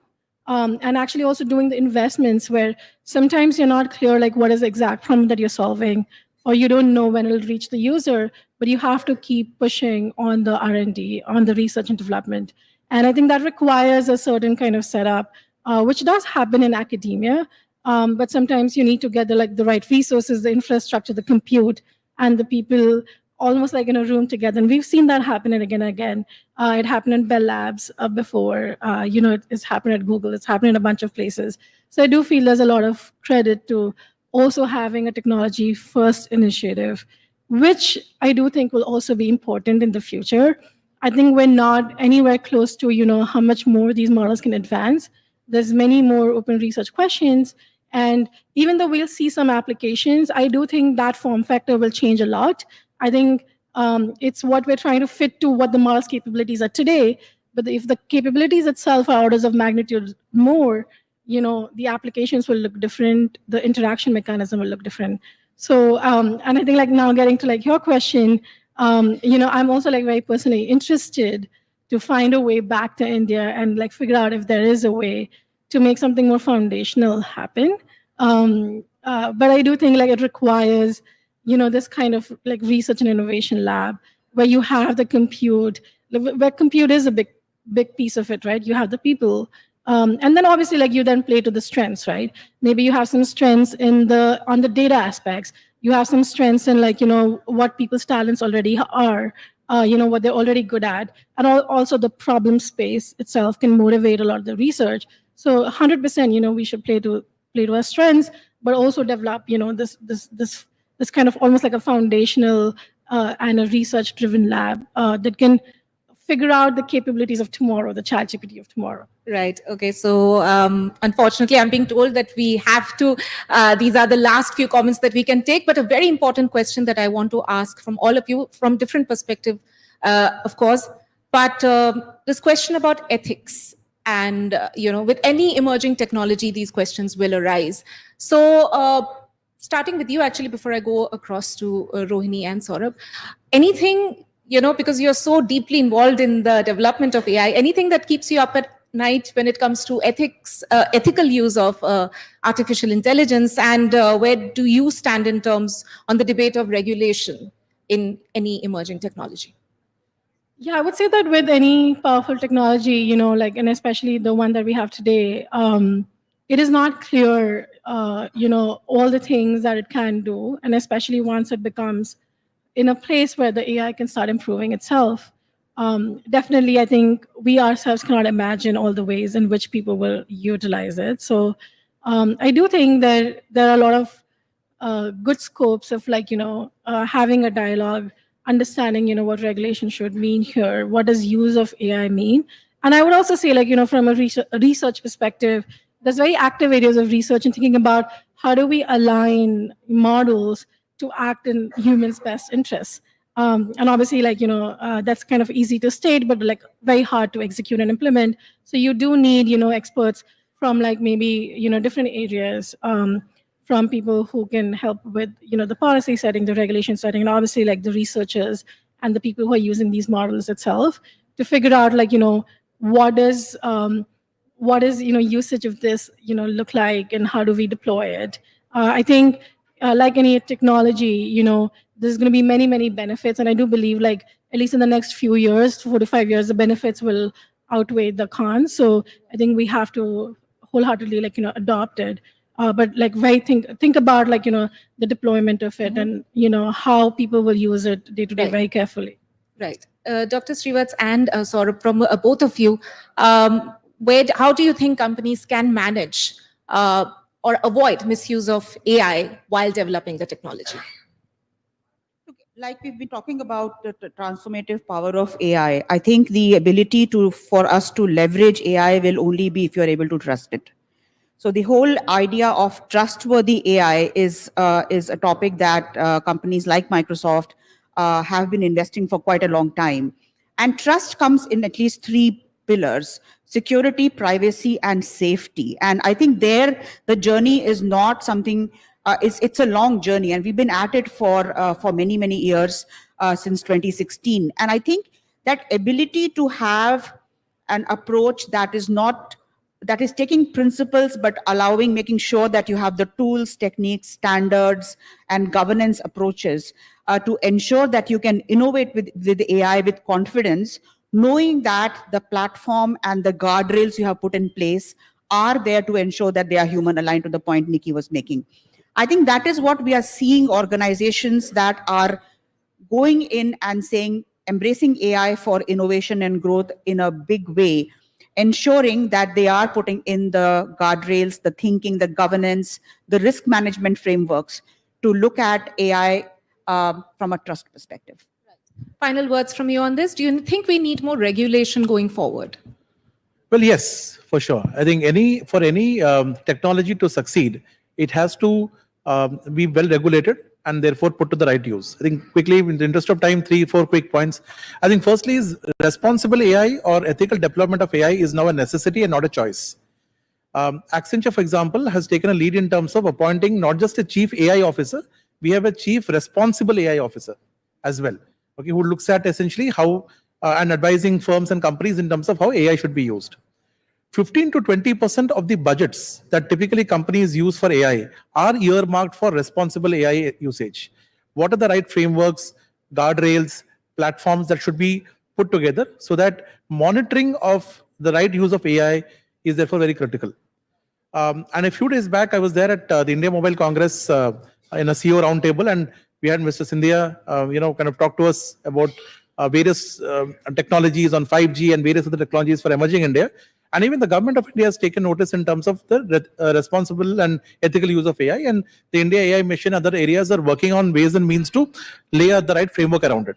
So I think very clearly the awareness has been created.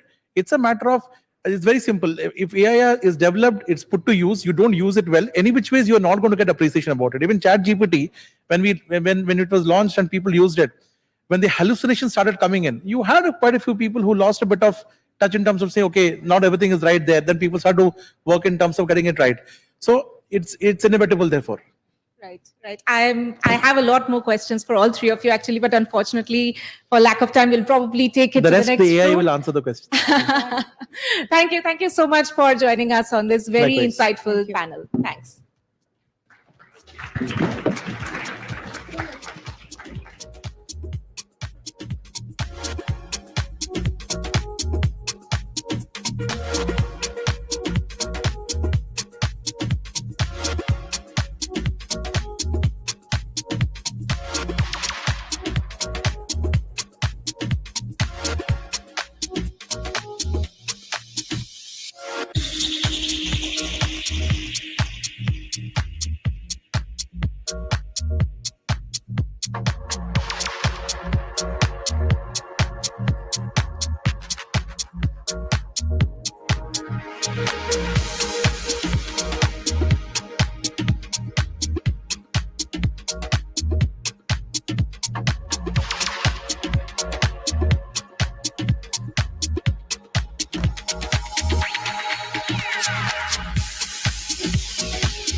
E-commerce landscape has grown significantly over the past decade, after the pandemic especially, completely changing the way we actually shop.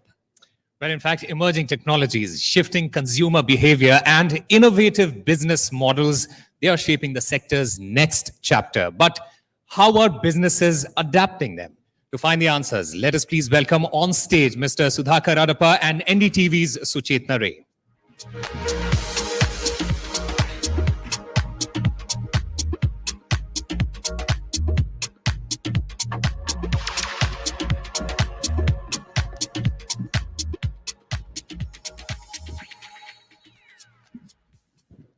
Hello and welcome. I have with me Mr. Sudhakar Adapa, founder and CEO, BIA Brands. A Harvard and IIM alumni, Sudhakar is a serial entrepreneur running a diverse range of companies in sectors such as F&B, beauty and personal care, media and human resources across India, US, and the Middle East. Today, we will talk about the new shopper. As shoppers, we Indians have always been value conscious. We now seek customization, we prioritize sustainability.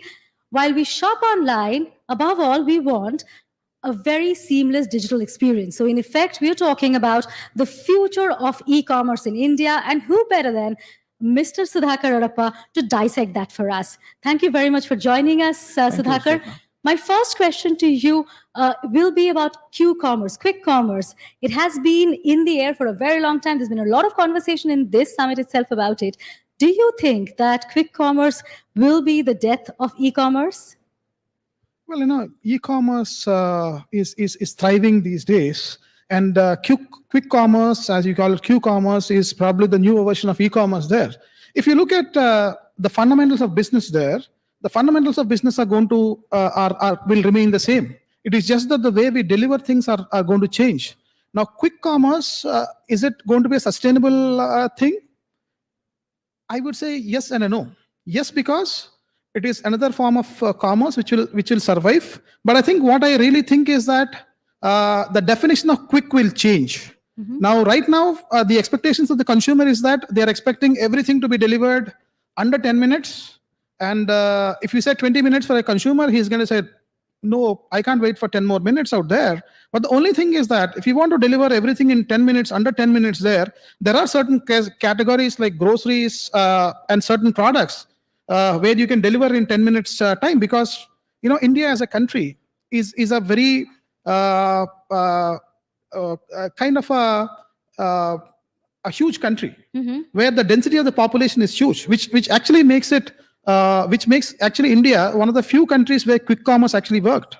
Right. But I think it's going to be like the categories that you can do in quick commerce are going to be few and far in between.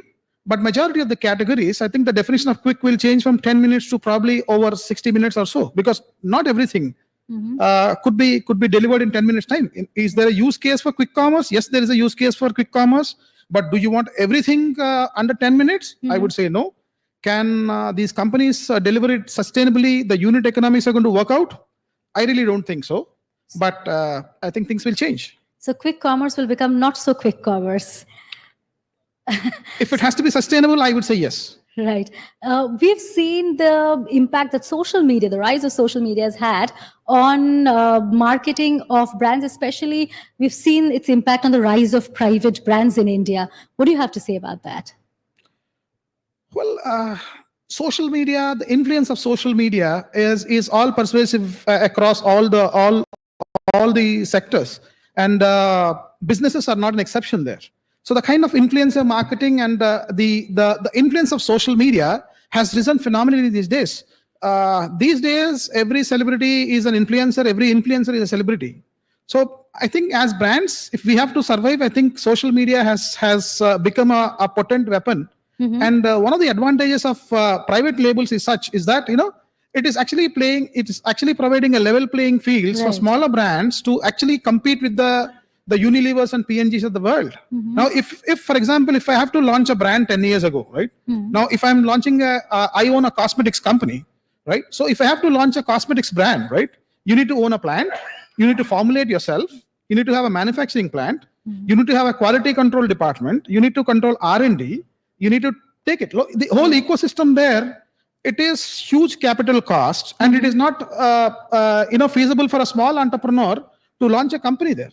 Now today, if you want to launch a beauty brand or a cosmetics brand, I hate it as a founder of a cosmetics company, but it's all it takes is probably you can go to a contract manufacturer there, make some sampling, get some 1,000 pieces up, put it on online on Amazon or Flipkart or Nykaa, whatever is that, and boom, you have a brand. Yes. Right. It's become so easy these days. True. What kind of disruptions do you see going forward as far as these private labels are concerned? Because you have social media aiding them. And as you just mentioned, that putting it all together is so much more easier.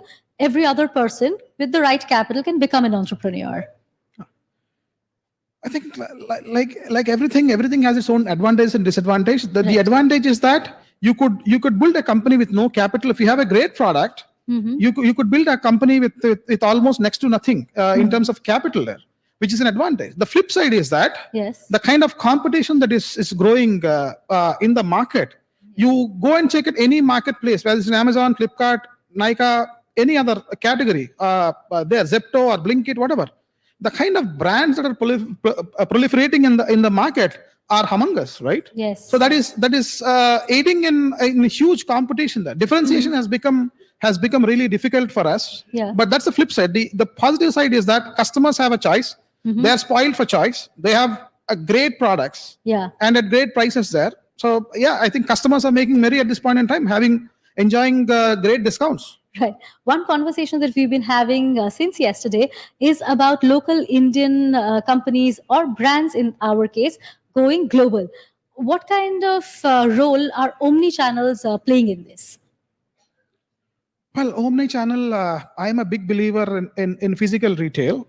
In fact, we at BR Brands, we are one of the few companies, apart from your Unilevers and Procter & Gamble's there, we took a different approach to launching our brand. We have a specialty coffee brand called Brew and Bliss, right? So we've launched it in physical retail first. On day one, we are there at 1,200 modern trade stores, which is a feat I don't think anyone have achieved in the past few days. The reason for that is that not because I don't believe in the power of digital e-commerce there, but the whole point is that if you look at a category like in F&B, where the margins are less than 25-30% there. Now, if you have to give them a platform fee of 30%, add to it the cost of shipping and the cost of doing performance marketing there, I don't think any F&B brand will be able to survive. Yeah. And the platforms are like, even if you are a 1,000 crore brand or 100 crore, if you're selling say 1,000 crores on Amazon or on Flipkart there, your platform fee is not going to change. So which makes it unsustainable and not so viable there. Right. On the other hand, I have beauty products where the gross margins are far higher there. I am happy to sell it on Amazon and Flipkart. So I think it's important for an entrepreneur to pick the right channels to kind of do it. But when you are launching a product, it's easier for startups to go the D2C way because it's perhaps cheaper to launch it digitally. So what do you think? Is D2C the only way to launch your FMCG startup? Well, I wouldn't say D2C is the only way to do it. But if your capital is scarce, if you're not very confident about how your product is going to do in the market there, I would say a way to go, D2C is the only way to go. But if you have money, it's not for the faint-hearted. It's going to cost you a lot of money, but you can build a great brand physically also. So it pretty much depends on your objective. Do you want to, first try it out in the market and then go physical?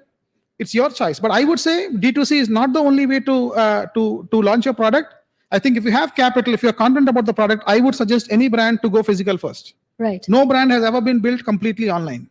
You take the example of all the companies, whether it is in whatever sector, you take EdTech, D2C, whatever, all the brands are now physical. Right. They might have started D2C, but they're all moving to a brick and mortar and D2C mix. Yeah, D2C doesn't cost you a lot of money.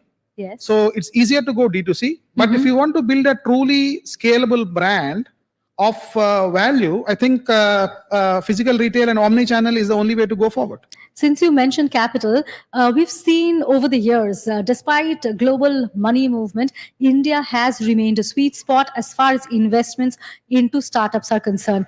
What do you think is the impact of that on entrepreneurship in India, as well as on the kind of innovation that we are seeing here? Well, India is a growing economy. And I think it's better than China because China is a very controlled market there. So I think it's easy for global money to chase markets with the scale as India there. So we've seen a huge influx of capital that is getting into India in the last 10 years as such, right? But the problem, what happened is that because of the global liquidity there, the kind of abundance of capital that is available in this country has become like, more startups are dying because of indigestion than on starving. Right. So what we've started doing is that we've started, earlier capital is an enabler. You want to do business, you need capital, so you raise funds, right? It's the way. But unfortunately, what happened is that Now we started using capital as a weapon. What we are doing is that, look, I'm going to raise a fund, which is $100 million. I'm going to pump in money, by deep discounting, by driving out others. It's like a last man stand game, a standing game, right? Which unfortunately is driving good businesses out of business. So I think there has to be a sanity in raising capital. We need to understand that, and don't stuck in this global liquidity thing. Last year, as early as last year, Yes. zero interest rates, liquidity is coming in. Everyone are looking at India as a market there. Free capital availability. So people started raising hundreds and hundreds of $1 million. You need to look at it. Does my business need hundreds of $1 million? Right. Not every business needs hundreds of millions dollars. There. Right. And use it diligently. And I think that's the message that I want to give it to entrepreneurs, is that, raising capital, please see it as an enabler.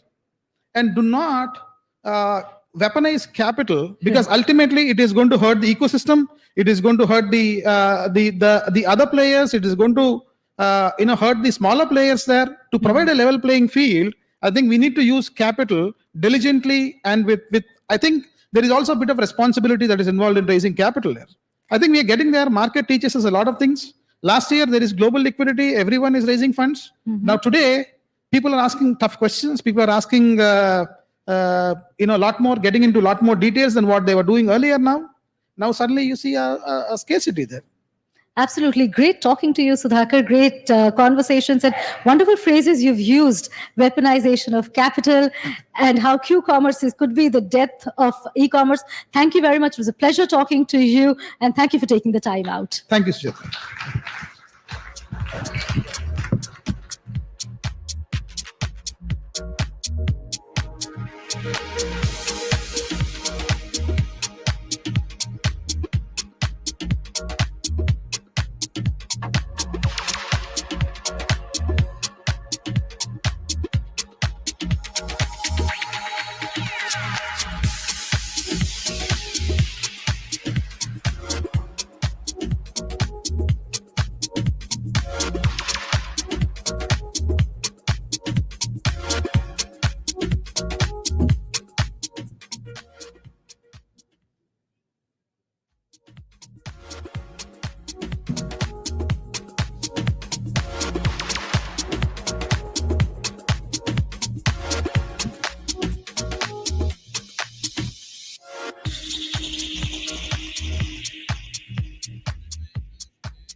Well, women are revolutionizing the business landscape, shattering glass ceilings and redefining the modern workplace. Trailblazers, Mary Bara or Indra Nooyi, Sarah Blakely or Dipali Goenka. These women are driving growth, diversity, and inclusivity with their leadership, innovation, and perseverance. In fact, pioneering women have proven time and again that gender is no barrier to excellence. They've actually redefined what it means to succeed, demonstrating that strength and compassion can coexist beautifully. Let's now invite on stage Dipali Goenka for a conversation with NDTV's Tamanna Inamdar.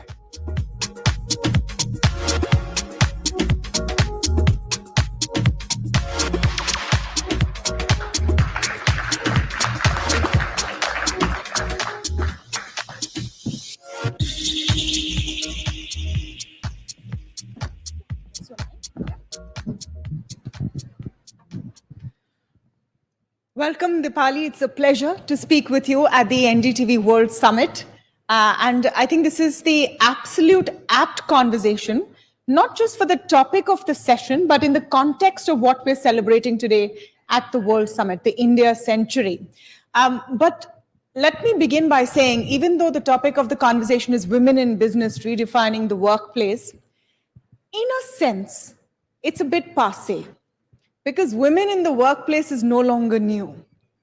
When I speak to Dipali Goenka today, I see a powerhouse, a business leader in her right, like any other member of the business community. So let me start by asking you a question about how you, as a business leader, look at the Indian economy today in the context of our conversation of Indian companies dominating what we hope will be India's century. First of all, Thank you, Tamanna. Thank you, NDTV World, for inviting me today. For one of the most, I love this conversation about women and in leadership. So when we talk about India, let me give you a perspective. You know, when we launched first of our plants in 1993, I remember the time when India was just opening up the license Raj. They couldn't even imagine that we could make towels. They said, oh, you must have changed the label. It's not made in India by an Indian company. Now today, when we talk about India, India has become an integral part of the supply chain for all the global retailers. Everybody is thinking about India. When you talk about Walmart, they're talking about $10 billion, you know, kind of outsourcing from India. There's Uniqlo talking about India. So, you know, India is in a very sweet spot. Not only because it is becoming an integral part of the supply chain, one of the most stable democracy that you see here, Tamanna. You see the leadership in the terms of infrastructure, the growth. You see the neighboring countries still struggling, and that's where India really holds its own. And apart from that, when we talk about India as a country, the consumption, 1.4 billion people, it's not about the consumption for India itself. It is also about the workforce, which is going to be the youngest for the next 30 years. So for me, that's where I feel really, you know, I said like India is in where it's the Indian era right now. And let me be very proud of that and say that, you know, we'll talk about, you know, saying that, you know, we'll be the third largest or maybe the second largest economy very soon. And I think that's what just keeps me going as a leader as well. Yeah. You talked about India's space or position in the global supply chain. And you work, Welspun, of course, works with some of the biggest retail brands. I want to understand the distance that has been traveled for the longest time for India in many sectors to compete. There was the cost question vis-a-vis China, the quality question. Do you think that we've surpassed some of those barriers? And today, in a China plus one world, India stands stronger? You know, we are reaching there. You know, with China, China has been the factory of the world for the longest time. And to get India there, we are reaching there. I mean, I'll give an example for Welspun today. Our plants are one of the best plants, I could say, you know, in the world in the terms of textiles.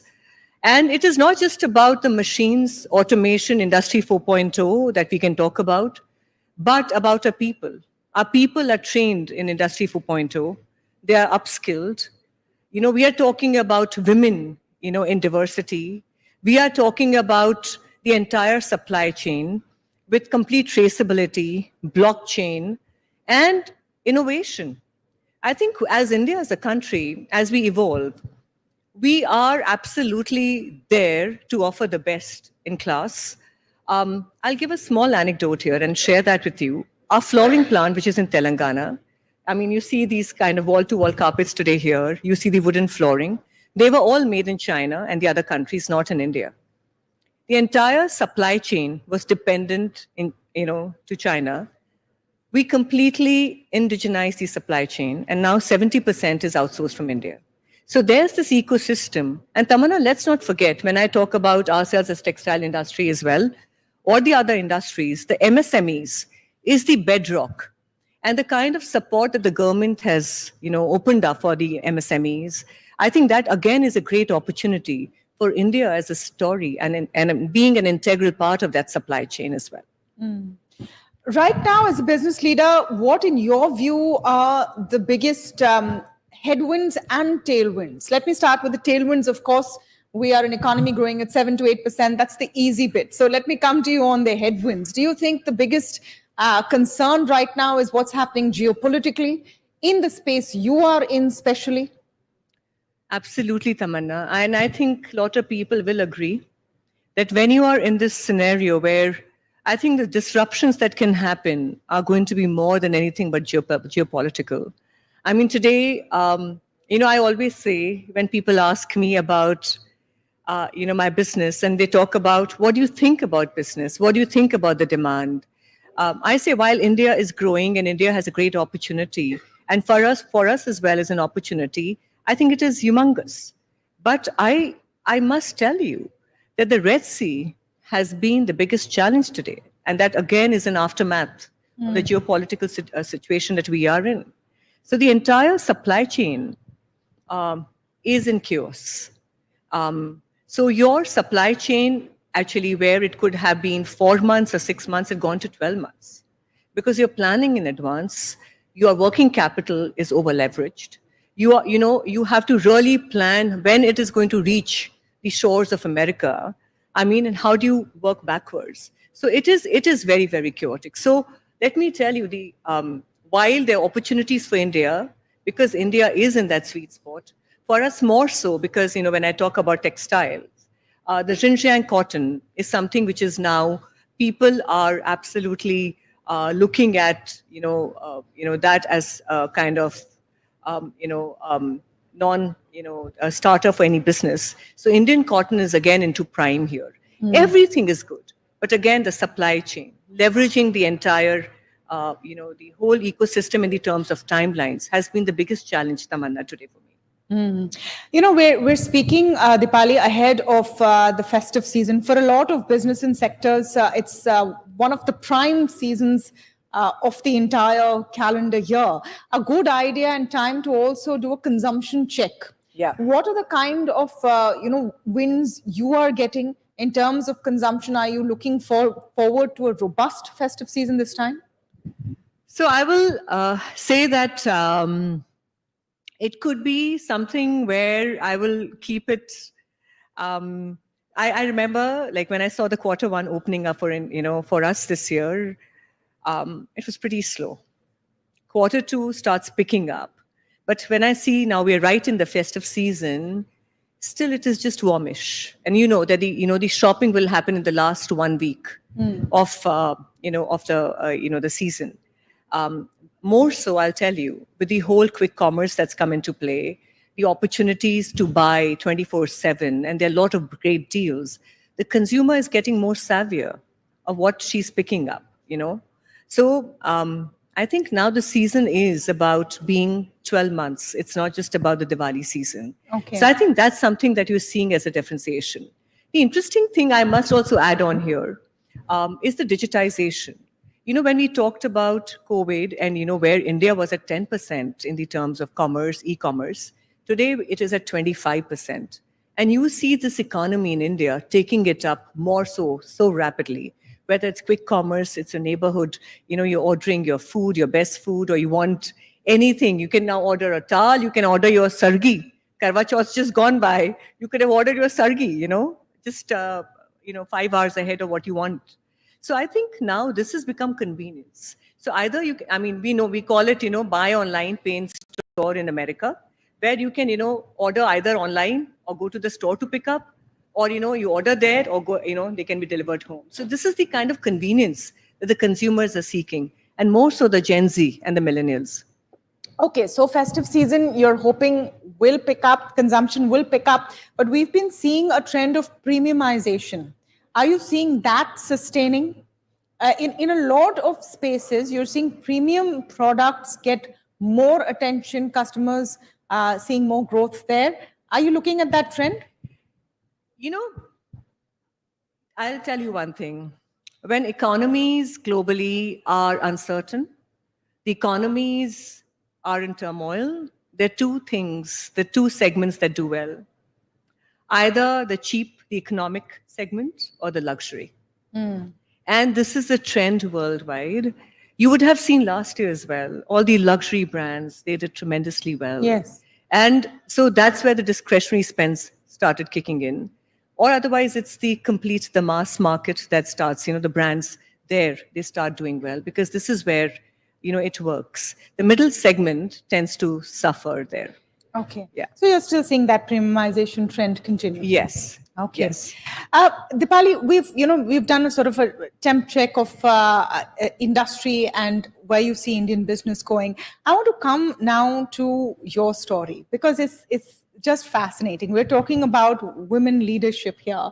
And I'm really curious to know what your journey was like. So you know what? I tell my daughters, Tamanna, always. I tell them, you know what? You have an opportunity to have, learned, gone to college, have had, the way you wanted to. For me, I got married at the age of 18. I had children early, and I started working at the age of 30. I was a homemaker. And I have 2 daughters. So my journey began not only for myself, because I always believe as a human being, you have to constantly evolve. And I think that's the way I've always believed in, constantly learn. But it was also important for me to set an example for my daughters. Because it is about that if I can do it, my daughters can do it. And that's where I'll open doors for many women, many girls. And that's where the journey of struggle began in 2003. Learning on the ground, learning from scratch wasn't easy for me, Tamanna. But I think I've always believed in that if you believe in it, you can do it. And if you have the commitment, you can definitely look at and never give up. I mean, these are a couple of things that I always believe in. And that's the spirit I've maintained till today. 2010, when I got on board of textiles as well, from $400 million to today, we are at $1.2 billion as a revenue at Welspun Living Limited. I think it's been a very interesting journey because I didn't know anything about textiles. I didn't know how the cotton was bought, what is spinning, what is weaving, and what is processing, Tamanna.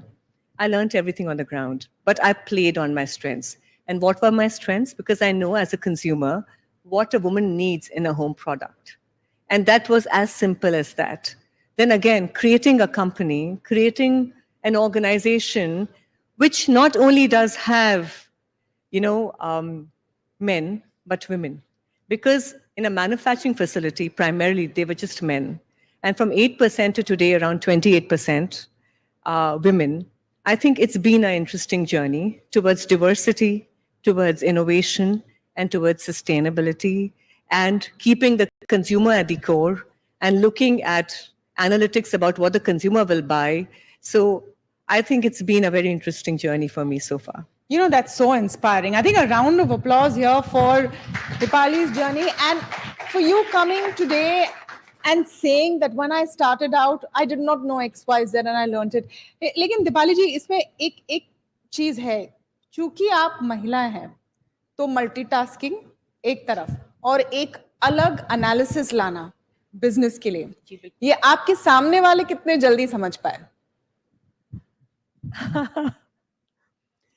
थोड़ा मुश्किल रहा because कई बार लोग यही समझते हैं. I mean, it would be like if I would go with my work colleague for a meeting, they would talk to him and not to me. तो वो रहा.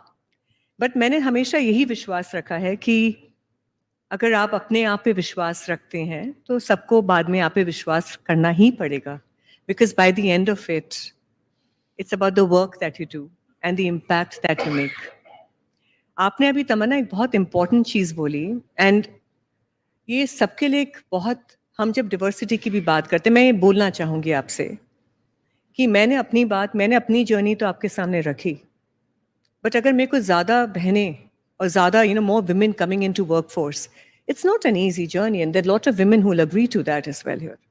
Now, when I talk about textiles, I mean, it is absolutely labor intensive. At Welspun Living, we have around 15,000 people working with us. Now, getting that around 20 to 30% women in that workforce, बहुत काम करना पड़ा. Because family को बताना पड़ा कि आप अगर workload share करेंगे, तो ये काम कर पाएंगी और contribute कर पाएंगी घर के खर्चे के अंदर. So it's been you sensitize the family. Then have a roadmap for her. Give her the convenience. And the important thing is, अब rural में तो कर लेंगे, पर आपके जो white collar पे आप आते हैं, वहाँ पे सबसे ज़्यादा struggle रहती है. Oh, is it? Yeah. And you know why I'm saying this? Because being a woman, I've faced it. So I had to see that how could I make a path easier for women working in my offices as well. Well, it's an inspiration to see a woman at the helm in India Inc. And thank you for that, Dipali. That's an amazing story. But I want to also come to, the point of what, you bring in as a leader, and an important part in your sector, which is a question of sustainability, especially in textiles. It's become the need of the hour. How do you tackle a challenge like that? Because we are a cost-sensitive country. You have to keep your margins intact as well, and you need to move to sustainability. Totally. So Tamanna, first of all, I always say that sustainability is not expensive. And, you know, it is the impact. I'll tell you in Anjar, हमारी factory है कच्छ में. It is in a desert area, जहाँ पर अगर मैं बताऊं अंजार वो area है जहाँ पर भूकंप आया था 2002 में. You know, there's not a drop of fresh water there. And सारा पानी नर्मदा से आता था. We actually use around 30 million liters of water to be precise. और कई बार पानी सूखा पड़ जाता है. Then if we would have used that water for textiles, हम पानी यूज करते तो ना तो farmers के पास पानी रहता, ना communities के पास रहता. Today, you know, with our STP program, sewage treatment plant that we have, we don't use a drop of fresh water. And सारा हम communities से सारा sewage का पानी लेते हैं, हम उनको royalty देते हैं. So that we could use that fresh water, that sewage water and recycle it and use it in our operations. So farmers get water for irrigation and there's potable water for the villages as well. And villagers actually get paid for the usage The royalties of their given to sewage the villages. water. That's amazing. So I'm saying sustainability is such an important aspect. So for us at Wellspun, we have another 3 years of a roadmap that we've made. How much water? So fresh, zero fresh water, landfill zero, green, being green by 2027 and 2030 is a roadmap that we have made for ourselves. And we report back to the board every quarter about our performances in sustainability and the social impact that we do in our communities as well. One of the interesting programs that I have is the upcycling of rags, where जो चिंदियाँ निकलती हैं हमारे operation से, हम communities में पिटलूम पे हमारी जो बहनें हैं वो कम्युनिटी सेंटर्स में आके जब भी उनको टाइम होता है कुशन्स बनाएंगी, रैग्स बनाएंगी, मतलब उसके रग्स बनाएंगी, एंड दे अपना बैंक अकाउंट खुद ऑपरेट करती हैं, and they are earning 20,000 rupees per month. Because I believe that if a woman is independent and empowered, the child will definitely go to school. And sitting in Delhi or sitting in Bombay is easy to think and envision, okay, my child has to do his, education complete. But think about India. That India where the literacy still is at 60 to 70%. Look at China, which is at 100% literacy rate. If a mother is empowered, definitely the child is going to go to school. Otherwise, the father would say, to bhi kaam pe lag ja, because I don't have money to support you. So I think these are very important aspects. And as corporates, I think we need to start thinking from the grassroots. When I say sustainability, I think to create a sustainable future for India, sustainable future for the world, sustainability is not expensive. Amazing. Do you think corporate India is doing enough of its part for sustainability beyond the marketing bit of it, or beyond CSR, or beyond what looks good or sounds good? Do you think enough is being done? We have a long way to cover, but I think the journey is still begun. Journey is still begun in the terms of that 1% that, the companies have to give for the, the CSR as well. I think these are small steps, but like corporates, if they start looking at India and not just contributing, and not just doing businesses, but becoming the agents of change, is where that, we'll start making a difference. Dipali, as we wrap, one message for you, from you, for women leaders in all fields, may not just be in corporate, maybe in any field, maybe in their lives. How do you take charge? By believing in yourself and never giving up. The road is not easy. The journey is not going to be easy. And there'll be a lot of times you'll feel that I can just, hang my boots and I don't want to do it. But then that's the time you give that extra effort and move ahead. I think that's what it is. And believe in yourself. Amazing. Thank you, sir.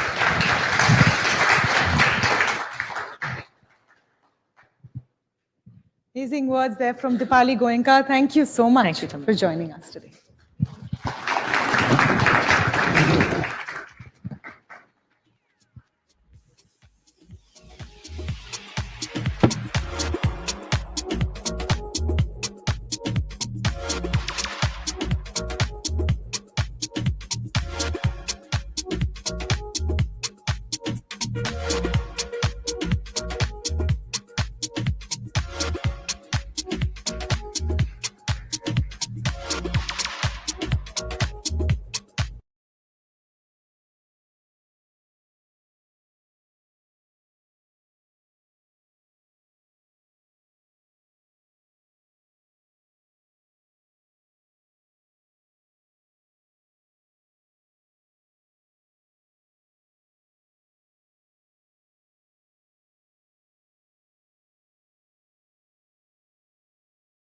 Break.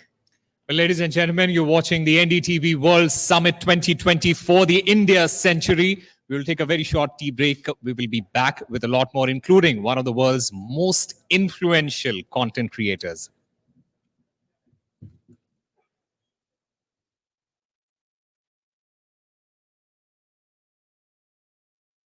Amrita University.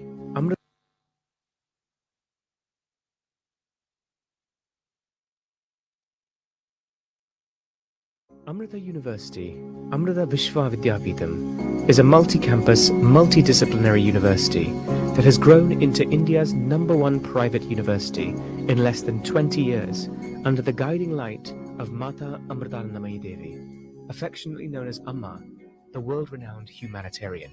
Amma is also the Chancellor of Amrita University, driving a vision of education for life, not just education for living. The university's main focus is on compassion-driven applied research that would have a global impact and benefit all sections of society, especially the most downtrodden. Amrita University has rapidly grown into 9 campuses across India: Coimbatore, Amritapuri, Bangalore, Mysore, Cochin, Chennai, Faridabad, Amravati, and Nagercoil. Has over 20,000 students across 220 plus programs in various disciplines, including pure sciences, engineering, management, medicine, and interdisciplinary studies.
Hi, today we are at the Billion Mobility electric vehicle launch event in Chennai, and here we embrace the dreams of a sustainable future with Billion Mobility. Check it out.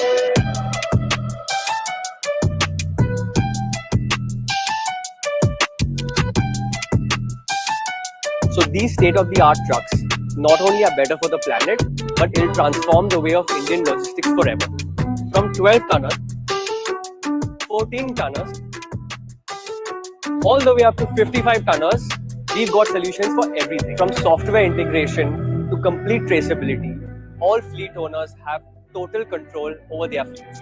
From an end-to-end integrated technology, Billini has the entire mile covered.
Okay, then.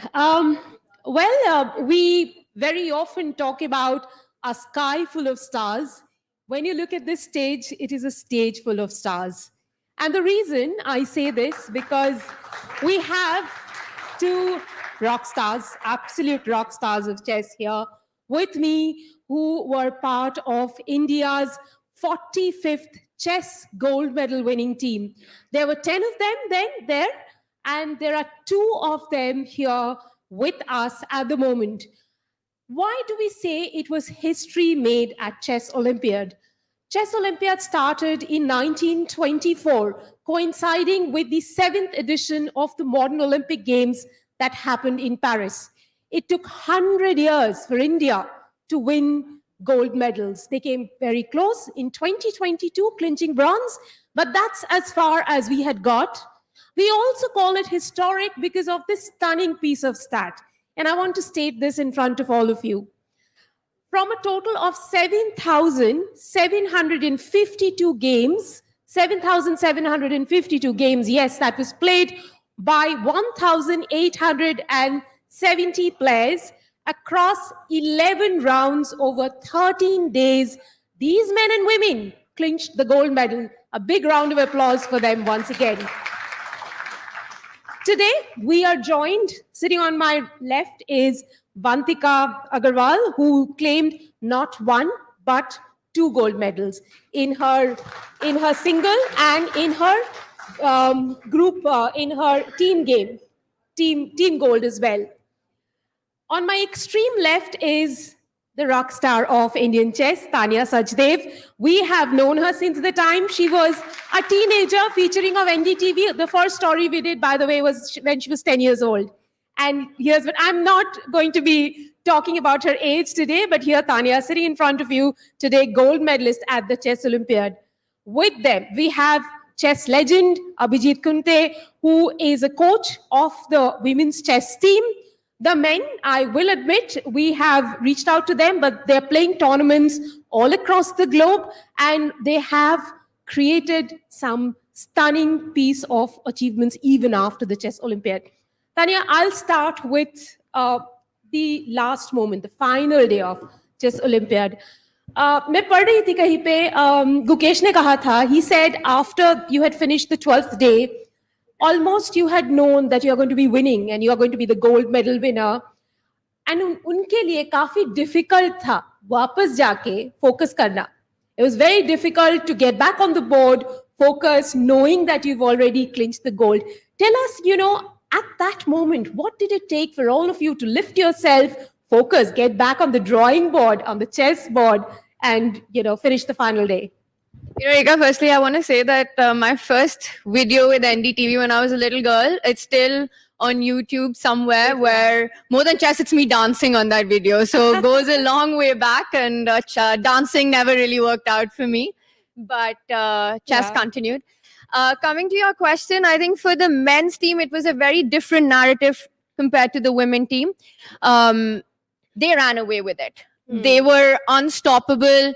I don't know how many of you were following, but we had 3 players in the men team who had just played the candidates. One of them who's going to play for the World Championship. Gukesh was there leading from the top, and everyone was in form. So they went into the last day with a very different mindset. And I think this was so impressive because it's so easy when you know you've got the gold to kind of take it easy.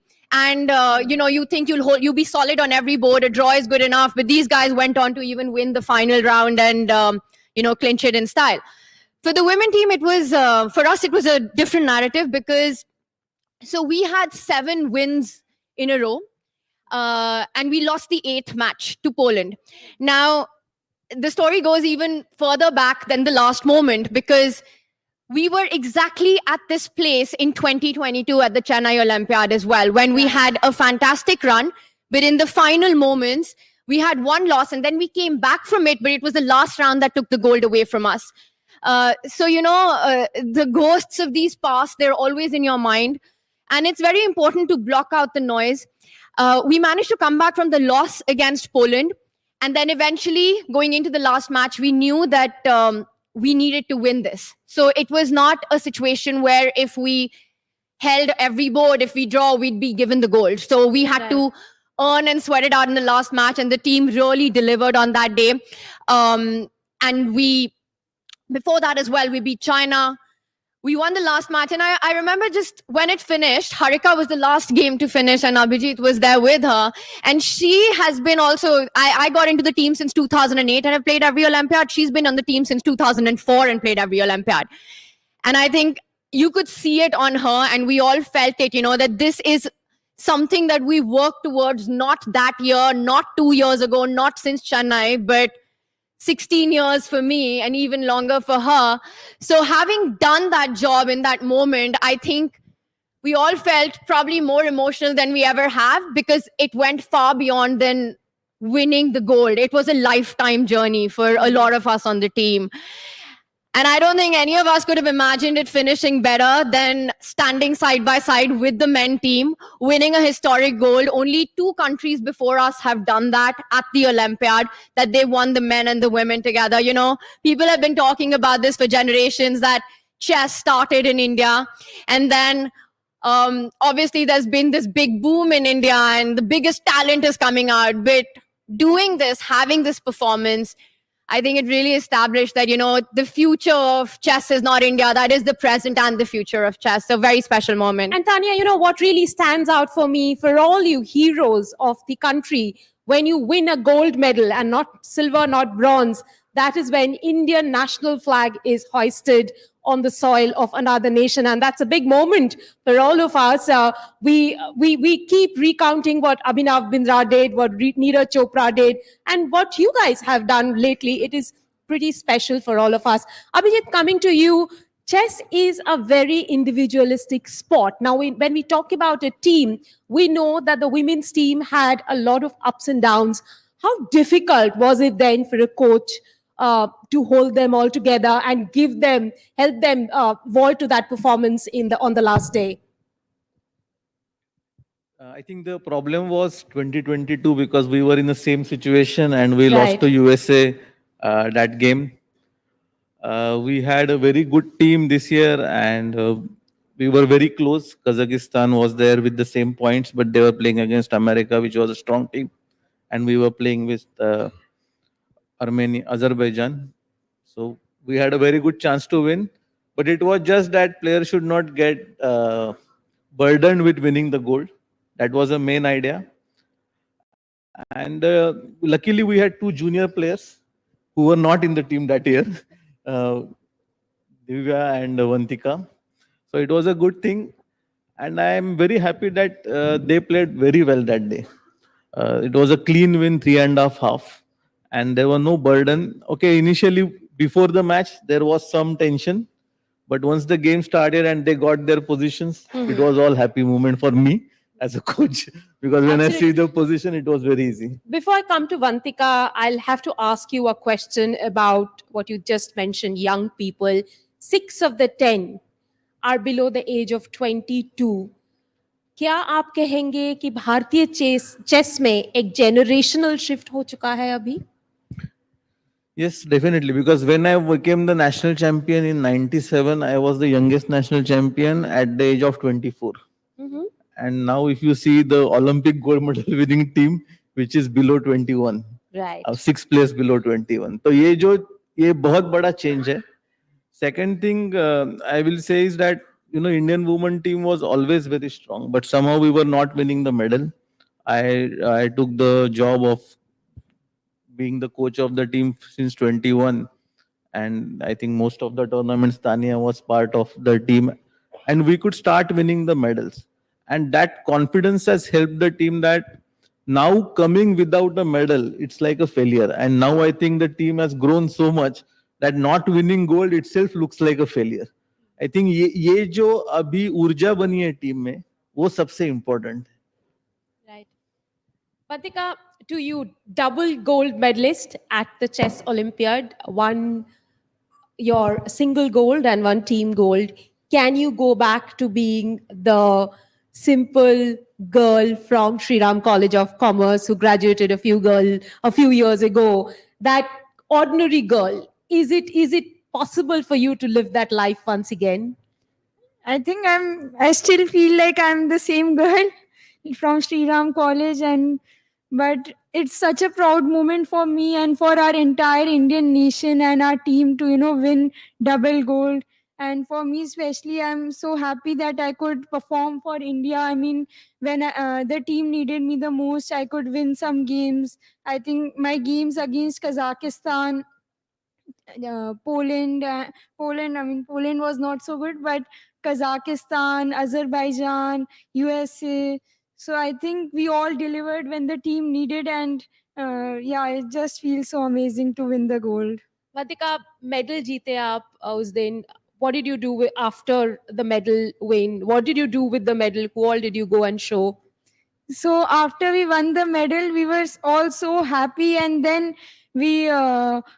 After we won the prize and all, Gukesh and Tanya, You did a special dance. Yeah, we had planned this and we had this special celebration. Did you plan that special dance? Yes, it was all planned. Not before, but once we both won the medal. You're giving too much away right now. No, I want you guys to say what was planned and how did it come about, because we all saw that dance that went absolutely viral.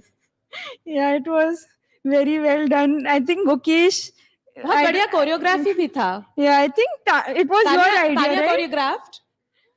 I told you my first video with NDTV goes back to dance. Yeah, so it was, I think that was the most fun moment. And then we also made a reel where all of our members were there. We, after the PD, we went to a pizza restaurant because it was already past 12 and none of the restaurants were open. Yeah, but the team itself being together, that was special moment for us. And after that, in fact, after coming back to India, we didn't have any time. In fact, after coming back, I came home at 2:00, and the next morning at 7, I just got up and came to NDTV studio for the interview. Yeah, and the next day itself, Prime Minister sir also met us, and it was such an honor and pleasure for us, to get this chance and opportunity to meet him. And we got felicitated and honored by so many great people. It just felt amazing. Tanya, what is it about Budapest and Indian sports stars? Neeraj Chopra, you guys, you seem to have made Budapest your favorite haunt. We are going there and winning the yellow medal time and again. दिमाग में था कि नीरज ने भी यहाँ पे कुछ special किया है, हमें भी करना है. Not the fact related to the city itself, although Budapest, great city, highly recommend to go visit, even if you're not a chess player. But coming to your point about Neeraj, I was very closely involved with the Paris Games, with the Olympics. I was doing the broadcast for that. And the team for our Budapest, for the Chess Olympics got announced, I think 3 days before I was leaving for that. Wow. But my experience there and being so close, and I'm somebody who I'll be honest, hasn't followed the Olympics closely. We all know about our athletes, but the sports and, all the different sports, I've never followed it. But having done that, I felt so inspired by really what sports brings out and what it takes to be there and how they play their hearts out. And, sometimes it goes your way, sometimes it doesn't. I mean, one of the biggest example is, the 100-meter race. I mean, you work for 4 years and then you have those 10 seconds to give it. And if you're able to do it, you go for glory. But just the whole atmosphere around it and looking back at it, I think being involved with that and what it takes for these athletes to cancel out the noise, the pressure, and to put in all the hard work that they can before, and then to just give it their best. For me, that was a huge learning experience. Who were you inspired by? You said you were in the Okay, broadcast. I'll tell you. Yeah. I mean, of course, Noah Lyles?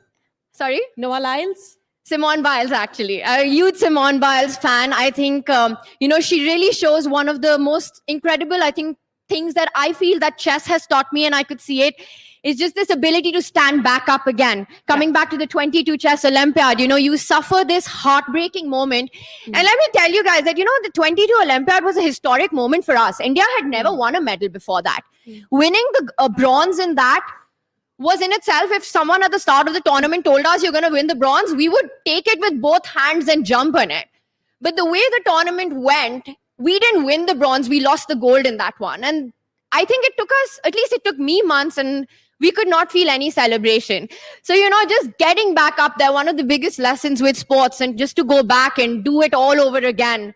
What Neeraj Chopra also did at the Olympics, you were facing a 92-meter throw, and then to respond to that. So as Vantika said, you face a challenge, you lose to Poland, to respond and to come back, to beat China, to hold your own against countries like US. I think that's what sports is about. We will get both of you girls back to celebrations once again. But before that, Abhijit, chess again is a very, as we were talking about, individualistic sport. Why can't associations or federations produce chess players? Why does it have to be individuals like Vantika and Tanya who train with private coaches from different ecosystem to become what they are? Why can't system produce rockstar players? Chess is a very different sport. It has a lot of research, it has a lot of arts, and it has a lot of sports. At grassroots level, the association is mainly involved in organizing the tournaments, which gives fair opportunity for everyone to participate. So the participation opportunity is huge in chess because it's an individual sport, so you can play many tournaments nationally, domestically, internationally. So there the associations and the World Federation plays a part. They have the ranking system, selection tournaments, team selection. Then we have the camps for the selected team members. Right. So we have very few team tournaments in India. So the players are individuals, so they have their individual coaches, they have their individual choices. Most important thing is it is not possible for them to share their preparation because we have a lot of preparation. We have 1 crore plus games which we have to check. We have to make our own strategies which cannot be disclosed because finally we are our competitors again after this team tournament. Right. So most of the players will always prefer to have their individual coaches rather than have the team coaches. So as a team also we have certain limitations. But what about the pipeline? Who then takes responsibility of the pipeline? The pipeline is coming always because you have this national championship from 7, 9, we have around 9 age group championships. So like 18 age group championships, men and women together, where the national champions are there, they play in the world championships, Asian championships. And for them, the coaching camps are organized from the grandmasters, international grandmasters. And the state level, many state associations organize the camps. But getting into some kind of NCA structure, what the BCCI has, right, that can become a challenge because the level of the players, what players are right now, are at top 5 or top 10 in the world, where it is very difficult for them to share anything with anyone. And I feel this system is working fine. Yes, because we have top 5, 2 players in men, top 15, we have around 3 players in women. So I think the system is doing good. It's most important is that the players needs to be funded because it's a lot of individual work where you need a lot of seconds. So like is there enough funding in the system now? It's always never enough, but it's decent. But I think there is a lot of scope for improvement. There has been a shift since your time, you would Yes, say. I think the shift has come from the 2022 once we won the bronze medal, and there has been a sea change in the situation.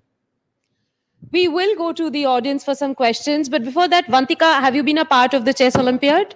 And Hannah, how was the experience? So I was part of Chess Olympiad in 22 also, but I was playing in the second team. That time I was playing on board 1, and that time also I had a great run, and my performance was 2500 plus, and I mean, I was after 9 rounds, I had 7 points. So it was that time me and Divya both we were playing in the second team, but all the team members couldn't perform that well, so we couldn't get a medal. But yeah, to be in the main team. No, last year in Asian Games also I was in the main team. That time we won the silver medal.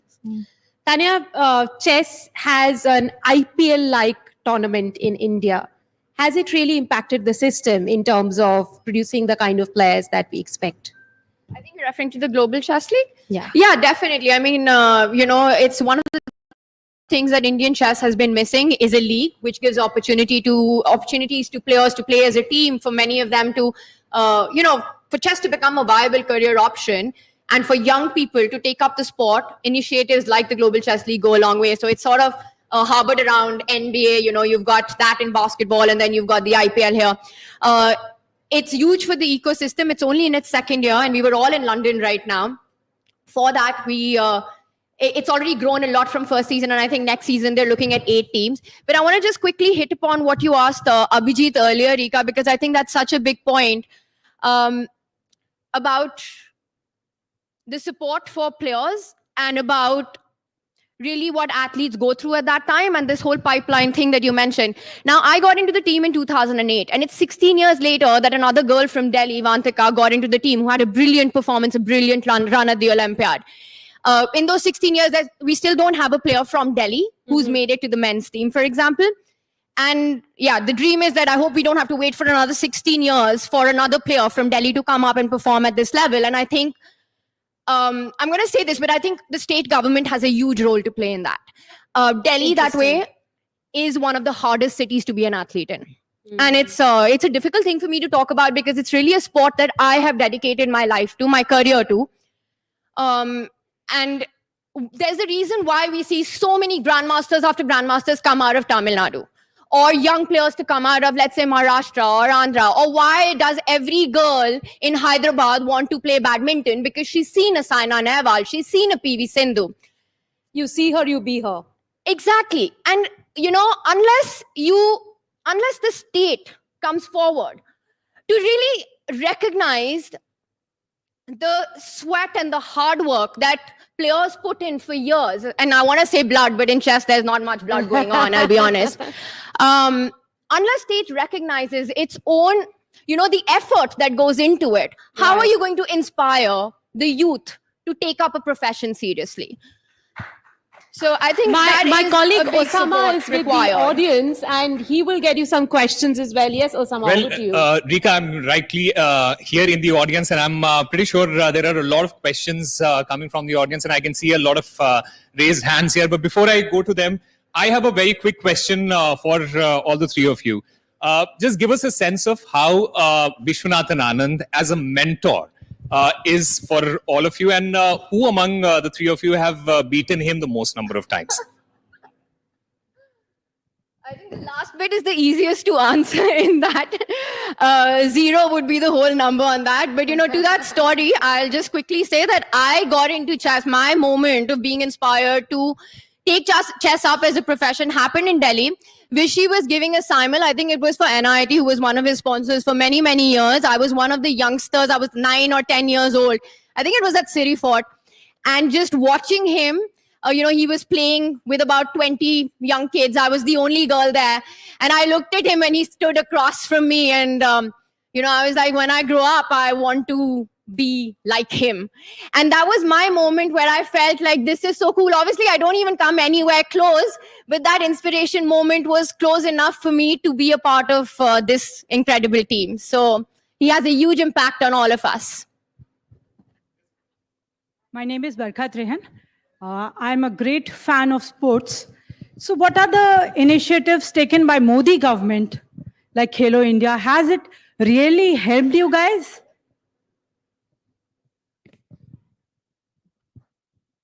So right now, chess is not part of Khelo India National Games, but the central government supports all the teams which participate internationally.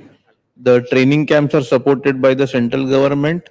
Plus, there is a program which funds the top level athletes. I think it's a top scheme where the players are supported, and the cash awards, cash incentives for the performances. I think these are the few things which the government does, where players who are playing from national to international are taken care of, and there are some government grants for organizing international tournaments. I just want to add a small story to that. We were actually in Budapest heading for the closing ceremony. The whole team was together. We were all in a bus. And at that time, Modi sir had a speech in the US. And we had won the medal maybe an hour or 2 hours ago, right then. And we were heading towards, the main, the trophy giving. And in that bus, we were listening to that speech. And just at that moment, he announced about this historic win. He spoke about us. And, as players, just to be recognized so instantly for the efforts, it felt so inspiring and motivating.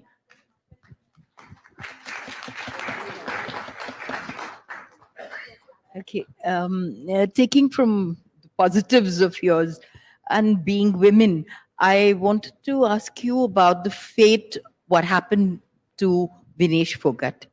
I just wanted a reaction from you, being Olympians and she losing the last moment or whatever. How do you see that situation? I know it's all like goose pimples for everybody, but how would you deal with it? One, and number two, what happened? I mean, do you see it as a positive or a negative? Your reaction to her fate.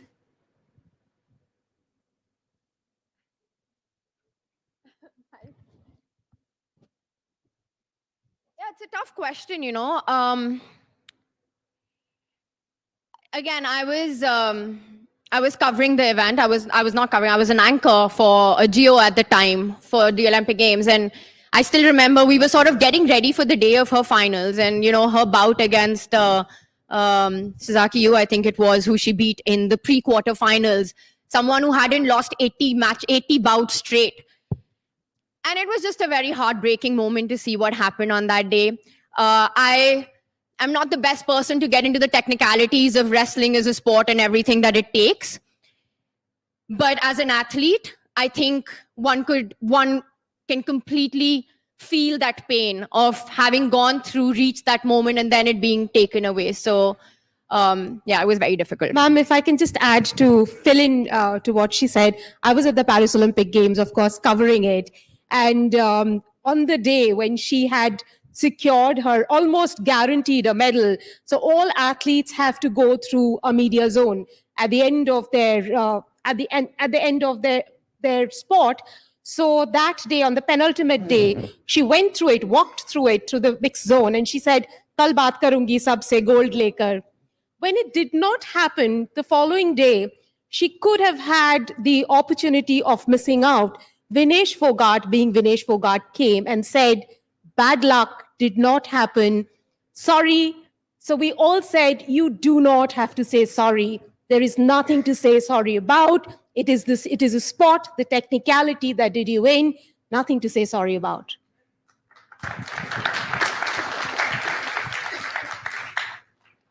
Can I ask a question?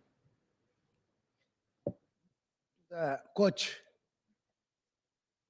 I was also an amateur chess player. One of my students is a Grandmaster of India. Chess, Dronewalli Harika. Okay. So for women, Koner Hampi and Dronewalli Harika started the battle, and they were the first few. So when you say that it is not there in Delhi, the reason I will tell you for this, and that question also you can answer. The parents don't allow girls to play chess. They don't allow. They will say that tere liye nahi hai. That's the attitude that is really a curse to Indian women. If they allow Indian women to play, we will forget even Indian cricket team.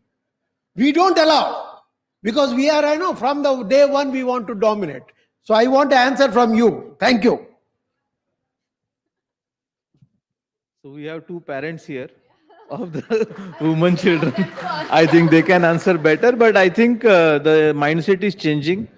When I used to play earlier, maybe in 2000, the number of participants were very less, but now if you see, the numbers is growing, and I'm confident that all this gold medal and the continuous medal winning by the women team, more children will take up chess professionally. Tanya, we've almost come to the end of our discussion, but before we close out, every sport needs, highlight moments, the pivot moments or turning points. Would you say when Gukesh faces off against Dan Liren at the end of the year, that could be another pivotal moment for Indian chess? And how much is the chess fraternity looking forward to that? Could that be the turning point? It's really a big moment for all of us, right? Because it was in 2013 that we lost the World Championship crown. Vishy Anand, of course, a legend, 5-time world champion. It was in Chennai. He played the match against Magnus, and we had a new world champion. Like you spoke about changing of guard, it's normal. A new tide comes in every time in sport, and it happened then. And now, after all these years, 11 to be exact, for the second time in history, an Indian will be fighting for the World Championship crown again. Gukesh has already made history in many ways. He's going to be the youngest ever player to play for the World Championship match at 18. As far as the turning point, I think there have been quite a few around. And, it's hard to highlight just one, but I think it's sort of like a river, right? There are many twists and turns, and then it leads out into this ocean. And maybe this world champion will be the ocean, but I think India has had many of these pivotal points, whether it's the Olympic gold that we got, whether it's the world team silver that we won with Abhijit as a coach, many of them, or Gukesh winning the candidates. Hopefully, the world championship will be the ocean after that. Well, thank you very much, Tanya, Abhijit, and Vantika, for being with us, sharing your experiences. Give a big round of applause to Vishy's clones and our chess legend, Abhijit Kunte. Thank you very much.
started, and gentlemen, we'll try and cover as much ground as possible because there's a lot of issues to try and pack in 30 minutes. The clock is already ticking. So let me start, Ambassador Trimurti, with you. And we're going to try and take up each of these geographies as much as possible through the lens of India, why it matters to India, India's interests, how they can be protected, and how we can build on that momentum going forward. But let's start first with the conflict in the region. When you talk about Israel and Iranian proxies, how do you read that? And then we come back and talk in terms of some of the other regions in West Asia. I think Israel has reasserted its military domination in the region, which it always had. If you come to Gaza, there is no doubt that Hamas has been considerably degraded, but this has come at a very high cost. And some would say it's an unacceptably high cost. We have had more than 43,000 Palestinians who have been killed, most of them women and children. And international law has been violated. And this has happened right through the conflict. The brutal attack of Hamas on Israel, the more than 250 hostages which they have taken into Gaza, and then the pulverization of Gaza to dust. And I think more importantly, the dehumanization of the Palestinians. I think all these have happened, and the ceasefire is nowhere in sight, and Israel has clearly ruled out a ceasefire. And when it comes to Lebanon, you've had the degradation of Hezbollah as well, and they are still fighting it out. It's not an easy fight for either of the two sides, but weakening of the Hezbollah, they not only get weakened militarily, but they also get weakened politically, because as you know, there has been a political logjam in Lebanon. It's a sovereign state, and Hezbollah is playing a part there on the political side. So therefore, they get weakened politically, which probably is not a bad thing for the Lebanese themselves. Maybe they can break the political paralysis. So therefore, the so-called axis of resistance are definitely getting weakened, which is a good thing for Israelis. When it comes to Iran, you know very well that Israel and the West have put out this narrative that the biggest problem in the Middle East is Iran, and it is not the Palestinian issue. And that is partly the reason why we have had this, the Abraham Accords, where they have normalized, the Gulf has normalized with Israel, but without any reference to the Palestinian issue itself. Right. So I think that is where this Gaza war has brought the Palestinian issue back into the reckoning. And this tit for tat between Israel and Iran, which has gone on. Now, that is something which, in my opinion, for the first time ever, when Iranians are able to tell the world that they can actually reach Israel and pierce the Iron Dome. Yes. I think the rules of engagement have been irrevocably reset. Okay. And that is not necessarily in favor of Israel. So if all this put together, is Israel more secure now than before? I'm not so sure, because history tells us that whenever Israel goes into Gaza or when they go into Lebanon, they get caught in a quagmire and they have to finally extricate themselves, which should automatically, the radicals in the region then get strengthened, and then the occupation of the West Bank and Gaza becomes more intense, and this cycle goes on. Okay. Yeah. So I'm interjecting there, sir, because that's a very important point that you made in terms of long-term outcomes of the war for Israel and by extension, I mean the world as well. But I come back to what I started this discussion with, which is that how do we view this entire region through the lens of New Delhi? And I think when we talk about West Asia, I think Pakistan is probably equally important for us. And Ambassador Bisari, I want to ask you more so, given the political instability that Pakistan is witnessing and a fair amount of flux that it's going through, how does that impact the region, the stability for New Delhi? And then we also talk in terms of the bilateral relationship, but first address the instability that we are seeing right now in Pakistan, which many feel is only set to increase given the fact that the civilian government is on a very weak footing there. Yes, so what Pakistan is going through is a sort of polycrisis for the last at least 3 years. It has a security crisis, it has an economic crisis, and it also faces a political crisis. And all these add up, reinforce each other, and create a fair deal of instability and incoherence in policy. But you asked about how India is viewing it and how it should. I would make the broader point that in this conference you've heard for a couple of days, India's central mission is to grow and to be that $10 trillion economy, to be that $35 trillion economy by 2047. And what we need, therefore, is a stable periphery and also stability in the world. So we have a vested interest in having a stable region around us, and in the conflicts in West Asia and in Ukraine. If we can play a role, we'd like to play a role for peace in order to mitigate that risk to our growth trajectory.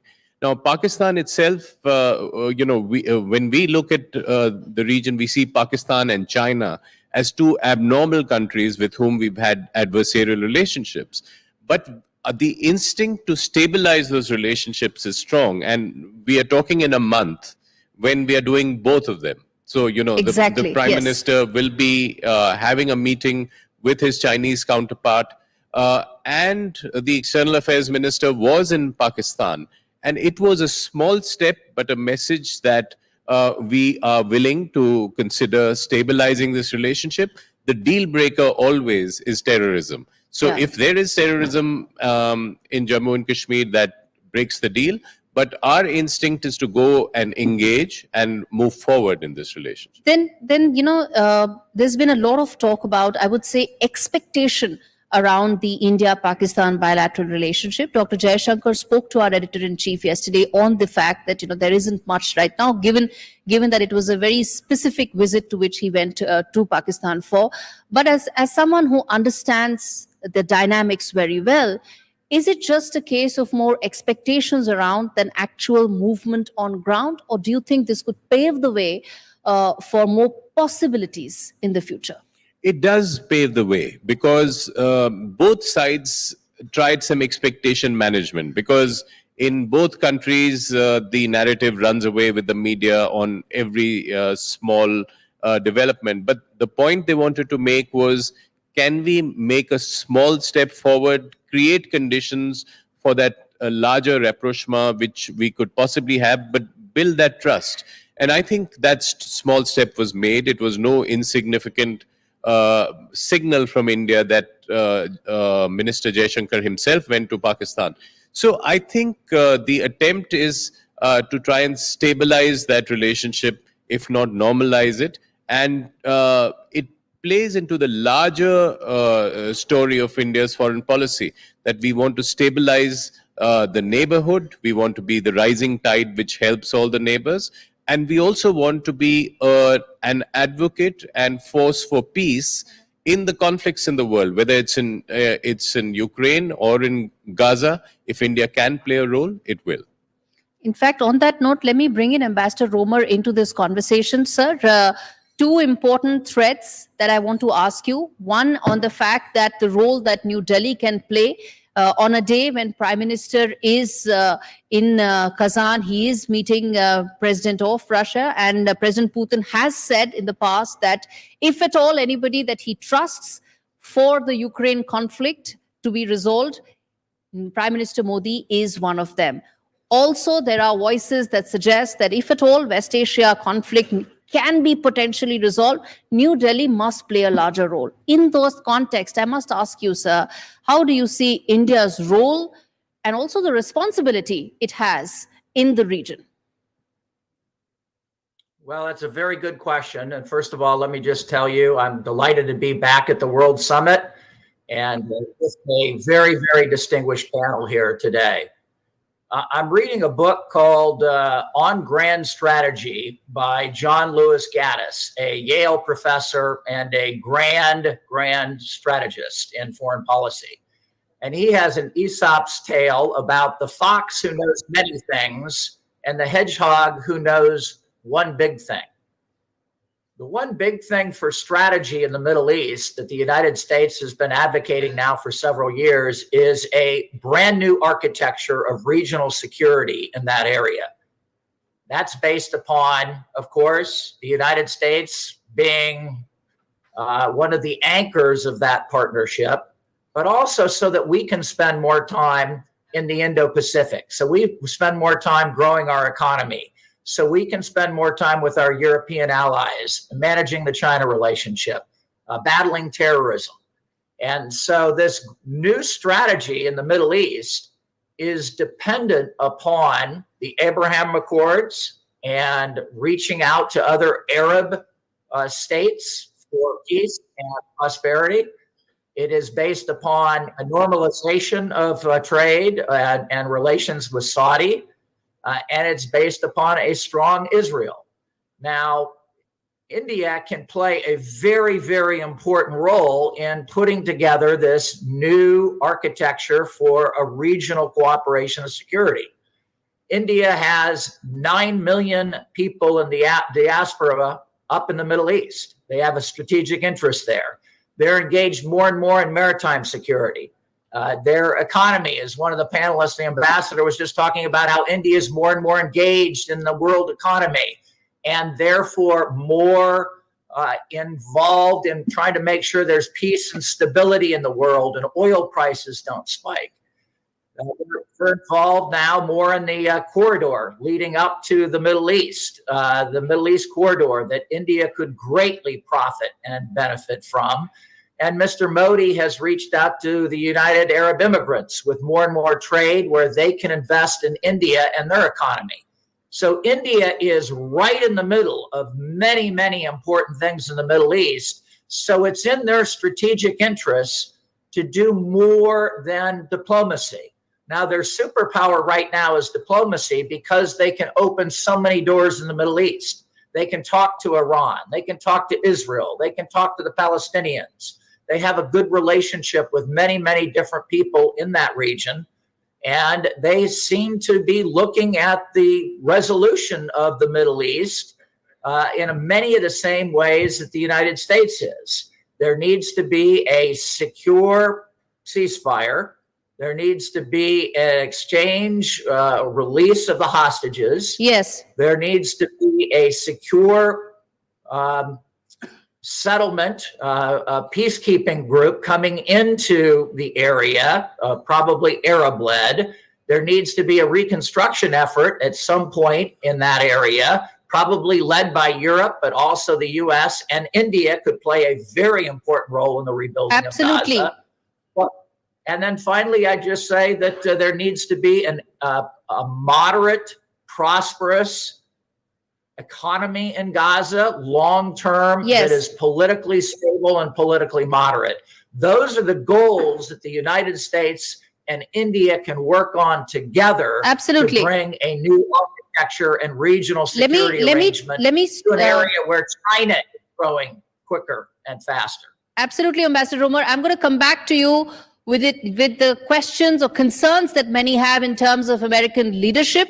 Is that going through a phase of vacuum right now due to its internal political concerns that are taking over? I'll come to that in a bit, but the questions and rather the important insights that Ambassador Romer has thrown up in terms of what all can India do, the leverage it has, the fact that in a multipolar world, India has relationships across partners in this region. Kabir, how big a strength is that, and how can New Delhi really leverage on those?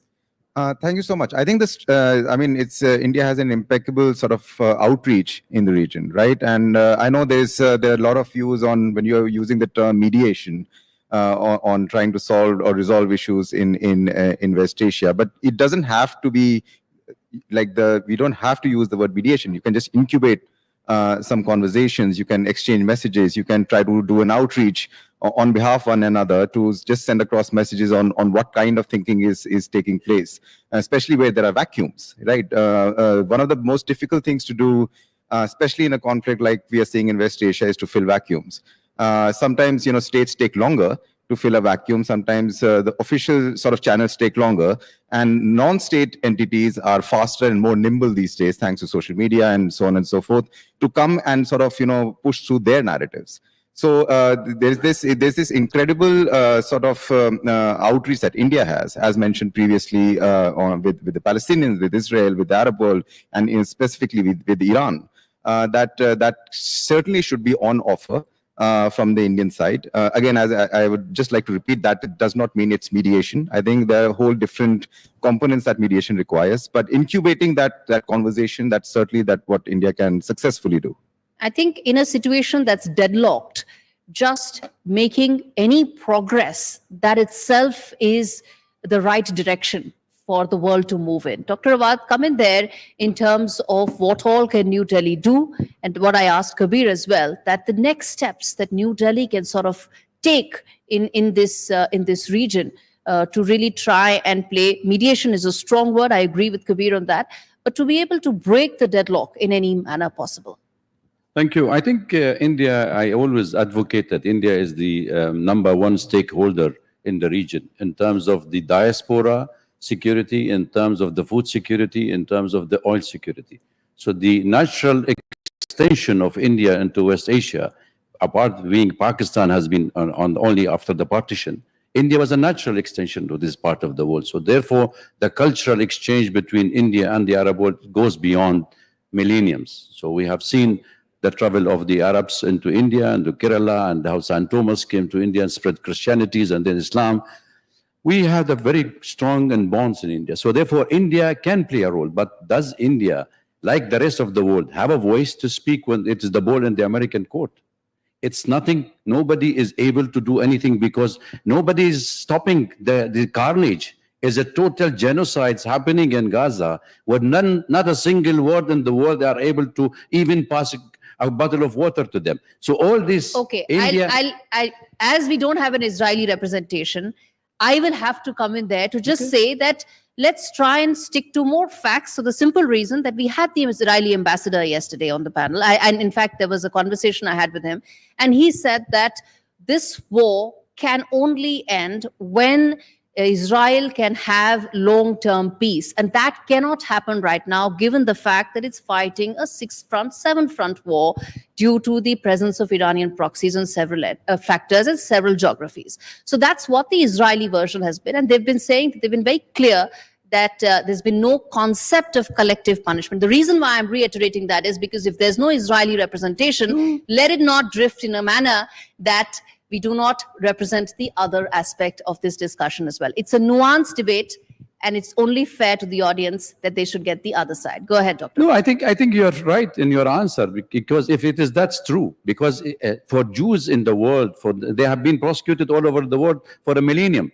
They only had shelter and lived like us, a Semite. We lived together in the same, under the Islamic rule. They never been prosecuted. When they came from Europe, after the Holocaust came to Palestine, in fact, prior to 1905, there was only 4,500 Israeli Jewish in Palestine. So that they came to stay. But when the problem is not with the Jew, the problem is with the Zionist movement in 1897, when they decided to create a state in Palestine. It is a land with people. It's not land without people. No, Garima, let me put my point very clear here. You had your voice on this. My point is very clear. No, I don't have a voice. I'm just asking all of you. Yes. I'm sorry. My point, I'm just trying to be, I am trying to give you the natural things. When the war started in the Arab world, 1948, it started between Israel and the Arab world, right? Over the years, there was peace deal with Camp David. Then you had Arafat. Then you had the Palestinian. Then you had a bilateral. Now you brought back the issues into a regional war. Sir, I'll tell you, I am not interrupting you, but all I'm trying to say is, we live in times of 24/7 news. Trust me, the last 1 year, this audience knows exactly the milestones that you're referring to. But we also have the clock ticking right here, and quite literally the clock is ticking on this conflict for the world to find a solution. If we go back to 1948, there is no end to how far back in time we can go. Let me pause you there, because I want to touch upon two important things, and also get an Ambassador Roma who's wanting to come in here as well.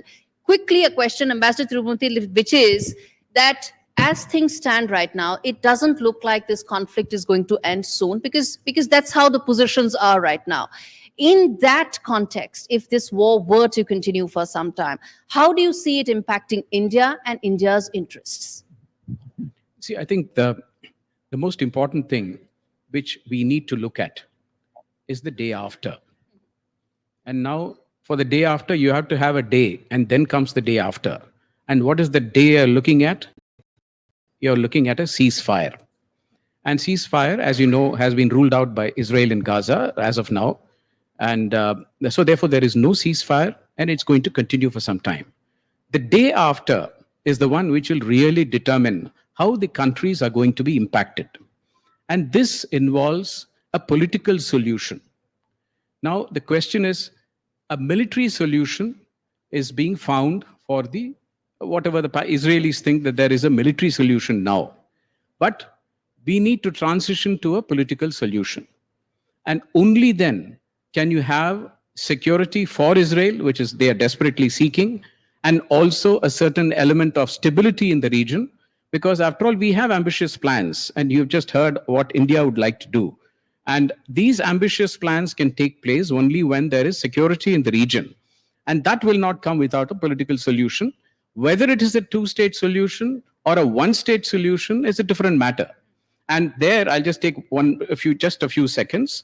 The point is that the world, including the International Court of Justice, has just spoken for a two-state solution, the 1967 boundary. Yeah. But whereas probably what Israel is looking at, Yes. which they have explicitly mentioned in so many words, is they want the West Bank for themselves because it is part of Judea and Samaria. Right. So we have to see how these things pan out for it to be impacted. And India will definitely be impacted if there is no stability in the region. Indeed, yes. I'm going to come to some of those infrastructure projects that India has, and also some deep economic engagements it wants to build on, including the relationship with Iran. But Ambassador Romer, come in on the fact that two aspects. One is, how do these fantastic military victories translate into long-term political solution for Israel? And the second question that many have been, and experts have been wondering about, which is that the US leadership crisis seems to be on display in the Middle East, given the fact that 1 year into this conflict, it is not in a position to find some sort of a solution, possibly due to the politics that's taking over, the domestic politics that's taking over leadership's time. Well, great questions. Let me get the second one first. The United States is still working assiduously and diligently and every day and every hour to try to get to a ceasefire, to try to make sure that peace comes to the region. Secretary Blinken landed in the Middle East today for his 11th trip to the Middle East since Hamas attacked Israel a year ago on October 7th. To the point of some of the frustration that I hear on the panel here, we have had Secretary Blinken and Secretary Austin, our defense secretary, send a very stern letter to the Israeli government on October the 14th saying, we will cut off arms, the potential to cut off arms to Israel if more supplies and humanitarian aid is not sent into Gaza. Israel responded immediately, and dozens of trucks were sent in based upon that stern and that very, very, I think, effective demand from our two secretaries. On October 15th, the United States sent Israel the THAAD system, which is the Terminal High Altitude Defense System. Speculation is that Israel got that so that they would not attack Iranian oil sites and spike oil prices, thereby hurting the global economy and obviously India. And so that there is effectually a lot of deal making going on here to try to de-escalate things in the Middle East. Now, what can India do specifically? I don't think they are a mediator at this point. I think they are a convener. Mr. Modi brought Egypt into the BRIC Association back in 2023. Yes. What can India do to try to make sure that when they meet with the Iranians, they try to de-escalate things with Iran. And when the Indians sit down and meet with Israel, they can also say, how do we de-escalate? Yes. I don't think Israel is in a position right now where they're going to draw back and they're going to agree to a ceasefire. I think Netanyahu is going to do all he can to politically cement in the military gains and wait out for the U.S. election to take place and see who wins between Trump and Harris. Absolutely. And Ambassador Bisaria, which brings me to the question that as things stand right now, if this war were to continue, it is bound to have some impact, or do you think it's bound to have some impact on the India-Iran relationship, given the fact that you heard Ambassador Romer also very clearly saying that this war isn't ending anytime soon. So how does that impact New Delhi's relationship with a very important player for us, which is Tehran, in the context of the geopolitical headwinds that the region is seeing? Absolutely. I think each day the war goes on, it is not in India's interests for its diaspora interests, for the reason of oil prices, and for India's geopolitical relationships. We are talking of, as we speak, there is a BRICS summit on where India's Prime Minister is likely to meet the Iranian president.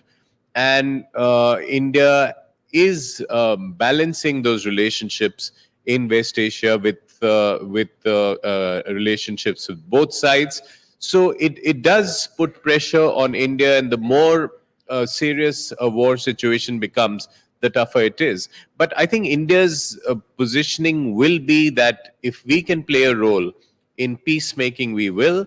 And as we've been talking in this panel, there are multiple levels of peacemaking. It could be just communication. It could be providing a platform, and working on a ceasefire or a peace plan comes much later. So India's interest is in this conflict ending as soon as possible.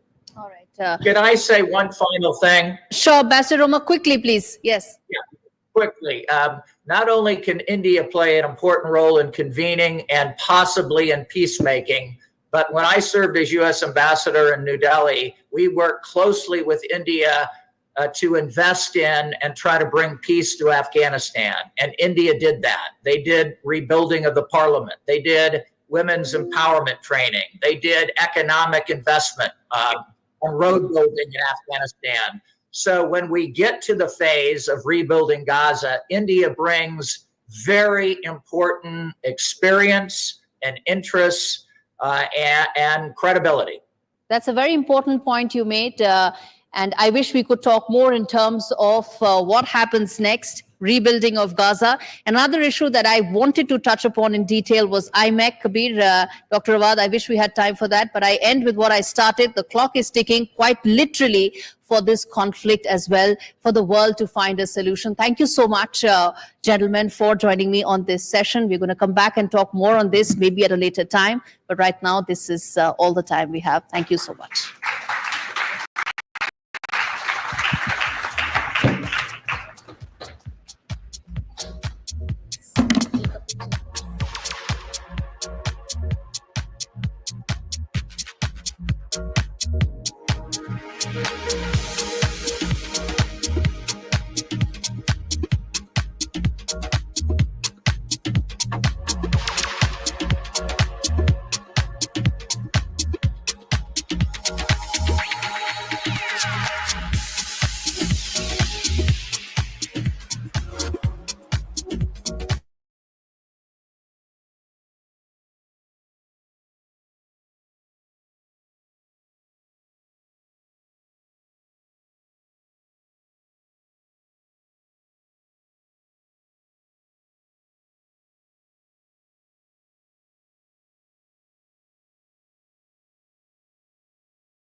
Thank you so much, ma'am, for speaking on an issue that I think I wish more time is spent on.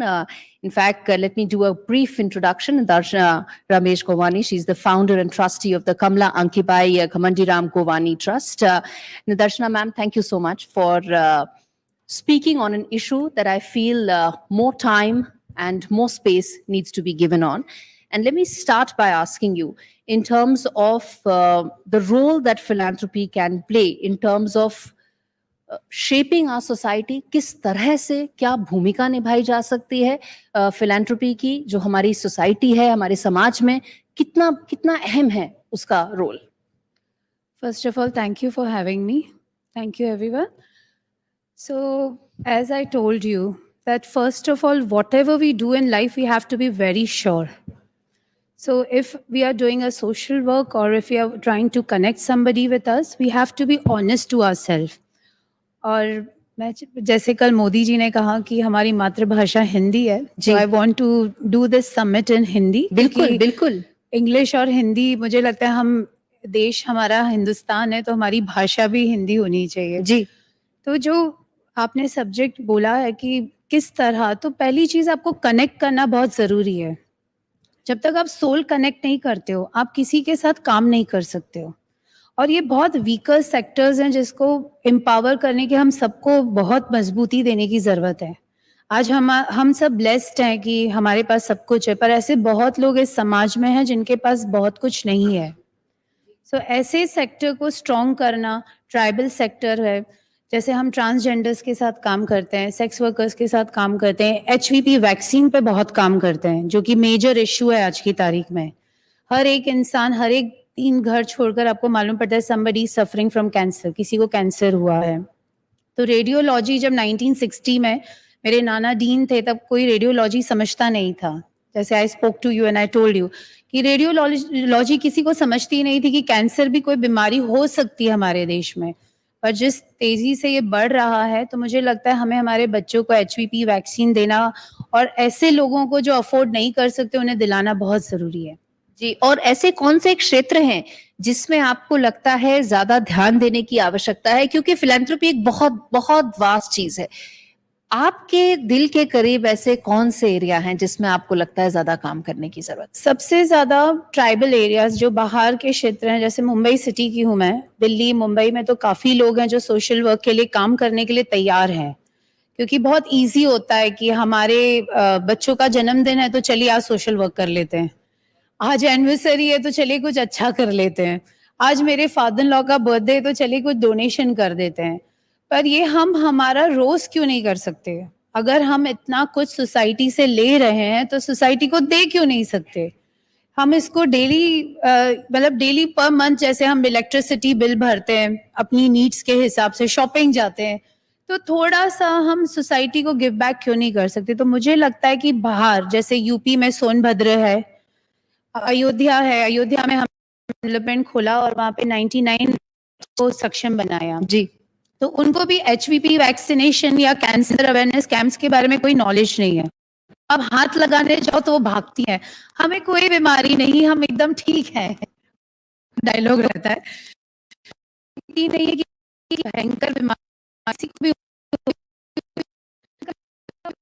Education areas में जरूरत है जिनके हैं. आदिवासी क्षेत्रों में काम करने की आवश्यकता है. यहाँ पे मुझे लगता है सूचना नहीं पहुँच पाती है, वो सारी जानकारी नहीं मिल पाती है जो आज की तारीख पे मिलनी चाहिए. लेकिन अगर हम टेक्नोलॉजी की बात करें, मुझे लगता है अगर हम इसे फिलैंथ्रोपी में यूज करें, बहुत बहुत इसका फायदा हो सकता है.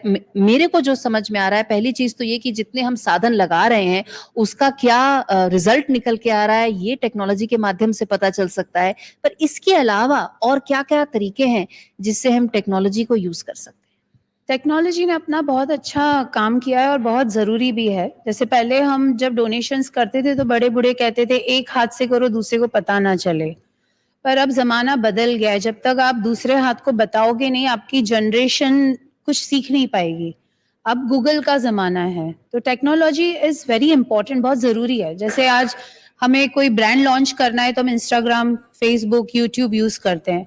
उसी तरह से अगर आपको सोशल वर्क करना है और अगर आप राइट चीज नहीं दिखाओगे यंगस्टर्स को कि क्या चल रहा है और किसको कितनी तकलीफ है, तो वो नहीं समझ पाएंगे कि हमें सोसाइटी में क्या चेंज लाना है। जैसे कल मोदी जी ने कहा इंडिया इज ग्रोइंग, बढ़ रहा है, विकसित भारत है। तो विकसित भारत को बनाने के लिए टेक्नोलॉजी ने काफी मदद की है और टेक्नोलॉजी को यूज भी करना चाहिए। कुछ लोग हैं जो उसका फायदा गलत उठाते हैं कि अपने आप को फेमस करने के लिए सोशल वर्क दिखाते हैं, पर जो जेन्युइन है, जैसे वो कहावत है, you can fool me once twice but not thrice, तो वैसे ही जो एक्चुअल रियल सोशल वर्क कर रहे हैं वो आपको दिखेगा और उससे यंगस्टर्स भी सीखते हैं और काफी उनका भी ब्रेन स्ट्रांग होता है कि we should give back to society. जी, आपकी संस्था विभिन्न समुदायों में तरह तरह के लोगों के साथ काम करती है।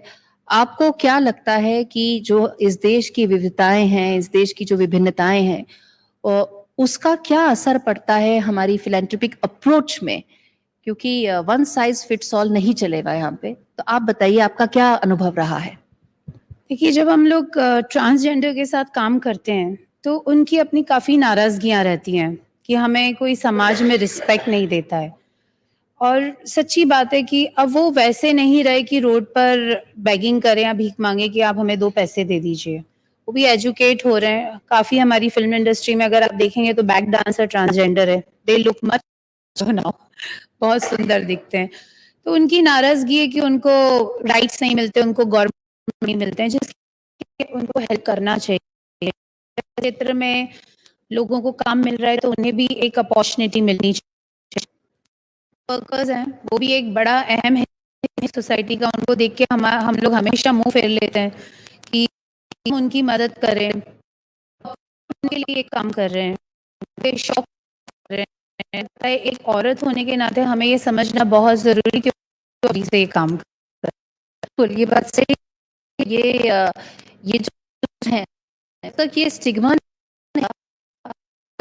उनके लिए राहत, उनके लिए अलग अलग तरह की स्कीम कोई फायदा नहीं होगा। अगर काफी इंटरव्यू भी करते हैं, आप उनकी स्टोरी सुनने तो वो अपना जुड़कर आते हैं,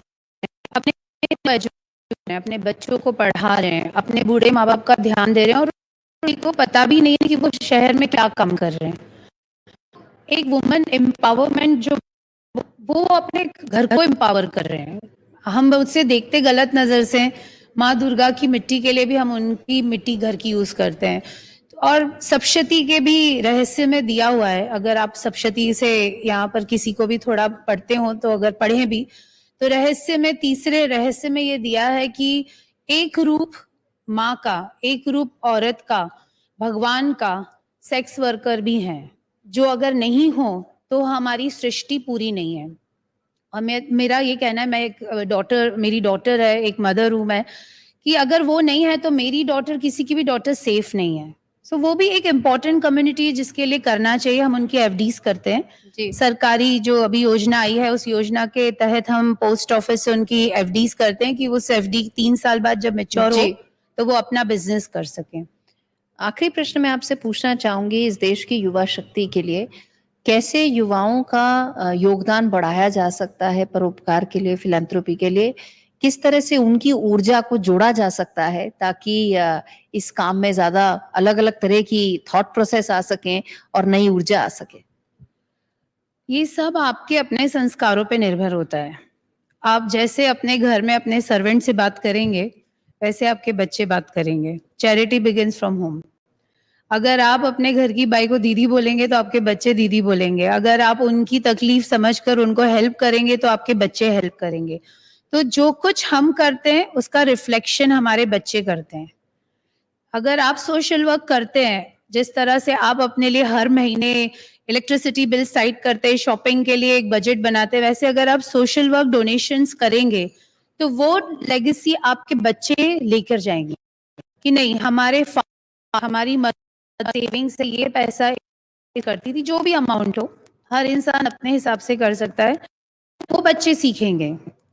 और यूथ आज का हम सबसे बाजार है, हम लोगों से बहुत स्मार्ट है और श्योर है, उनके अंदर ऑलरेडी बहुत दया भाव है जी। तो अगर आप उन्हें राइट डायरेक्शन देंगे तो वो बहुत चेंज लाएंगे सोसाइटी। बिल्कुल, बिल्कुल निदर्शना जी, आपसे बात करके बहुत अच्छा लगा और जो आपने कहा वो एक बहुत अहम हिस्सा है। भारत को आगे बढ़ना है, प्रगति के रास्ते पे जाना है तो वंचित वर्गों को आगे लेके चलना पड़ेगा और सारा भार उठा सकती नहीं। उसका बहुत बड़ा भार हमको भी उठाना पड़ेगा। बहुत, और जी। हमारे जैसे सोशल वर्क जो करते हैं, जिनकी ट्रस्ट है, खुद की जी। फैमिली फंडिंग्स है, अगर हम उन सरकार के साथ मिलके काम करें तो एक बहुत बड़ा चेंज सोसाइटी में आ सकता है। बिल्कुल, इसी उम्मीद के साथ इस चर्चा को यहाँ पे विराम देते हैं। Thank you so much. Thank you so much. Thank you धन्यवाद। So much.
Ladies and gentlemen, our next guest is a global phenomena who has captivated people across the world with his unique blend of storytelling and social commentary. At the age of just 26, he became a millionaire. Then he decided to build a company. Now he has two. Mr. Yassin, popularly known as Nas Daily, is a testament to the power of the creator economy and the potential it holds. We are delighted to now invite on stage Nas Daily and save up all the questions you ever wanted to ask him because there will be time for that right after. Nas, the stage is all yours. I got you a gift. Everybody gets flowers, so this is a gift for all of you guys. I'll put it right here. Hi, everybody. How are you? Everybody, stand up for a second. Stand up. Let's get some energy flowing. Okay, great. Just shake your legs, shake your legs, shake your hands. Okay, you can sit down. You can sit down. We're going to be here for like 40 minutes, 45 minutes. So we're going to be friends. Okay? Great. Now, before I start talking and showing my slides and all that stuff, I'd like to know, who am I talking to? Who am I talking at? So if you can just do me a quick favor and just like raise your hand and just like in 2 sentences, tell me, who are you? What do you do? And why are you here? That guy's excited. Stand up, scream. A what? An equity dealer. Oh, wow. Okay. Do you make enough money? Stand up.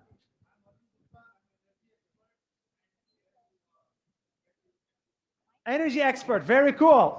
Go. Oh, super cool. Welcome, welcome. And who else wants to go? Go. Stand up. Scream.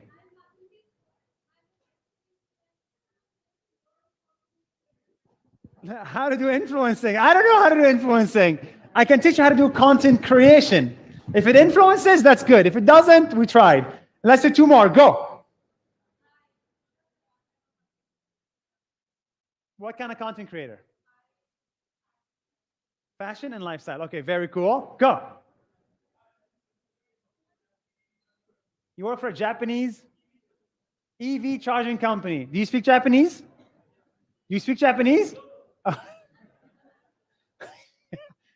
would have been shocked. Okay, and let's do the last one. That guy. Yes. I love that. And what kind of social activism do you do?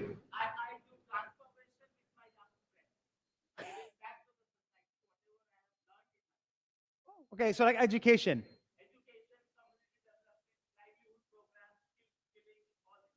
Love that. And why are you here? Amazing. And why are you here?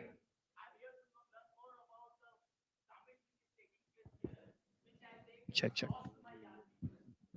Love that. Welcome. On that bombshell, let us begin. Thank you, everybody, for inviting me. Thank you, NDTV World, for inviting me. Today, decided to share with you something I have not shared before. So this is the first time I'm ever giving this speech. If there's any mistakes, you know who to blame. Okay, so first of all, if you can show the slides.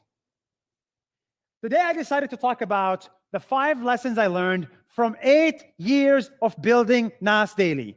Now, a lot of you call me Nas. Even the moderators introduce me as Nas. My name is not Nas. My name is No Sire. Like yes, sire, no sire. Yes, sire, no sire. It's a very complicated name. NAS Daily is the company that we built. Who am I first? I'll talk about my story first, and then I'll talk about what I learned, and then we'll open some space for questions. So, I was born and raised in Israel as a Palestinian. This is a background I do not recommend. You guys spent the last 10 hours talking about Israel and Hamas and Gaza and Palestine. So clearly this is a very complicated background. And since I was 12, I said, I must escape. I must escape the village and go somewhere else to another village in America. Like everybody wants to go to America, so I decided to go to America and become a student. I applied to Harvard and I got very lucky and got in with a scholarship. I studied economics and a bit of computer science. Then I became an engineer. You know, like what they say in India, become an engineer, then do what you love. So I became an engineer and I worked at PayPal. And turns out I was a terrible engineer. And so I decided to eventually start doing what I love after 2 years of working at PayPal. Great. Now, I asked myself a simple question when I was an engineer. When are you going to die? Turns out there's an answer to this. And 2 people know the answer, God and Google. And if you type on Google, when are you going to die? It says, average life expectancy for men in America, 76. I was like, oh shit. Back then I was 25. 25 out of 76 was 32%. I was 1/3 dead on average. And when you do the math, it should be 25. 25 out of 76, 32%.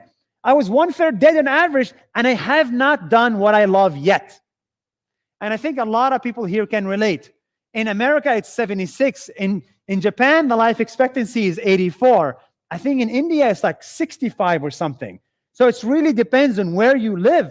Either way, I wanted to spend the remaining 2/3 of my life doing things that I love. And that is creating content. 8 years ago, I had this one bet. You know, you're an equities trader. Where's that guy? Where's that guy? Equities trader. You bet all the time on which stock is going to go up, which stock is going to go down. And my bet 8 years ago was, what's going to change in society?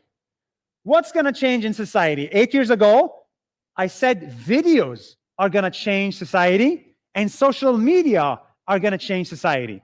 Now that sounds simple, but 8 years ago, there was no TikTok. There was no Instagram video. There was no Facebook video. It was just YouTube. That was 8 years ago only. So I said, let's make videos and put them on social media and do it every single day. Never miss a day, not even once, no matter what happens. That's 2.7 years of daily work.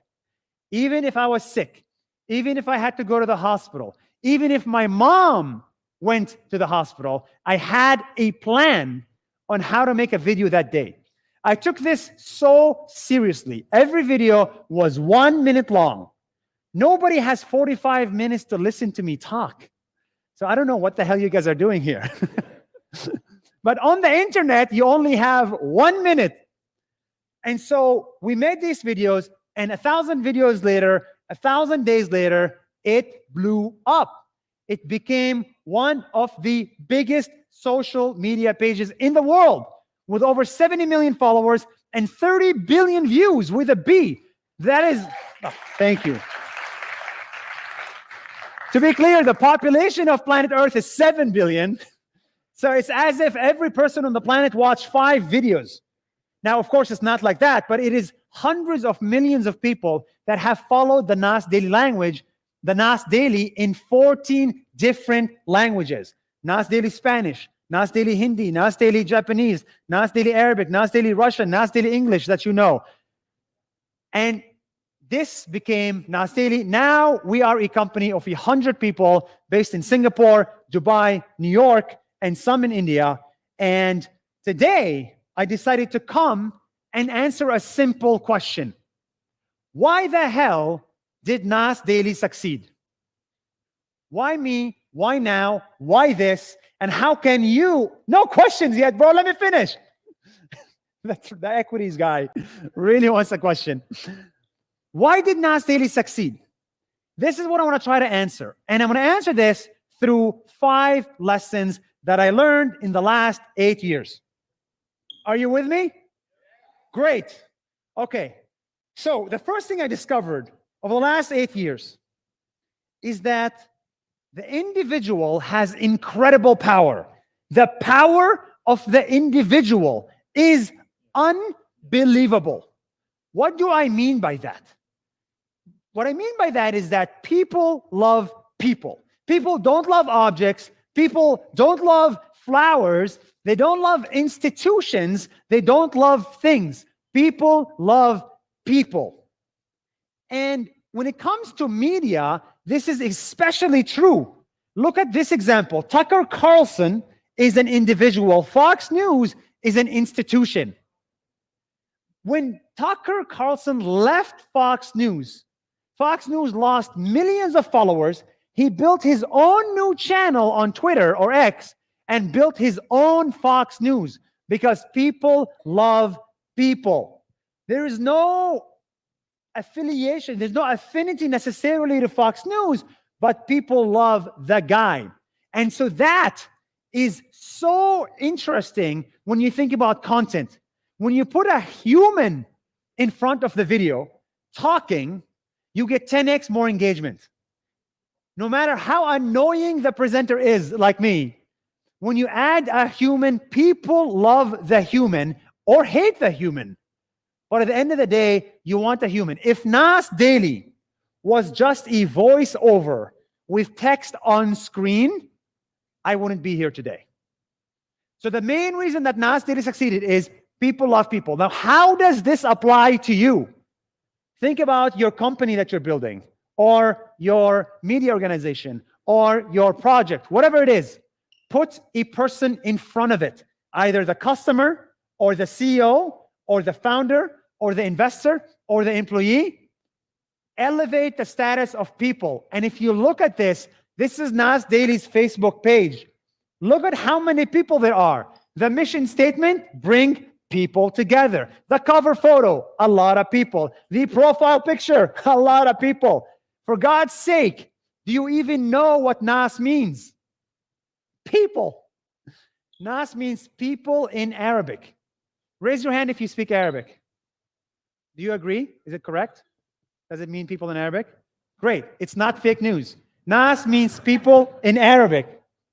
And that is the main reason why it succeeded. Now, the second lesson I learned is the power of packaging. And this is so underrated. Nobody talks about this, and they should. Packaging. I'm not talking about Amazon packaging. I'm talking about something that will shock you. I'll give you a real life example. This is a CNN article about something that is important. China is celebrating a decade of the Belt and Road Initiative. Everybody here knows the Belt and Road Initiative, right? Essentially, China goes around, builds a port, builds a street, builds a highway, builds a bridge in different countries around Asia to build a new Silk Road. Now, a lot of journalists covered this topic in text format in a very academic fashion. How many views does this article get? 30,000 on average. Now, what happens if you take the same idea, the same message, but you change the package? What if we say, instead of Belt and Road Initiative, decade, blah, blah, blah, blah, blah, what if we call it the Chinese money trap? It's about the debt policy, okay? What if we show a person showing money? What if we go to the country like Sri Lanka and like talk about the port that's there? And what if we make it super simple to understand and turn it into a video and put it on social media? What do you get? This is what you get.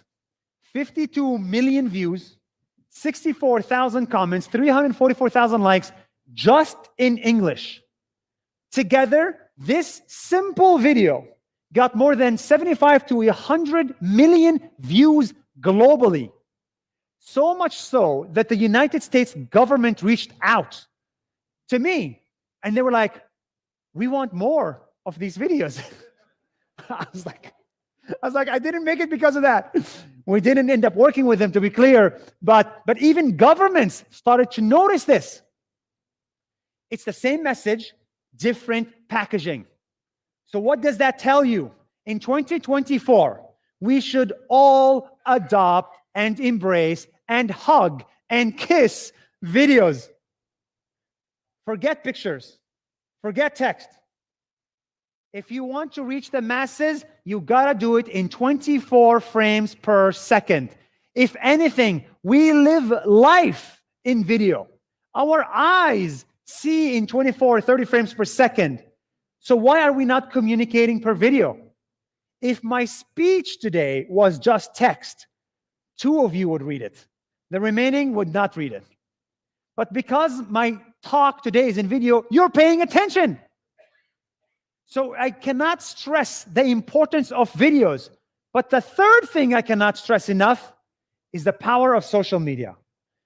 So where are we now? If you want to build the next NAS Daily for your company, for your organization, for your nation, or for yourself, remember the power of the individual, correct? Then the power of packaging. So focus on individual, package it in video, and then social media, the power of social media. Today, we live in a world that is incredibly scary because one video can create a terrible political revolution. One video in one day can cause civil unrest.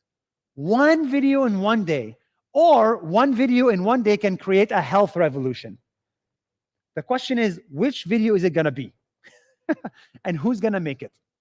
That is how powerful social media is. It's so powerful that when I met Prime Minister Modi, the first thing he told me was, social media is incredibly powerful and good, but dangerous at the same time. I was like, of course, yes, I agree. I'm talking about this tomorrow. It's so powerful, but it's so new. And this is what most of us do not understand, is how new social media is. Your industry, you're an equities trader, correct? You're in the finance industry. We've been doing finance for at least 1,500 years, okay? We've been paying each other. We've had currencies. We've had corporations. We've had trading, commerce for 1,500 years. We've had enough times to understand it. Social media, we've only really had for 15 years, 1% of the time. So that tells you that we don't know what's going to happen, and we should all embrace social media now. We see this already in India. We see social media actually changing India already. I'm going to give you a positive example. This is an example of organ donation rates because of one video. One video on Instagram by my friend Rivant has taken organ donation rates by 5x, if not 7x, because of social media. We've known organ donations is a thing for decades, but it took one video by one individual in the right package on the right social media platform to make this go vertical. It's the same idea, just different packaging. So where are we now? Individual, video packaging, social media, And now the fourth one, the power of, you got it, consistency. Everybody thinks you can become famous in a day. Well, the truth is Rome was not built in a day. In that case, you cannot be famous in a day. You cannot build a startup in a day. You cannot build a brand or a company in a day. It just doesn't happen. Let's take an example of Nas Daily. The first 100 videos of Nas Daily, they failed. The second 200 videos of Nas Daily also failed. It took me 271 videos to succeed. I was averaging 5,000 to 10,000 views on day 270. And on day 271, we got 30 million views. 10,000, 30 million in one day. But that could never have happened if it wasn't for consistency. If I made a mistake on day 260, I could fix it in 24 hours on day 261. When I make a mistake on day 130, I fixed it on day 131. It took me 24 hours to fix a mistake. Now, think about it. If you make a documentary every 6 months, you make a mistake, for your next documentary, it'll take you another 6 months to correct it. So you have 2 shots to succeed in a year. I have 365. And that is the difference between a documentary maker versus a daily video maker. 1,000 daily videos, that's how much it took me to build a brand. The power of consistency is exponential. So my advice to everybody here, try not just to focus on quality, also focus on quantity. Life is a game of quality and quantity. When you have quality and quantity, you succeed. It's as simple as that. A lot of us focus on quality, but there's this concept called Parkinson's Law. It says, work expands to the time allowed for it. I'm going to repeat this again so everybody understands it. Work expands to the time allowed for it. If I give you 10 days to make a video, you'll make a video in 10 days. If I give you 5 days to make a video, you'll make the same video in 5 days. The same quality. There is no difference. So that's why you got to shrink the time allowed for tasks, and the quality will not suffer. This has been the DNA of Nas Daily. 24 hours to make a video, no more. We repeated the same message 1,000 times every 24 hours, and that's how it started to grow. So where are we now? The power of individual, the power of packaging, the power of consistency. Oh, wait. Oh my God. Even I forgot it. The power of, the power of individual, the power of packaging, the power of social media, and the power of consistency. What's the fifth power? This is specific to NDTV World. It's called the power of India. Now, I would say this in front of your face and behind your back. I'm not just saying this in front of you, but I truly believe this. Life is a game of numbers.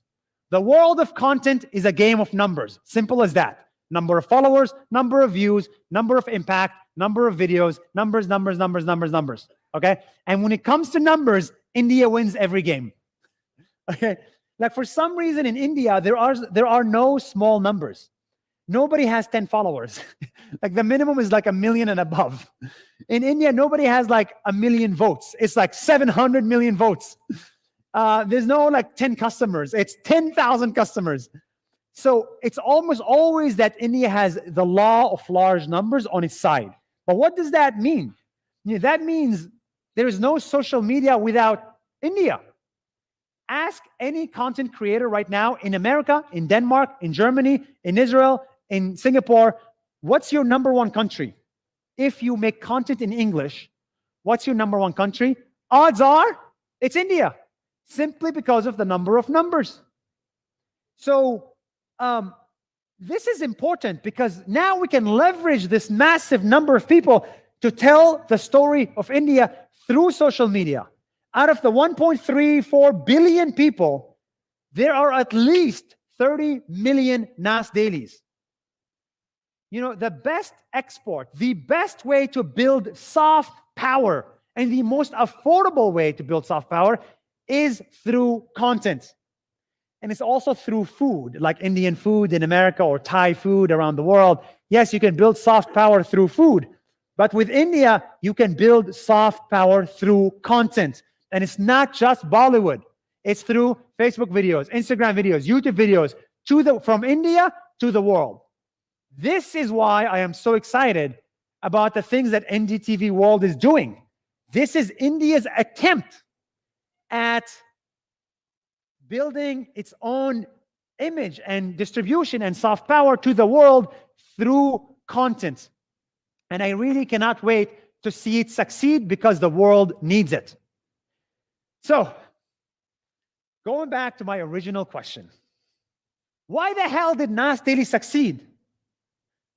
Why me? Why now? Why this? And I think by now everybody knows NAS Daily was an individual, not an institution, an individual who focused on storytelling in video format. Never wrote an article in my life. Focused on storytelling with video format, positive stories. I uploaded everything on social media. I never touched TV, never touched Netflix, never touched any of that stuff. And they never touched me either. And uploaded on social media, and I did it 1,000 times. And some people think I'm from India. So we got all 5 powers in one. And that has been the key success of NAS Daily. How does this relate to you? If you're looking to build an organization, if you're looking to build a media organization, if you're looking to build a company, if you're looking to build a product, if you're looking to build a country, you need all 5 powers and you need to adopt it. That, I believe, is the formula to change the world and build your own version of NAS Daily. Thank you, everybody, for listening. I hope this helps.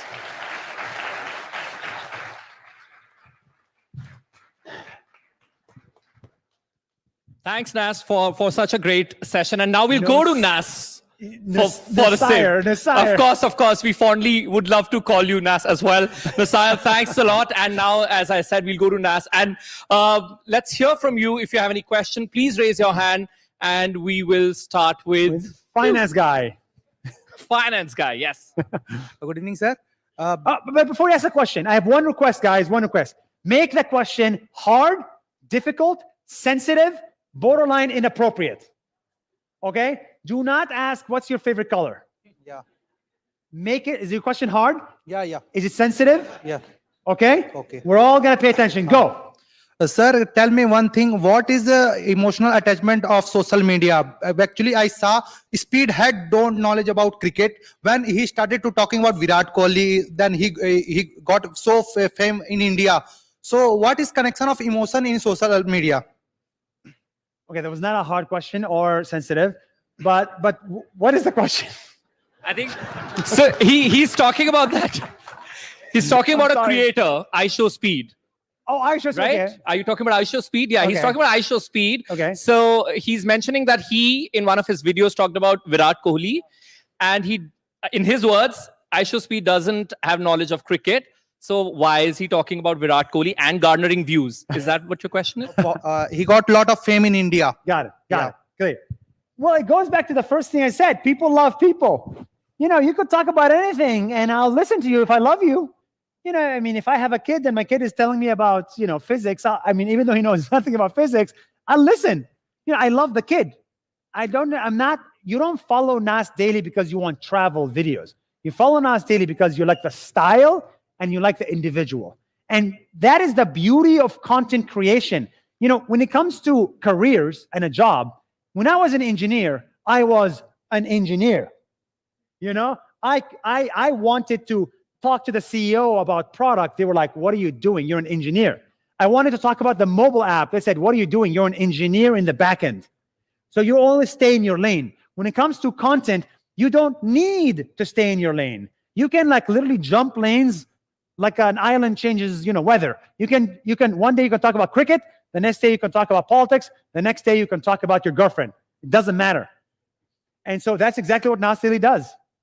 Yesterday's video was about Mundra Port. Tomorrow's video is going to be about, the last week was about matcha in Japan. It doesn't matter. Next question. I think he's a Virat Kohli fan. That's why I think he got hurt there. Yes, let's go to this lady here. Yes, please start with your name and your question. Sure. I'm Vibhuti Arora. Hi. Hi. So Is the question sensitive and hard? I think it's going to be a little hard. Good. What if I am consistent, but the algorithm changes? What do you do then? So there is truth to that question. The algorithm does change, but it doesn't always change negatively. Every time we hear the word algorithm change, we think bad. For example, Nas Daily on day 635, I was averaging, I think like 150,000 views, 200,000 views per video. The algorithm changed. The next day, I started to average 1 million views per video because Facebook changed the algorithm to favor videos. So algorithm change happens, but it's not always bad.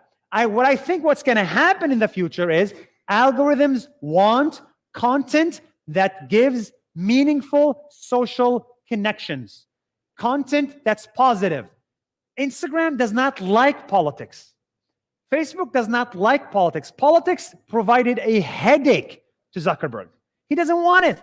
So if you don't make political videos on Instagram, if you make fun videos that bring people together, odds are the algorithm change is in your favor.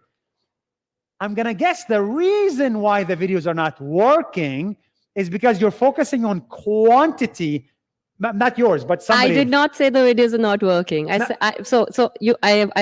rephrase. What if you're consistent, the videos are working, the algorithm is changing? How do you keep up in your experience? Yeah, I mean, when I started Nas Daily, the videos were landscape. Then at some point, the videos became vertical. Now I used to shoot like this. Now I shoot like this. Everything I do, right? I mean, you have to always change. The first 3 seconds of a video used to be text. Now it's nothing. Now I get into it straight. Every 6 months, you have to change. If you don't change, you're dead. Simple as that. Thank you. Yeah, I'll come to you. And I think I'm going to pick one person. And then I think Messiah will pick the next person. This is our in-house NDTV person. Yeah, is the question hard and sensitive? Yeah, a bit, I guess. Go ahead. You decide. So, hi, Nisar. I'm Kshitij. So my question is, you were talking about numbers. You said life is a game of numbers. So talking about numbers, since April 9th, 2016, when you left your software engineering job in New York and flew to Kenya to start making videos, it's been exactly... I see you read the Wikipedia page. No, your own video. Okay. So it's been exactly 3,118 days today. That's correct. I actually know that number. You're right. Yeah. So simple question. I mean, what's your plan for the next 3,118 days? That's a very good question. Okay, that's a good, hard and sensitive question. So the last 8 years has been about building content and being a creator. I think the next 8 years is about being an entrepreneur. So my biggest issue right now with the content world is that if I die today, Nas Daily dies tomorrow.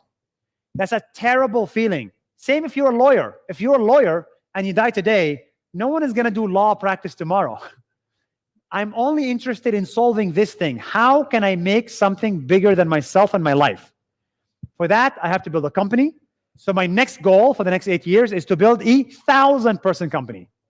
So I have 1,000 days in videos. Now it's a 1,000-person company. And we have multiple products.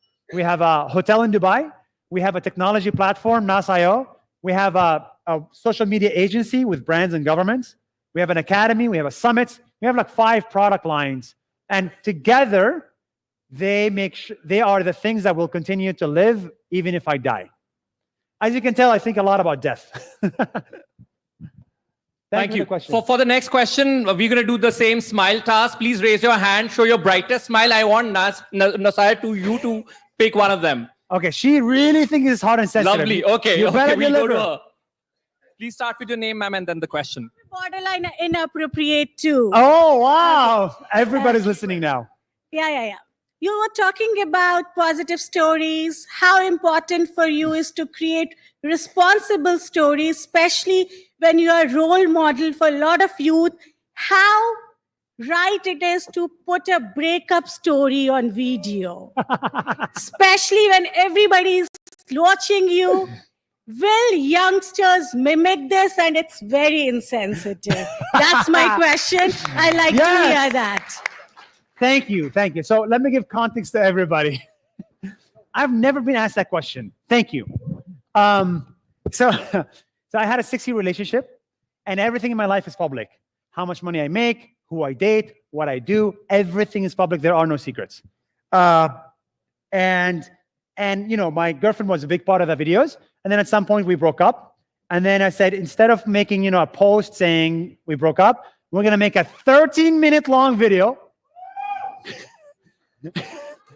And we're going to tell the world why we broke up and what happened. And we're going to do it with no secrets. And by the way, the video made me look terrible. The video made me look like an asshole. And I did not care because authenticity is the only thing that matters. Now, the question is, why do you make a breakup? These are sensitive things. And by the way, after that video, thousands of other relationships also broke up. And that's a good thing. And so the way I view it is this. In life, we do a lot of things. We spend 10 hours every day at work just to make money. And for some reason, we don't share how much money we make with the world. It's a private thing. We don't talk enough about money. We don't talk enough about relationship. We don't talk enough about religion even. So sometimes there's so many sensitive things that we hide as if they don't exist. Well, flash news, they do exist. And I wanted Nas Daily to talk about that. That's number one. Number two is the way I live my life can influence others to live their life. So when I started making videos and succeeded, other people started to make videos and succeeded. I view my lessons, it is my responsibility, it's not something fluff. It is my responsibility to share everything I learn in my life in a video format on social media so others can learn from it because I am learning from it. So now I got a fitness challenge. I started to get really fit and work out every day. So I made videos about me being half naked, to help others understand how to get fit. With relationship, same thing. With money, same thing. With religion, same thing. And guess what? Next month, I'm making another relationship video to announce a new relationship. Next question. Lovely. Let's have next question. Yeah. Hi, my name is Mugdha Mishra. I work with NDTV. I head their auto vertical. I have a two-part question. One is, we know algorithms support individual content creators. With that context, and that's going to be a challenge for you when you are making your company too, how does a brand like NDTV become bigger than where we are right now? Because algos don't support us. And Yes. This is the second time that I've faced this. I started another YouTube company earlier, which was also a media organization. And I was supporting that and heading that. And it always was a challenge to make it grow faster. Yes. Individuals who started with me Yes. went far ahead despite making the similar number of content and going Yes. all out for it. Now, the second part of this question is that as a news organization, we have a responsibility to show the truth. You talk about positive news, but we can't just show positive news. Yes. So these two factors just put us at such disadvantage. Yes, it does. And the third part is also the part that we cannot be too animated. In the sense, we also have a responsibility about showing things more seriously with more gravity. For example, I do auto content, and there are lots of content creators who are jumping off the roof or standing on the roof, but we don't want to do all that because there is a responsibility as a media organization that we have. So how do we handle all these challenges? I love this question. That's a great question. That's a great question. Okay, there's three parts of your questions. I disagree with the last one, and I agree with the first two. I'll talk about the last one. You said, we cannot show that we're having fun. Humans love to have fun. We are all humans at the end of it. We don't need to be stuck up with a suit and a tie and a neck and tie and all that stuff. Who said that this is how news should be told? We should always question our most basic assumptions. Who said that this is how news should be consumed? Even banks. Who said a bank should be physical? We used to build bank buildings, like really nice, big building, and it was like, it's supposed to instill trust. That's why bank buildings are big, so you can trust us with your money. But in today's world, banks are going digital. There is even no building. So let me finish this. So what I'm trying to say is, you can still transmit information without having to look and behave seriously. So I actually call Nas Daily a journalist in disguise. I'm a journalist in disguise. You saw the Chinese money trap video. That's journalism. That's journalism. I just do journalism 20% of the time. 20% of the time. 80% I'm just having fun. But 20% I'm doing real journalism. So I think we should always question our assumptions of how news should look like. Everybody here should look at Morning Brew in America, because they're turning news into fun clips on social media that actually show you the news. By the way, Hollywood is entertainment, but it can also be educational. So number one. Number two is, yes, it is hard for NDTV to grow as big as Mr. Beast or Nas Daily because you're an institution. That is why you have to double down on your anchors. Your anchors are your biggest assets. That's why the mission of NDTV should be to find the most talented individual, groom them, and put them in front of the camera. It's called PMF, not a product market fit, a personality market fit. You need to find personality market fits in India and put them on the screen. Some people, when you look at them, you just want to listen to them. Some people, no matter how much they try, they're just boring. So your job is to find more of the first one and less of the second one. Easy. And the second thing is, you said, we have to talk about the negative stuff. I agree. But you're also lucky because humans love negative stuff. So you actually have an advantage over me. If World War III happens now, do you think anybody will watch Nas Daily and go and, see me in Japan talk about matcha? They're going to go to you because you're talking about what's dangerous, what's coming at you. So that is an advantage that you can talk about negative stuff because it goes more viral than positive stuff. So that's my answer. Good luck. For the next question, again, please raise your hands and he'll be the one choosing. Again, you have a task at hand. I choose. Oh my God. Yeah. All right. Who has the hardest? I love the questions because they're really hard. So this is nice. Who has the hardest question? Most sensitive, inappropriate. Can you scream yes at the loudest of your voice? That guy seems excited. That guy. Okay.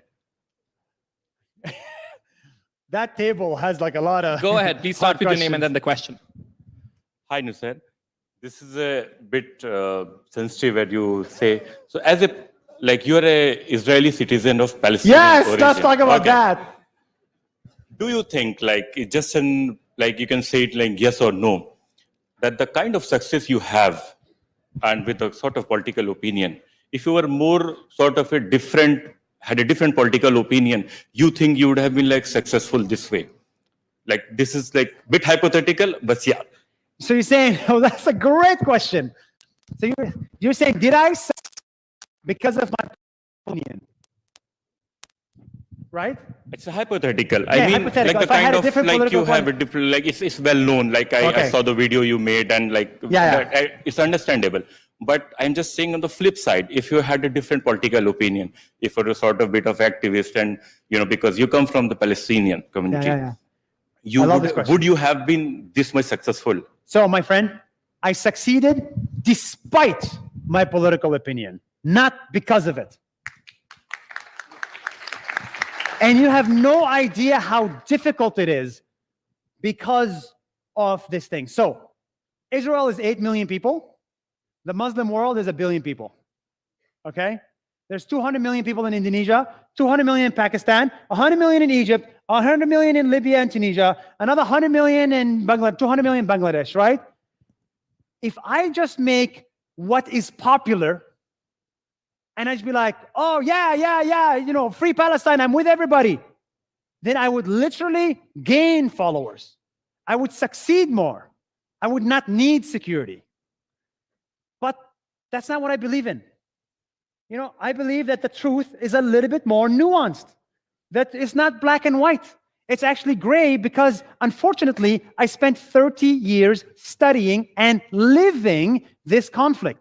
So somebody sitting in Pakistan or Indonesia telling me what to think about this conflict, I will not listen to it.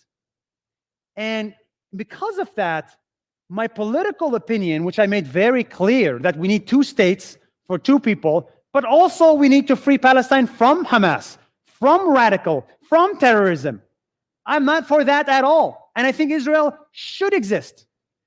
Every time I say the I word, which is Israel, I lose followers.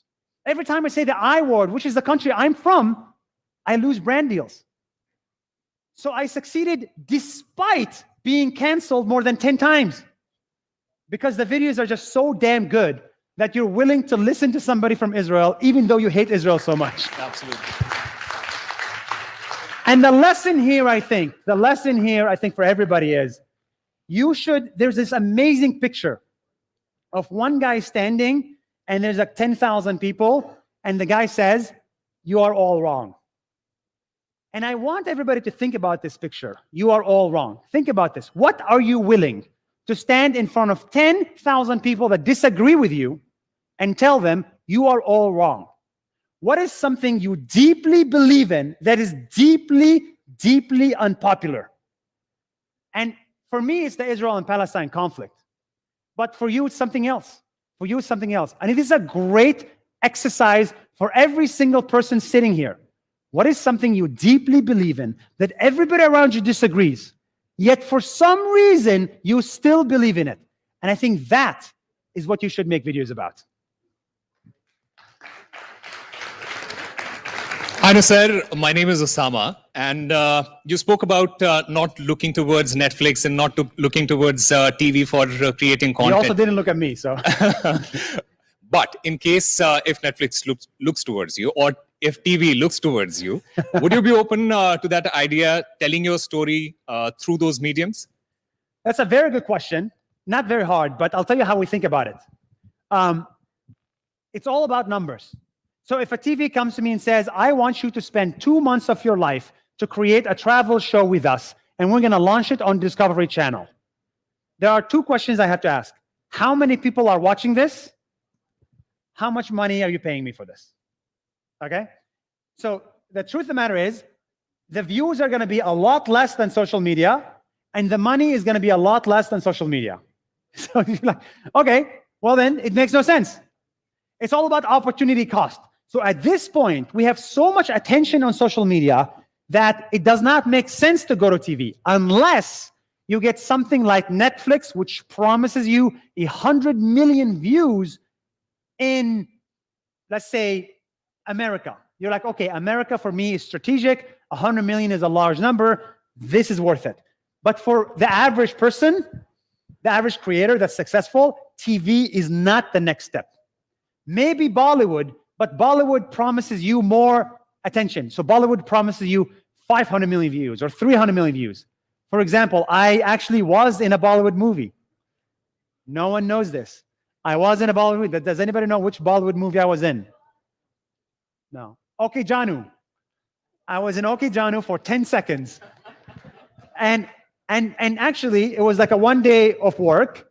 This was like 7 years ago. They didn't know Nas Daily. 1 day of work, but then he got like 200 million views. Bollywood makes sense. Hollywood makes sense. TV, not so sure. With that, we've come to the end of this Q&A session. So give it up for Nasir once again. Thank you, everybody. I hope you enjoyed. But we'd love to hear your closing remarks. Yeah, go ahead.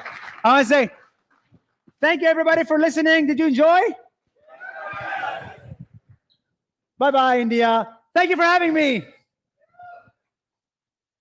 Great. Thank you so much.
A new, reformed, and more balanced international view, what are the sort of propositions by Global South that are being put forward on the global scale, and are they necessarily at odds with the ones of the West? Well, to talk us about the rise of the Global South, we would like to call on stage Mr. Amitabh Kant, India's G20 Sherpa.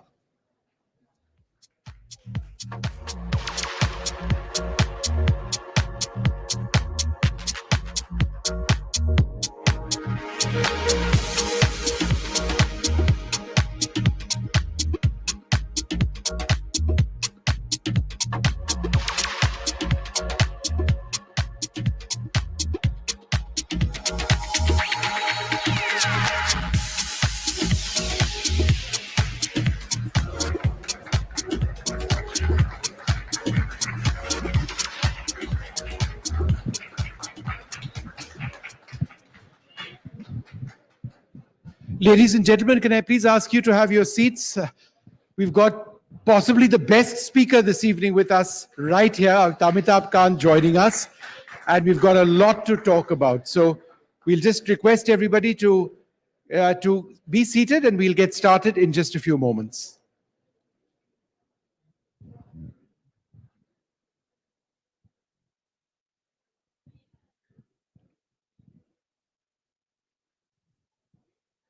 Well, tonight we shift our focus to a seismic geopolitical shift, the rising prominence of India and the broader global South. In the last decade, India has emerged not just as an economic powerhouse, but as a strategic player on the world stage, with a GDP growth rate that outpaces many developed nations. India's digital revolution, space prowess, and our pharma industries are making headlines around the world. But it's not just about economics or our cultural exports through Bollywood, yoga, or our vast diaspora, which are influencing global culture like never before. Parallel to India's rise is the rise of the global South, and that encompasses Africa, Latin America, parts of Asia. They're all part of redefining our role in this. These regions are leveraging their demographic dividends, natural resources, and increasing tech adoption to stake a larger stake in global affairs, from climate initiatives in Brazil to tech hubs in Nairobi. The global south is no longer just at the receiving end of global policy, but is actively shaping it. We've got Amitabh Kant with us, the Sherpa of India Sherpa at the G20, former Niti Aayog CEO. Thanks very much, Dr. Kant, very much for being with us. When we use the words India century, what does that imply? Well, it implies that India is the only country in the world which is today the 5th largest economy, which in the next 2.5 years will be the 3rd largest economy in the world, growing at about 8.2% last year. But it's the only country which is today making about 35 kilometers of road and 12 kilometers of railway lines per day, which does about 50% of the real-time fast payments in the world, which has done 31x of solar generation in the last 7 years, which is actually, if you look at it in terms of airport construction, makes about close to 9 airports and about 3 metros a year. Nowhere else in the world is this happening. The population scale impact at low prices, what India is doing, it's truly India's, not merely India's decade, but India's century, because the demographics are very young. The rest of the world is aging, but India is getting very, very young and will keep getting young. In fact, that's my next question. In terms of India's demographic dividend, that's probably the biggest benefit that we have. The numbers we have are that 65% of our population is under 35 years of age. And that's wonderful, because that means there's a real future if we are able to employ them and if we are able to skill them appropriately. So as we talk about demographic dividend, how important is it for us to talk about reskilling? That's the most important issue, Vishnu, because India can't grow only on the back of services. India needs to become a manufacturing nation. 17.5% of your GDP comes from manufacturing. You need to take it to 25%. You need to urbanize, because 500 million people are going to get into the process of urbanization in the next 5 decades. That means India's challenge is to create 2 Americas in the next 5 decades. You need to enhance your agriculture productivity. The number of people dependent on agriculture at close to 45% is very, very high. So you need to fire on all cylinders: services, manufacturing, urbanization, agriculture, all of them. And for manufacturing and urbanization, you need to provide skills. You need to get them into completely new areas of growth: artificial intelligence, machine learning, quantum computing. And that's why India has rolled out these new missions in all these areas, including a mission for semiconductors and a mission for green hydrogen.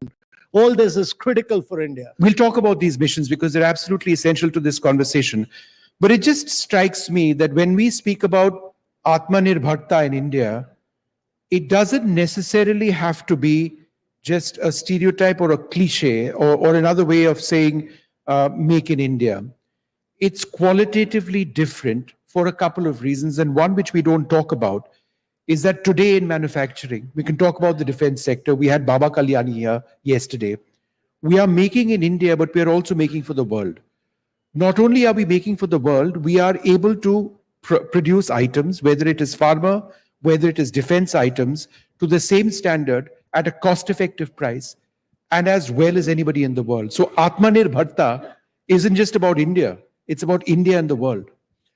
So when we talk about Atmanirbharta, it's about being an integral part of global value chains. You can't grow at rates of 9 to 10% per annum, year after year for 3 decades or more. That's what you need to do.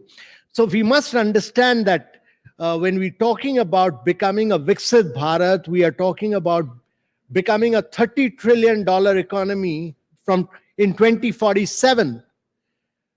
Growing from 4 trillion to 30 trillion means that your GDP has to grow 9 times. Your per capita income has to grow 8 times. And your manufacturing has to grow 16 times. That's the challenge. And I think for overcoming that challenge, India needs to really become a very integral part of value chains and penetrate global value chains. You need to export in a very big way. And that's why this big thrust on production-linked incentive scheme, which India has done, that is, you grow big, bigger, biggest, and then because you need 10,000 large manufacturing companies here to penetrate global markets. And you need size and scale of manufacturing to penetrate. And you need 12 states, 12 Indian states to grow at 10% plus. And that has to happen. So you need ambition and hunger in states to grow rapidly, and you need large companies to penetrate global markets. That's the challenge. Let's talk about the semiconductor mission, because one of the key focal points in that is we must have resilient supply chains. We cannot just depend on Taiwan. We cannot just depend on Japan or ensure that China has a dominance in high-tech manufacture in certain areas. If we are to realize our potential in semiconductor manufacture in India, how will that translate into growth for the Indian economy? So, Vishnu, let me first tell you that, the global supply chains across the world are badly disrupted. They're disrupted because the United States has just imposed 100% duty on imports from China on electric vehicles. It's imposed 50% duty on batteries, on solar imports. It has imposed this because it says, and rightly so, it says that China subsidizes manufacturing, government supports it, and therefore they're doing extra production to penetrate global markets. And that is why China is controlling 70% of the EV market, it's controlling 75% of the solar market, it's controlling about 74% of the battery market. And therefore, we must put an end to this oversupply in the global markets. But US is also responsible for outsourcing all its manufacturing to China in the last 3-4 decades. And therefore, global supply chains are disrupted. And you should read a book by a guy called Chris Miller on the chips war. And what it says is, if China was to annex Taiwan tomorrow, then it'll control automobiles, it'll control batteries, it'll control defense, it'll control aerospace, because the whole world will be running on chips. And that's why for countries to become totally dependent on chip manufacturing from abroad is a dangerous proposition. And therefore, India must create its own ecosystem, because we are a very large consumer of vehicles. We are a very large consumer of mobiles. Every Indian has a smartphone. You need chips for that. And that's why one of the most dynamic measure the government has taken is to roll out the semiconductor mission of 76,000 crores, both in terms of design, in terms of fab, in terms of fabless, and in terms of chip manufacturing. And that, to my mind, will be transformational in the days to come. When we talk about India's digital future, you can look at it in dozens of different ways.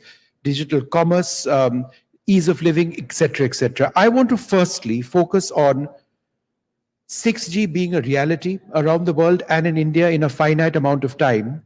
How will the induction or the introduction of 6G technology and greater bandwidth available to all telecom manufacturers translate into a new reality for us, which will again help us economically? No, so that's critical, because we were late in 2G, 3G, 4G. We just about caught up in 5G, and we should be ahead of the rest of the world in 6G. Why it's important is because India's model of digitization is very different from the rest of the world. If you look at the western part of the world, most technological innovation have been carried out by big tech. It's Google, it's Meta, it's Apple, it's Amazon. And in China, by Tencent and Alibaba. What India has done differently is that it created the digital identity layer, and on top of which you allowed private sector to compete.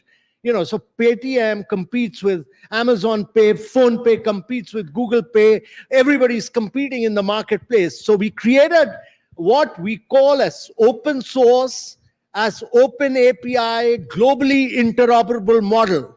And during G20, the world said that this is the model to be followed, because Our data is held by individual citizens. Your data is controlled by you under the Digital Empowerment Protection Architecture, whereas in the West, all the data is controlled by Google and by Meta, and in China by Tencent and Alibaba. And therefore, the ownership of the data is with you. And that, to my mind, is going to be the future of the world. And open source will be the future of the world. Now, when 6G comes in, it'll enable you to do much more work, much rapid work on urbanization, on water supply, on improving, all this talk of AI is all about large language models right now. Every day, a new large language models. But AI should impact the lives of the citizens. So you need AI for improving learning outcomes, for improving health outcomes. You need it for improving nutritional standards. That's what AI should be used to create a better society and to improve the quality of life of citizens and to improve human development. Not to create just large language models which can be in conflict tomorrow because of the ethics and because of the assumptions on which they are based. And therefore, it's very critical that we divert AI for transforming lives of citizens. Will AI take jobs? Well, AI will bring in new kinds of jobs. AI will bring in completely new scales of jobs. AI is inevitable. Machine learning is inevitable. And therefore, we need to create many more skilled people in many of these areas. You need new data scientists, you need AI engineers, you need machine learning scientists, and that is what many of our IITs are doing today. What is impressive and not really spoken about is the Indian AI story. The fact that you've got young software and other engineers working on an Indian AI model for an Indian requirement. Can you tell us about that? So you have many young startups. You have the story of Sarvam. You have the story of Perplexity. All these are young Indian AI companies which are doing transformational work. And I think much like we have created a model of digital public infrastructure, which has been transformational. I mean, all this, nowhere in the world does it happen that 50% of the real-time fast payments happen in India. 51% of the fast payment happened in India. China was next with 22%. Nowhere in the world does this happen that 30% of the stock market is controlled by young startups. Nowhere in the world does this happen that you can get an insurance policy in 1 minute. When I was a young officer, it used to take me 7 months. So we do transactions from identity to credit to fast payments to insurance to stock market in 30 seconds to 1 minute on the mobile, on the go. And therefore, what you will see is a different scale of transformation on AI from India. And I think increasingly AI will be open sourced. When we talk about the G20 process and digital inclusion, how has India offered not just our knowledge, but our actual digital governance models to nations of the G20? And how is that, the potential of that absolutely enormous? Let's talk about the global South. So the only way, in the next 4 decades, according to both IMF and World Bank, 3/4, and it's very important because I see a lot of young people here, 3/4 of the growth in the world is going to come from the global South. This year, if you look at it, IMF says that the global growth is going to be 3.2%. The developed countries' growth is going to be 1.8%. The developing countries' growth is going to be 4.4%. So in the coming years, all the growth is going to come from the global South. And it's going to come from global South because the demographics are young in India, Asia, and in Africa. The population is aging in America, the population is aging in Europe, but the population is extremely young in India and Africa, and therefore all the growth is going to come from here. Now, if all the growth is going to come from here, then you need the use of technology, you need the restructuring of financial institutions, both World Bank and IMF, the international financial architecture, which was designed for the post-World War II, has to be reconfigured for the global South. And that is what India is trying to do. And in the G20, India's key role, the Prime Minister Modi's key role, was to make African Union a member of G20 and make this into G21. That was his key role. He made it G21. And by doing this, he took the G20. G20 used to be just 76% of the global population. He took it to 90%, making it very inclusive. India's space economy. We live in a times when we've got the Elon Musks of the world doing incredible work, let's face it. There is a lot of money to be made in space. There is genuine science to be followed. Do you believe that ISRO needs to grow faster and be more international in terms of commerce and its vision and its ambition? No, I don't think, ISRO needs to just be a facilitator and a catalyst and allow the young startups of India to do all these launches, rocket launches, use the technology ISRO has done its path-breaking work, but now it needs to allow all the launches, all the satellites from across the world must be launched from India. That should be the objective. Much like what many of Indian startups are doing today, India should really be India has done exceedingly well in the space sector. One of the great things India has done, the Prime Minister has done, is to open up the space sector, open up the drone sector, open up the geospatial sector, and all these sectors have been opened up for young startups to do path-breaking work. We haven't focused on the clean energy transition. One of the big concerns is that we know the technology which is available and the fuels which are available, but we aren't quite at the right price point when it comes to green hydrogen, when it comes to other new forms as well. Even batteries have come down in cost, but perhaps not as much as we would like. So 2 questions. 1, green hydrogen. Secondly, the cost of batteries coming down even further. So Vishnu, India's the only G20 country which has achieved its Paris commitment 9 years ahead of schedule. It has done 200 gigawatt of renewables. It brought down the price of renewable from 24 rupees to 1 rupee 99 paisa. Then it bought 400 million LED bulbs and brought down the price to just 15% of the original price by the sheer size and scale of India. Then it went in for an electric bus tender for 6 cities, about 6,000 buses, and it demonstrated that actually electric buses can cost, the tender demonstrated that electric buses will be cheaper than combustion fuel buses, than the diesel buses. So what India did in all these cases was the size and scale to bring down, and many economists and Bill Gates also said that when you move from fossil fuel to clean fuel, the world has to pay a green premium. India demonstrated that you don't have to pay a green premium. Use your size and scale of India. You can do it at a green discount. No other country has done it what India has done. And, we import fossil fuel worth 180 billion. What the Prime Minister said is that by 2047, when India becomes 100, we should be an exporter of clean energy. That means use renewable. You're climatically blessed. You use renewables, crack water, produce green hydrogen, and become the largest exporter of green hydrogen, become the biggest exporter of green hydrogen, and become the largest manufacturer of electrolyzer. The cost of green hydrogen right now is $4.5 per kilogram. In America, because of weather condition, it is $7.5. So America subsidizes $3 extra. We don't have to do that much of subsidization because the climatic conditions are good. Our challenge is that from $4.5 by 2030, we'll bring it down to $1 per kilogram.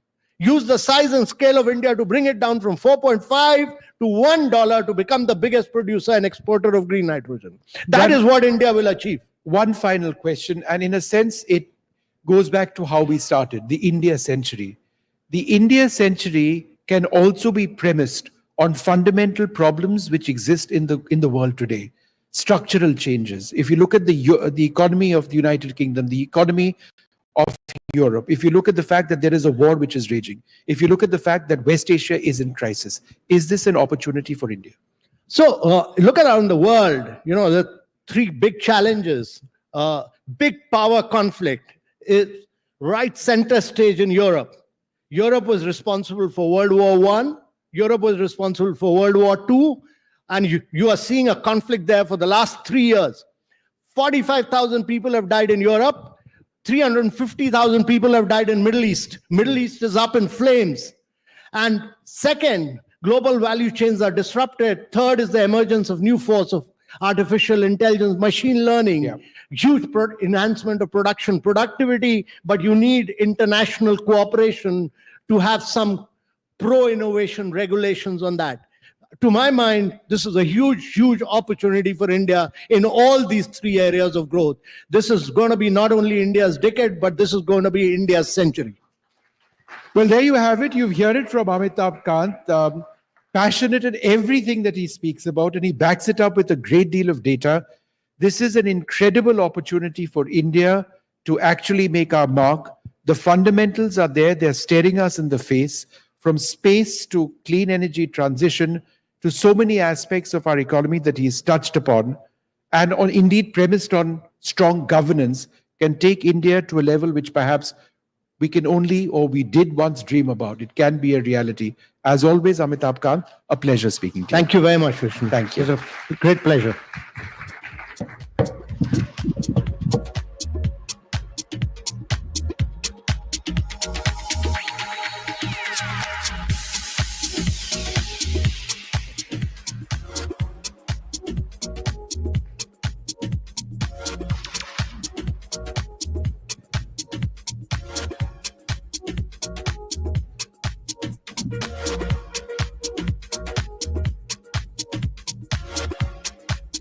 All right, ladies and gentlemen, we are coming to the end of the NDTV World Summit 2024, but there is one last performance that is waiting for you, and you're going to be enthralled, I promise.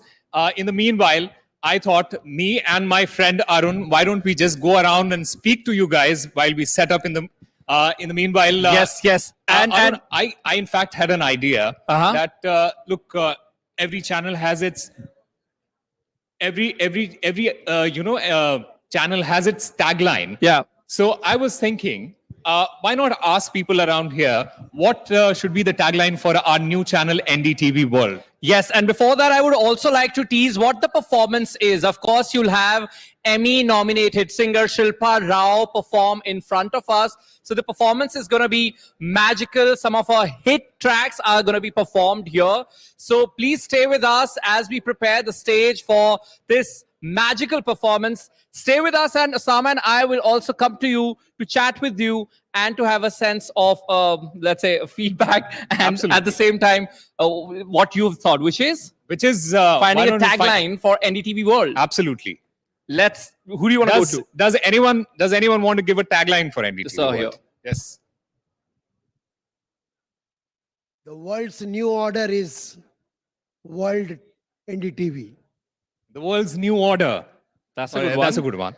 That's a good one. Anyone else? Anybody else who wants to attempt this? There's this gentleman here, NDTV World. What do you think the tagline should be? NDTV World, see the real world. Interesting one. I like the real world and the emphasis on the world, on the word real.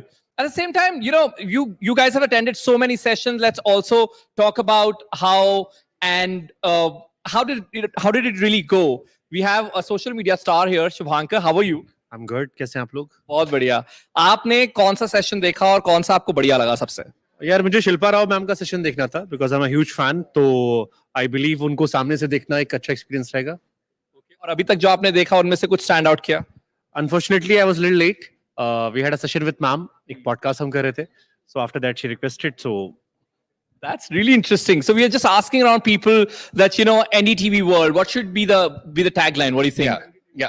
Do you want to give it a shot and then we go to sir? What do you think? Okay, well, we'll go to him. Hanji, sir, what do you think can be our tagline? Truth you can trust. Yeah, trust is anyway in our DNA. So I think that would be a good word. Sama, you want to take the next one? Anyone else? Anyone else want to try? Yes, please. World is with India. World is with India. That's a good one. Good wordplay there, ma'am. So what would be your suggestion? NDTV Global Horizon. Global Horizon. global horizon. That's a good Interesting. one as well. Shivanka, could you think of some words, some tagline? Give me some time. I will. Okay, we'll give you more time. Anybody else here who wants to attempt this? Yes. The world. You've attended many sessions, right? Post lunch. Which one stood out for you? I think the vibe is amazing. I loved all of them. Picking one would be wrong. Absolutely wrong. But you had a Q&A with Nasir. So what was that like? Diplomatic answer. Okay. I think, of course, yeah, that was nice. He was very vibrant, very, very vibrant, very candid, like he's on his videos. Interesting. Yes, sir. Reaching out to all world. Reaching out. Reaching out to the world. Interesting. NDTV World. You also had a session. You also had a Q&A opportunity with. Today also yesterday with Shraddha Kapoor. I met yesterday with you. Oh, तो आप sir चांदी हो गई. ये पहले दिन आप पूरा श्रद्धा कपूर के साथ आपका मोमेंट हुआ. Then of course you had Nasir. So आप बताइए आपके लिए stand out क्या किया? Of course, except these two. These two my favorite topic is जैसे बेसिकली जब भी इन्फ्लुएंसर की बात होती है ना तो एक सोशल मीडिया हमारे यहाँ जब भी डिजिटलाइजेशन का रेवोल्यूशन जब चेंज हुआ 15-16 के बाद तो एक बहुत बड़ा चेंज माना जाता है. एक पॉपुलेशन स्केल की जब भी बात की जाती है तो सोशल मीडिया एक ऐसा माध्यम बन गया कि आप इंडिया के हर कोने में जा सकते हैं. हर कोई इससे इंटरेक्ट हो चुका है. तो एक होता है ना कि एक हम एक दूसरे से अनजान नहीं रह गए. पर किसकी पर्सनल लाइफ कैसी है आज हम सोशल मीडिया के थ्रू सब जान सकते हैं. कौन क्या खा रहा है, कौन कैसे जी रहा है. तो एक बेसिक चेंज में देखा है तो एक बहुत बड़ा चेंज है. तो this is a very good thing for नाज दिल्ली. और आपने कहा कि आप ट्रेडिंग पर वीडियोस बनाते हैं. नो आई एम वीडियोस नहीं बनाते बट आप I am a financial advisor. I am Oh, I thought you were also a content creator, but you must start, sir, if you're so keen also. Why don't we ask some of our NDTV clients sitting there? Gaurav, our in-house champion, what would be your tagline for NDTV World? Yeah, it's something in our DNA. World news 24/7. Wonderful. Anyone else? Somebody wants to try. Yes, ma'am. What's your name? I'm Ranya Chatterjee. Sharanya, what do you think our tagline can be? I think it would be opening the third eye for India. Opening the third eye. Nice. And how many sessions could you attend? Today I just came, so I got late. But yesterday I attended almost all of them. Are you excited for Shilpa Rao? Really, really excited for her. Do you want her to perform Chalya from Jawan? Yeah, definitely. I would love that. Let's see if she performs that or not. I mean, that's So let's hope so. one thing we can assure you is that the performance is going to be magical. Absolutely. And this gentleman has something to say. Yeah, thank you. So many taglines have been, come to the forum, and but I believe the real sense of the new tagline, which NDTV is looking forward, should originate from the name of NDTV itself. So here comes my tagline: New dreams, turning victorious. Word follows India. Wow. World does follow India. That's poetry. That's poetry, true, in Osama's words. Anybody else who wants to give a I think shot at it? there is a gentleman right at the. Okay, let's front go to there. him.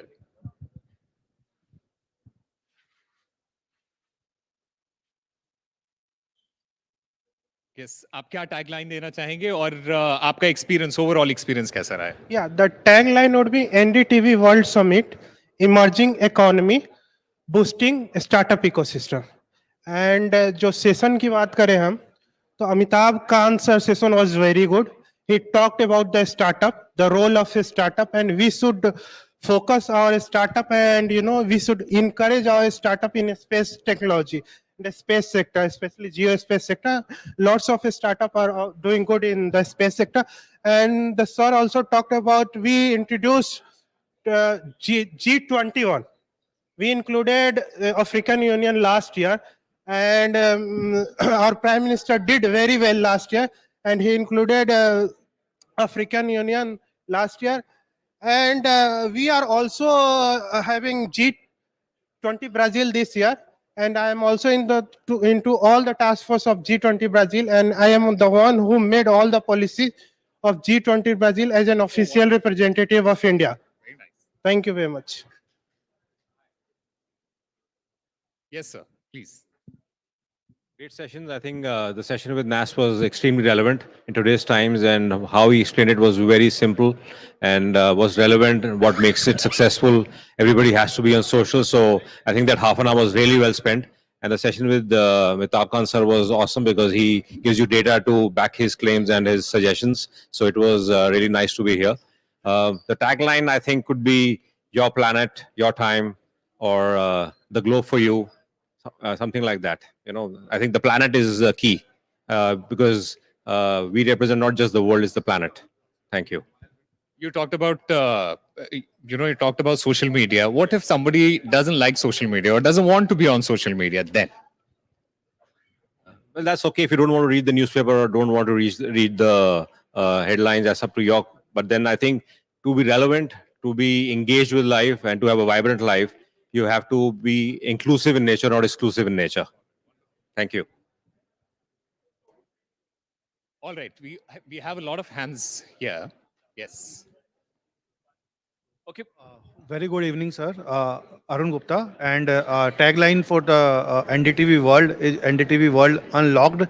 And I found a very interesting discussion that bridging minds, building futures.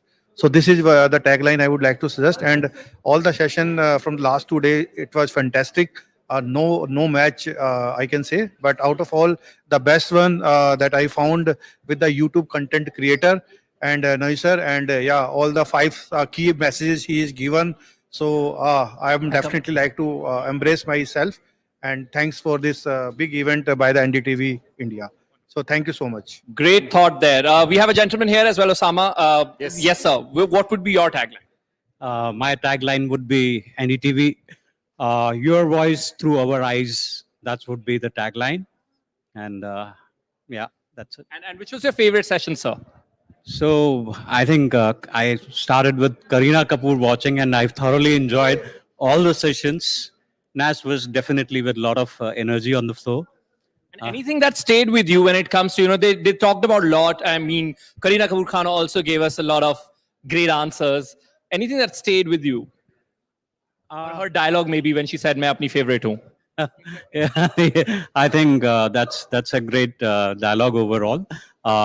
But overall, with looking at the young champions also from the chase, the young girls and the talent which is coming from the females coming ahead, it looks wonderful. And all this stage, which is coming up and giving this opportunity through NDTV is wonderful. Yeah. Thank you. And we have a Gen Z also here. You've already given your tagline. She has already answered. There's another Gen Z here. I'm going to get an answer from her. I wanted to tell a tagline that bringing the world to you for World NDTV World. Bringing the world to you. There is another gentleman there. Yes, sir. First of all, thank you to NDTV World for such a great summit. India के हर arena से personalities थी जहां India की total global power बनने का एक हमको symbol वहां से इंडिया के बाहर से भी या of course so far as tagline is concerned, the tagline should be the global voice of India. NDTV World, the global voice of India.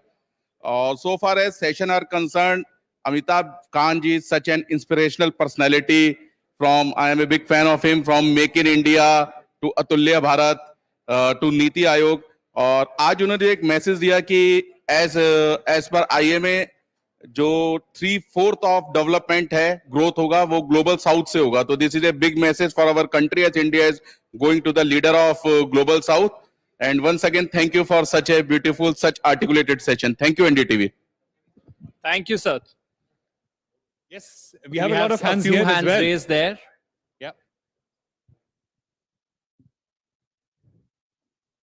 KK Roy Chaudhary, my tagline is driving consensus for a better world. That's wonderful. There was somebody else raising a hand here. Yes.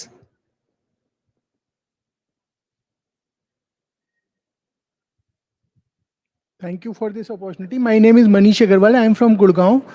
So the tagline for the NDTV World, this new international channel of NDTV named NDTV World can be India is the world. India is the new world. Yeah, I enjoyed all the sessions, and congrats to NDTV for launching this new international channel. So far, we have been seeing I think this is the second international channel from India after Beyond World is One News from Z Group. So I wish all the best, and I look forward to watching NDTV World for the international news. Thank you so much. Thank you. Okay. Thank you, sir, and thanks Sam as well. Thanks everybody for joining us here and for this amazing conversation. And now we'll be waiting for Shilpa Rao, of course. So we'll just take a few minutes break. It's a wrap from both of us, Osama and I. But we'll be coming back, but with Shilpa Rao's performance. So please stay with us.